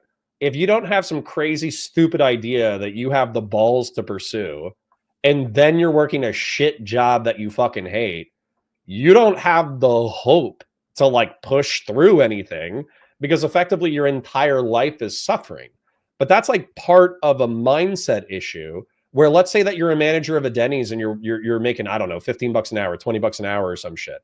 Well, if you think that you're going to live and die as an underpaid what's that? Okay. I have a hard out at 2:30. But if you don't believe that you're the moral agent of your life, then you're just going to accept that your life is always going to suck, and then you're going to be in perpetual misery. Whereas if you have a side hustle or a side dream, you can at least pursue that as an ideal that might never get realized, but you at least have that hope as like a burning light. And Doobie for $10 says, to Ryan, this might be a hardcore question, but I'll try to sanitize it. If your family was stranded on an island and one guy owned all of the sources of food but demanded a sexual favor for meal in trade, would it be immoral to confiscate his property from him? And this is more of an ANCAP argument that was actually brought up earlier. But I mean, you answer it, and then you can go back to John Locke, and even like the original conceptions of property rights included a proviso that you can't monopolize everything to the exclusion of everybody else. So no, I think that in fact, in that situation, that would be reminiscent of the things that Thomas Jefferson said was a reason to rebel against a government, that they were essentially stripping you of everything.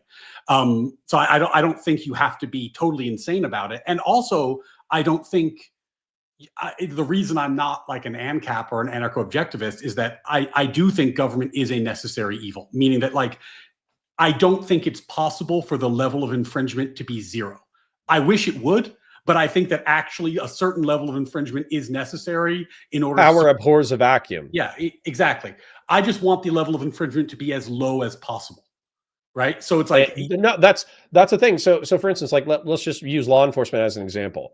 I would infinitely rather have an American cop who has some he has a body camera. He's accountable to a chief of police.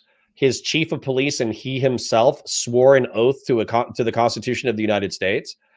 When he arrests me or detains me, he has to write a report, and it has to go to a state attorney and a judge for review. And not only that, if he violates my rights, let's say that he searches without a warrant, he needs to be able to justify his search to another legalistic body. Versus in an anarchic society, somebody could just pull their vehicle across the road with a firearm, stop me, and then just search me or detain me or deprive me of property or deprive me of life. And my only recourse would be like self-protective violence. And so that's the thing. It's like, these things aren't hypothetical. There are plenty of failed societies who have extortionate militias as a part of their daily life. There are plenty of Middle Eastern and North African countries that you cannot make it from city to city or community to community without bumping into some guy with a gun who wants you to pay a toll in order to travel through their city or community. And there's no recourse, no justice, no judge, no state attorney, no limitation to their searches, and no limitations to whether or not they fucking kill you. So these aren't hypotheticals. Yeah. And I think people get confused about this because I say that, for example, like I'm a small government federalist. And what I mean by that is I want the national government to do less. But that doesn't mean that all the things the national government is going to, in my mind, should stop doing shouldn't be done. I'm saying they should be done localized. They should localized be as possible. Exactly, because when they're localized, you actually have some say in what's happening. But to your point, like if you don't have the basics, like if the government doesn't protect your contracts, if they don't protect your physical safety, if they don't repel invaders, then you don't get to be a nation anymore, right? Like these are non-negotiable. The tribes that do those things are going to show up and kill you and take your stuff.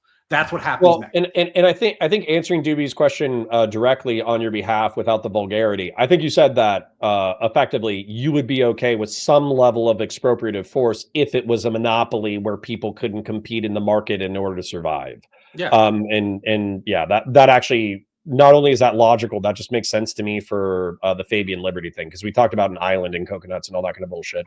Rob says, would you guys talk about the failures of wealth distribution in America, creating the fertile ground for socialist movements? I think we kind of did.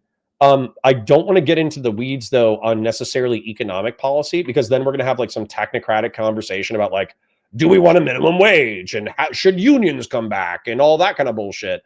But I'd rather keep it kind of like vague and principled, at least for now. So yeah, so hold on. You see, and I agree with you.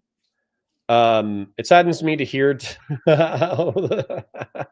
Connor confirm the line about Richmond north of Richmond. Yeah, it's sad. But anyways, I'll try to interact with chat a little bit less. But the pointer question, I guess, is, so you and I both agree that it's scary that the left wing is flirting with socialism, and some of them are out and out embracing it.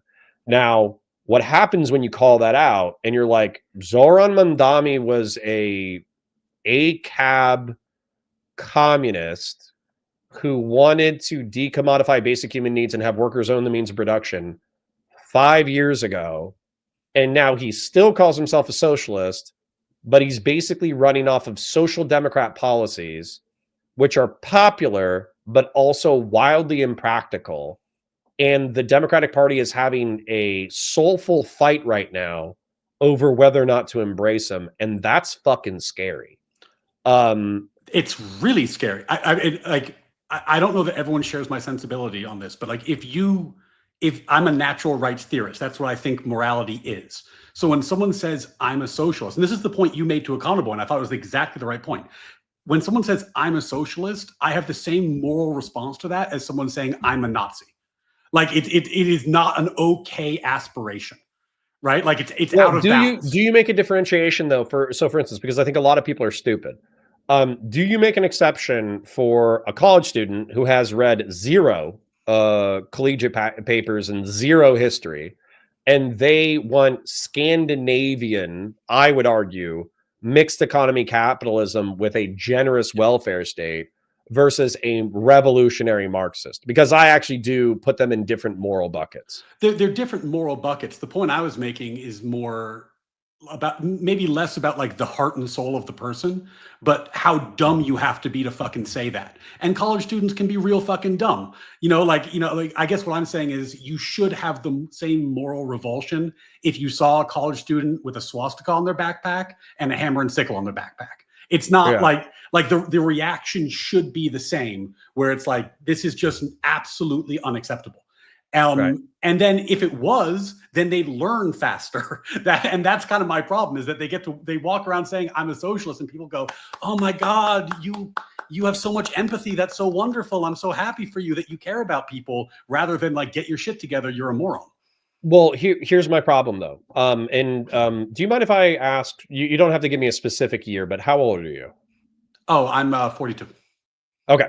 So I'm a few years younger than you, but I think we're still in the same generationally. And I would have to presume that either your grandparents or great grandparents were like either around during World War II or were World War II veterans. Yes.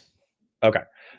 So my thing is, since I grew up with World War II, and we venerated my grandparents, we venerated their service, we were proud to be the descendants of World War II veterans.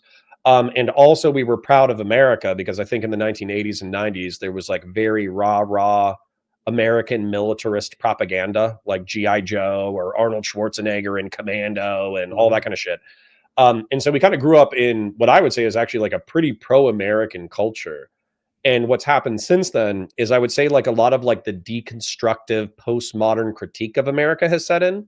And so we've lost not only like an optimistic pro-American worldview, we've deconstructed a lot of our tropes. And then not just that, we lost the World War II generation. And so since we lost the World War II generation, there isn't an instinctive revulsion to fascism, which is why I think the dissident right is playing with it. Mm-hmm. And then there's not an instinctive revulsion to socialism as a bastard stepchild of communism, because most of the people nowadays were either born towards the tail end of the Cold War and didn't participate, or they're effectively reading, in my opinion, like resanitized socialist sympathetic Cold War histories. And so for me, I don't know if it's enough to just say like, oh, well, treat socialists the way we treat Nazis. Because number one, Nazis are losing their revulsion, and then socialists are even more sanitized. Yeah, and I think this is why we, and by we I mean like classic liberals, and that should cut across the political spectrum, left and right. I hope it does. Listen, I'll call myself a classic liberal. It just engenders an idea of more laissez-faire economics, and then also Sargon of Akkad kind of made it repulsive, because he said, "Oh, I'm a classic liberal, classic liberal, classic liberal." Oh, just kidding, I'm a dissident right freak now. So he kind of sullied the term. But I mean, he absolutely does, but it has to be reclaimed, because that's the term, right? Like, I mean, okay. the thing. Well, if there's another one, I'm open to it. But like, that's the moral project. Is when you say deconstruction, I think you put the nail on the head. What was deconstructed was the American ethos. And if you don't have an American ethos, then you are at the mercy of people who provide an ethos, whether that's the dissident left or the dissident right. And if we want to protect ourselves against them, we need plot armor. And the plot armor is that, no, we actually do have an American culture. We do have an American identity. We do have an American value system. And that sets up boundaries. So when you say, yeah, I want to install a monarch, or I want to say that you can't hold political office unless you go to church 5 times a week, you're off the fucking team. We have a boundary. If you say we want to abolish the right to private property, you're off the fucking team, because we have a boundary. I love this, and I'm on the team. But I think my chat is probably rebelling a little bit, because they're like, oh, well, he just, he does sweet apologia for the Trump regime. McDevin, so hold on, let's address that momentarily. So McDevin for $2 says, can Ryan get Connor on Fire, or So to Speak's podcast? Is Fire, have you been on a free speech podcast? No, but I'm a member of Fire. Like I'm an attorney. I donate, and I know some of the guys, and I do pro bono work. No shit. I meant it was either Calvin or Colin up in DC, who's in, and correct me if I'm wrong, FIRE is like a free speech advocacy It group. is the only remaining free speech advocacy group. It's the only one. Okay. So I met 3 or 4 FIRE guys in DC last week. So that's kind of cool. That is my favorite, like, political-ish organization in the world. Like that. I love those guys. Okay, cool. Yeah, so I don't know if we can social network or get hooked up with those guys. But anyways, the point is I'll reach out. Cool. Then but my thing is, so all right, we're on the same team. We both believe in American values, classic liberal until we find a better term. You know, my community is using grill hottest, you know, combining the jihadism with grilling, you know, grilling food. We'll see if that catches on. Okay. So yeah. So my question though is at least the perception in my chat, some of the people who are rebelling and are your strongest critics, they're saying that you still carry water for the right by being overly critical of the left in reference to these fears, while potentially ignoring the worst abuses of Trump. And I don't know if that's true, but how do you respond to that accusation, I guess? No, this is what I get for doing a lot of political stuff online, right? Because here's how these conversations always go. I get on there and they say, like, Trump did X, Y, and Z bad thing, and I say, yes, I agree, that was a very bad thing. Right? Okay. And then they say, well, he did this other bad thing, and I'm like, probably I agree that was a bad thing too. And then they're like, well, what about this? I'm like, well, that one maybe I disagree with you about. Like, but generally speaking, I agree that he did a lot of bad stuff, right? And then they say, well, since he did all these bad things, won't you join my political project? Won't you admit that Trump is so bad that that's an overriding concern? And as a result, you should be on my team. And I'm like, well, hold on a minute. I didn't vote for either of them. And the reason I didn't vote for either of them is in 2020, when Biden was running, I said exactly that. I said, Trump is so bad, I'm going to vote for anybody, even if I'm not really sure about it, to beat him. And I'm never doing it again. That's it. It's one time. You get one. And after this, you got to actually earn a vote from me. And then we got to fucking 2024, and it was a fucking disaster. So, you know, like, well, let me ask you that though. Because I don't join the political project. Maybe I'm insulated by my own success, but what relative success, I should say. I'm not like Doobie and grassroots hegemon have not made me a millionaire yet. But I feel like I did okay through COVID, after COVID, all that kind of stuff. So maybe I'm a little insulated. But what about the Biden admin? Because what I hear, Trump, in my opinion, Trump, in spite of himself, had 2 or 3 good years, right? The economy was humming. Mm-hmm. Everybody was like, or at least I thought to myself, I was like, maybe he is a 4D chess master. I'm making the most money I've ever made. Society, you know, nothing fell apart. Everything's fine. But then we had COVID, and in my opinion, COVID was a fucking disaster. And the reason why it was a disaster was not only was it just a disaster of natural proportions or biblical proportions, just because it was a fucking disease that killed old people like crazy, and allegedly killed 1.1 million people in the United States. But it was also a disaster because Trump waffled on his perspective, depending on who he was talking to, where he says, we're getting the vaccine out. It is a serious disease. We need to care about this, blah, blah, blah, blah, blah. And Operation Warp Speed is the best thing since sliced bread. But then his audience would rebel. And then he would be like, well, actually, I think the Republican governors who are keeping the states open, that's the way that we need to do. We need to get people back to work, blah, blah, blah, blah, blah. And so as a result of that mixed messaging, I feel like partially that incompetence led to a lot of human disaster and tragedy and that lack of clear messaging. And then he tried to steal the fucking election. And that was like, boom, fuck you. You know, you don't even believe in a republic. You're not on my team. That's for fucking sure. Right. So that's so disastrous. What did Biden do or Harris do or say that they weren't worthy of your vote as a lesser of two evils? Sure.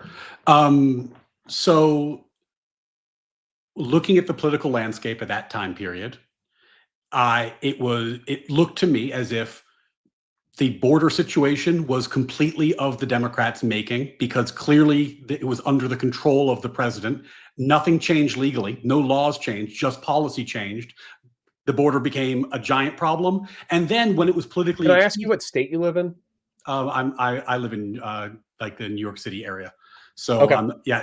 I'm not saying for me personally, I'm not in the border town, but it was a politically made problem, because it was just literally lack of enforcement. And then when it was politically expedient, it was enforceable again. I really had a problem with the Biden administration's either attempts or condoning efforts to basically write racial or gender or other quotas and preferences into law, or to allow people to do so, which happened at NASDAQ, which happened in affirmative action. I am a constitutional originalist, so I like Trump's picks for the court. I really oppose court packing, which was on the table at the time. I was aghast at the vaccine mandate that Biden tried to push through OSHA. Like, that was to me, an obviously unconstitutional executive overreach. Not only was it an overreach, it was an overreach in an area that should be left to the states. It's not even a federal thing. It should be a state thing. And it was massive overreach. I totally disagreed with the student loan reform, the attempt to just forgive $500 billion of student loan debt.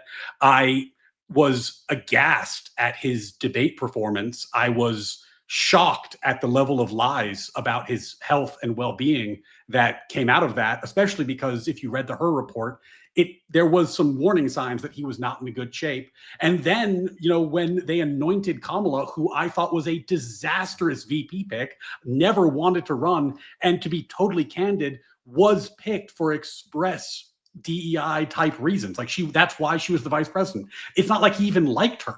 It was clear, like, she called him a segregationist. He didn't want her as the VP. He didn't like her, didn't want to work with her. She was picked for that reason, and then was anointed without a primary to become the president if she wins a general election. So yeah, I was a bit bummed by all of that. And to be candid, if you give me that list, yes, at the time, gun to my head, if I had to pick between the two, which thankfully I didn't, I preferred Trump's policies by a bit. That said, you said the magic words. His actions regarding the 2020 election are disqualifying. So even though I had a lot of reasons to vote against the Democrats in my mind, and vote Republican, by the way, for the first time in my life, I've been a Democratic voter my entire life. I've never voted Republican. So that was going to be my first Republican vote. He was disqualified. So I said, well, you know what? Fuck it. I'm going to sit this one out. Dude, some people are fucking hating, but I appreciate you at least having the balls to be like, hey, this dude like if I'm a tribalist, this dude says that he's going to give me more shit as a tribalist, but he's such a piece of shit that I can't pull the trigger. I appreciate that. I mean, like, if it was DeSantis, I would have voted for him, but sure. That's where I was. Let me address the super chat, and then I want to ask you a follow-up question. In DD22E, if I missed your question, go ahead and ask it again. Rides for Hong Kong 25 says, to this day, Ryan can't say if Trump is worse than Biden Kamala, despite every metrics that matter. And I want to piggyback off of that. Thank you for the super chat, by the way. One of the things that I find so fucking repulsive about the Trump administration, and it might be a little bit too abstract. And I think earlier we were laughing about the fact that liberals care more about people in different countries than they care about Americans, at least at the Century for 21st Liberalism or whatever. One of the things that's so fucking repulsive to me is that they have constantly done fiscal conservative appeals, right? We're going to get Elon in. He's going to do the Doge thing. He's going to cut $2 trillion from the budget. We're going to find the waste, fraud, and abuse. We're going to do this. We're going to do that. And then what ends up happening is a $150 billion rescission package comes back from Elon Musk as a recommendation to Congress. Congress rescinds $9 billion. It's almost exclusively $6.5 billion to PEPFAR and $3 billion to USAID. These are, you can say that USAID is a fucking CIA soft power international org, and I'm going to say based. Like, CIA fucking trying to overthrow Cuba, awesome. I love it. Please try to overthrow Cuba more. But anyways, The point is that this $10 billion is correlated with a projection of 14 million dead from preventable disease in the next 5 years. So that's AIDS, that's dengue, that's cholera, that's malaria. And so for me, the moral calculation is clear. Like, Kamala Harris can be a fucking piece of shit, lying progressive, snake in the grass, DEI fucking freak. I don't think that she would have killed 14 million people through incompetence. And the same thing with like Gaza and Israel, Palestine. I don't know if you're a Zionist or not, but basically, like, we still would have supported Israel. Israel still would have gotten weapons and been able to control Gaza, but we would not have written them a blank check to do whatever the fuck they want to do. And that's what Trump is doing right now. So for me, like, Trump is a billion times worse. So what do I have wrong? I think that I'm not going to disagree with you on, I think certainly not the botching, let's say, of the Doge cuts. Like, and what I talk about with Trump sometimes is, like, did you hear Robert Kennedy about cell phones? It's like my favorite example. He said, no, but he goes, please tell me. He goes, we got to ban cell phones in schools. And I'm like, fuck yeah, that is exactly what you should do. And then he's like, because they emit microwaves that program your brain. And you're like, I'm like, no, that's not the reason. What the fuck? And yeah, it's like you're distracting and you're creating antisocial freak fucking kids who can't do anything but stare at a screen for more than 15 minutes, even when they're doing the work they're supposed to be doing. So in terms of how the Trump administration has played out, like, I'm massively disappointed in Doge, and we can get into that if you want to. But the choice and the election time period, and remember, that's not today, that was back then, was one party at least says they would like to cut the size of the federal government. The other party is expressly interested in growing it. So do you consider yourself a fiscal conservative in some regards? Like, you think that we need to balance the debt in order to not collapse the dollar? Yes. Yeah. I think that I would like the federal government to be about a third its size, and I would like it what do you want to get rid of? Fucking everything. It's a fucking disaster. Hold up. We got to be a little specific here, okay? Because right now, at least according to what I understand, we run a $6 trillion budget. Do you think you're going to get Social Security? I think I'll get like a 40% cut shitty version of it. I mean, someone asked me this question once, and I thought it was really interesting. It was like, what amount of your money back? And I'm a lawyer, so I've been maxing out Social Security for a while, right? Yeah. Like, what amount of your money back would you need to get if you were given just an opt-out button? You don't pay the tax anymore, but you get nothing in return. And I think if they offered me like 20% of my money back, I'd take it. Like, just to be done with the system. Because right now we're spending, and this is why Doge could never have worked. It was never going to work, and it was obvious it was never going to work. We're spending so much money on things like Social Security and Medicare that are helping a lot of people, but they're doing it so inefficiently that there's no amount of budget you could cut. You could cut the entire discretionary budget, and you're still not going to break even. That's what I was going to ask you. That's actually why I was asking the question that I was asking, because at least as far as I know, the budget is, and I'm sorry, I do have a hard out in 8 minutes, so it might be like weird. We're in the middle of a rant and responding to a super chat, and then we dip out. But $6 trillion, dude. It's like, what, 2 is Social Security, 2 is Medicare and Medicaid, and 2 is discretionary, of which the military is 1 trillion. And you're saying that you want to cut it down by 33%? I mean, it's not possible. And like, look, man, it's just some, I'm just talking about like basic economic literacy. When I was a teacher, before I became a lawyer, I had a 401k. I put 10 grand in it. This was like, let's say like 2007, the market was crashing. It's a good time to invest. That shit's worth like 60,000 today, right? Okay. Because that's what the market does, right? Yeah, it expands. The money I put into Social Security is not invested. It does not grow. It goes in and then it goes out the door to someone else. There's no growth at all. That's a psychotic way to plan for retirement. I mean, like, like if you never got any growth on your money, nobody could plan for retirement. Sure. It is a totally insane way to do it. And if we don't do something about that, like, I don't see how we could possibly let's discuss Medicare, or Scott, not Medicare. Let's discuss Social Security reform a different day, because I have a feeling that we're going to lose people from a technocratic perspective. No, makes sense. But Rises says forgiving student loan debt is worse than throwing people into Sakat.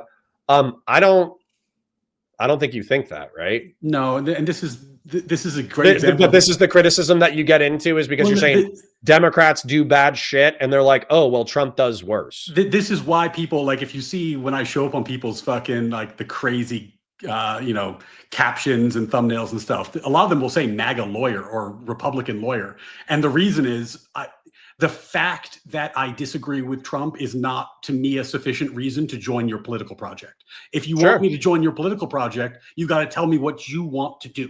And if I like it, I'm on board. But, I'm not motivated by how bad Trump is in terms of joining teams. Well, and let me ask this, just so I don't miss a super chat before we dip. So Doobie says, if tech makes plenty, but the plenty feeds only the few, corporal lords who buy our laws, why cling to liberalism's broken promises? Why not look to an alternative where common good outranks greed? So Doobie, I don't know if you're asking this hypothetically, but what I would say is effectively, like, I don't have a problem with, I'll answer it, then I'd love for you to answer it. I don't have a problem with taking care of old people, taking care of sick people, universal health care, and a strong military. I think all these things are good. And we could talk about, like, I don't know, Social Security reform. So for instance, Ryan saying, like, we just take the cash and give it to people rather than putting it into an investment vehicle that grows money that then you can, like, cut more profit out of in order to help people retire. That seems like a very complex. But a reform that's worth doing is turning Social Security into an investment vehicle that generates money rather than just, paying for people's tuna fish cans today.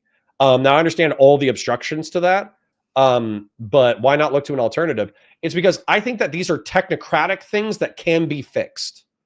I think we can fix these things, either through government or through the private sector. I have no idea, but I think we can work hard, build our communities, take care of our peers, take care of our family, and ultimately the American life is still worth living. However, I'm worried about Doobie's sentiment because I think it's increasingly popular with young people where they don't even believe in the project anymore. So, Ryan, if liberalism isn't able to address these broken promises, why would we continue to fight for liberalism instead of looking at new options? First of all, liberalism is doing fine. Like we literally, like, if you had to pick the moment in history to live in, it would be this one. Like you live a life of unimagined luxury that fucking kings couldn't have thought of in their wildest dreams. But we can set that aside, read Steven Pinker's Enlightenment now. Life is not that bad.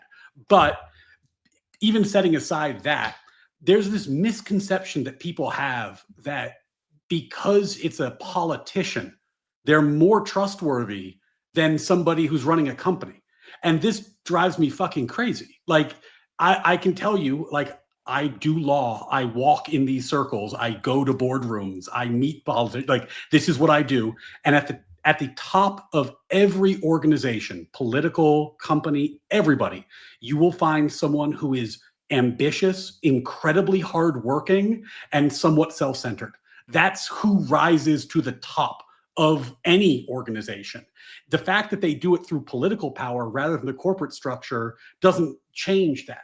There's no reason to think that the government is going to be more motivated to treat you the way you want to be treated. The difference is their motivations are not transparent. When you're dealing with a company, you actually do know what their motivations are. They might be shitty, but you know what they are. They want to make a profit. So you can work with that. When you're working with a politician, like, they are lying to you, and they're lying to you. The devil you know versus the devil you don't. Well, no, but they're lying. They're lying to you because we demand to be lied to. We say, you've got to fix the deficit, but you can't touch Social Security. And if you don't believe in that, then you can't run for office. So of course they say, yeah, I'll fix the deficit, but I won't touch Social Security, even though that's fucking impossible because we are demanding they lie to us, so they are liars. That's who we elect. And if we want to stop, listen, we man, need to fucking vote for people who don't lie. This is true. But this is part of my problem with our kind of like our political moment is I do feel like we're looking at these massive bureaucratic, technocratic issues. And when I go to DC, by the way, like I holy shit, I've never met more smart people more quickly than when I went to DC. Everybody was capable of having like a high level technocratic political conversation. But but what scares me about the navel gazing is when I talk to them about these like really complex structural issues that need to be fixed, that their leaders talk about fixing, right? Like the key players of the political parties, they talk about greenhouse gas emissions and fucking global warming and American military adventurism and the debt and all this bullshit. But when I talk to the really smart people who are next to the politicians, and I'm like, hey, here's this really complex, fucked up problem that we need to address or else it's going to sink us. And they're like, yeah, that's really bad, but it's really complex and nobody knows how to fix it. And like that's like the answer that I get. And I'm like, you are the people in power. You are the smart people. You are the people in the rooms with the people with the power. So if you are like, I know the problem's complex and difficult to solve. I fucking knew that. But if you're saying that, that means that we're not going to solve it. And eventually it's going to fuck us. So what the hell? Like, do we just ride this bitch until the wheels fall off? Because that's what it feels like. It just feels we ride this bitch until the wheels fall off. Well, I think we need to start looking at different solutions. And when people ask me, why do I favor federalism and limited government? That's a big part of it. I think we're more likely to find a solution if we stop looking for a one-size-fit-all national solution. We let the states experiment, and then we say, well, fuck, what they're doing in Mississippi is actually working, and what they're doing in Colorado is not. Okay, I'll tell you though, but as somebody who actually kind of worked for the federal government and thinks as complex and fucked up as it is, it's actually pretty incredible in a lot of ways. Oh shit, I got to roll. I got a hard out. You got a hard out. But sorry, real quick. What I was going to say though is that in reference to the federal government, what people hear though is that Mississippi, Louisiana, whatever, they're going to run a budget surplus, but they're going to let old people starve to death. And then New York is going to run a budget deficit, but the old people are going to be able to afford cat food.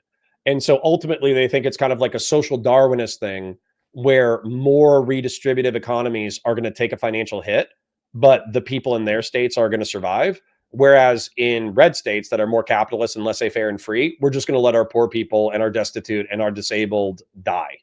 And by the way, I live in Florida. We kind of did that with COVID. Yeah. Like with COVID, we said, fuck it. And we just let people go out and the old people died and then we moved on, you know? But if you're not comfortable with people in other states living differently and making choices that will have real consequences, then you have to tell them how to live. And I don't think that works. I think we're too big a country. Interesting. Before we go, Doobie says, what if you can't feed your kids despite your overstocked grocery store down the road? Who cares if you're living in constant pain because you have no health care? Pharaohs had sand in their teeth. Right. Well, and Doobie, I don't think we're going to be able to address this immediately. And Ryan, if you're still alive, Doobie should jump over and talk to you. But effectively is, I'm with you that living standards are higher than they've ever been. And that actually, I really value being born at this time in history. However, I do think there's a lot of people hurting right now. And just because they can eat like a McRib doesn't mean that they're not going to be fucking super pissed if they can't take their kid to the hospital for fear of medical debt. And so that's kind of what I got to leave you with, because I actually just have to jump off. Yeah, I got to run too. But I think Doobie's problem is with the state of nature more than anything else. But anyway. True. But it was refreshing. I feel like you are who I was before the liberals cucked me, you know, and now I'm stuck between the liberals and you. So we'll work on it. We should start a political party. Man, sounds great. Time. Yes, absolutely. Let's talk about that more. I appreciate you, bud. I got to run. All right, later. Bye, bud. And seriously, thank you everybody for the donos. It's been crazy.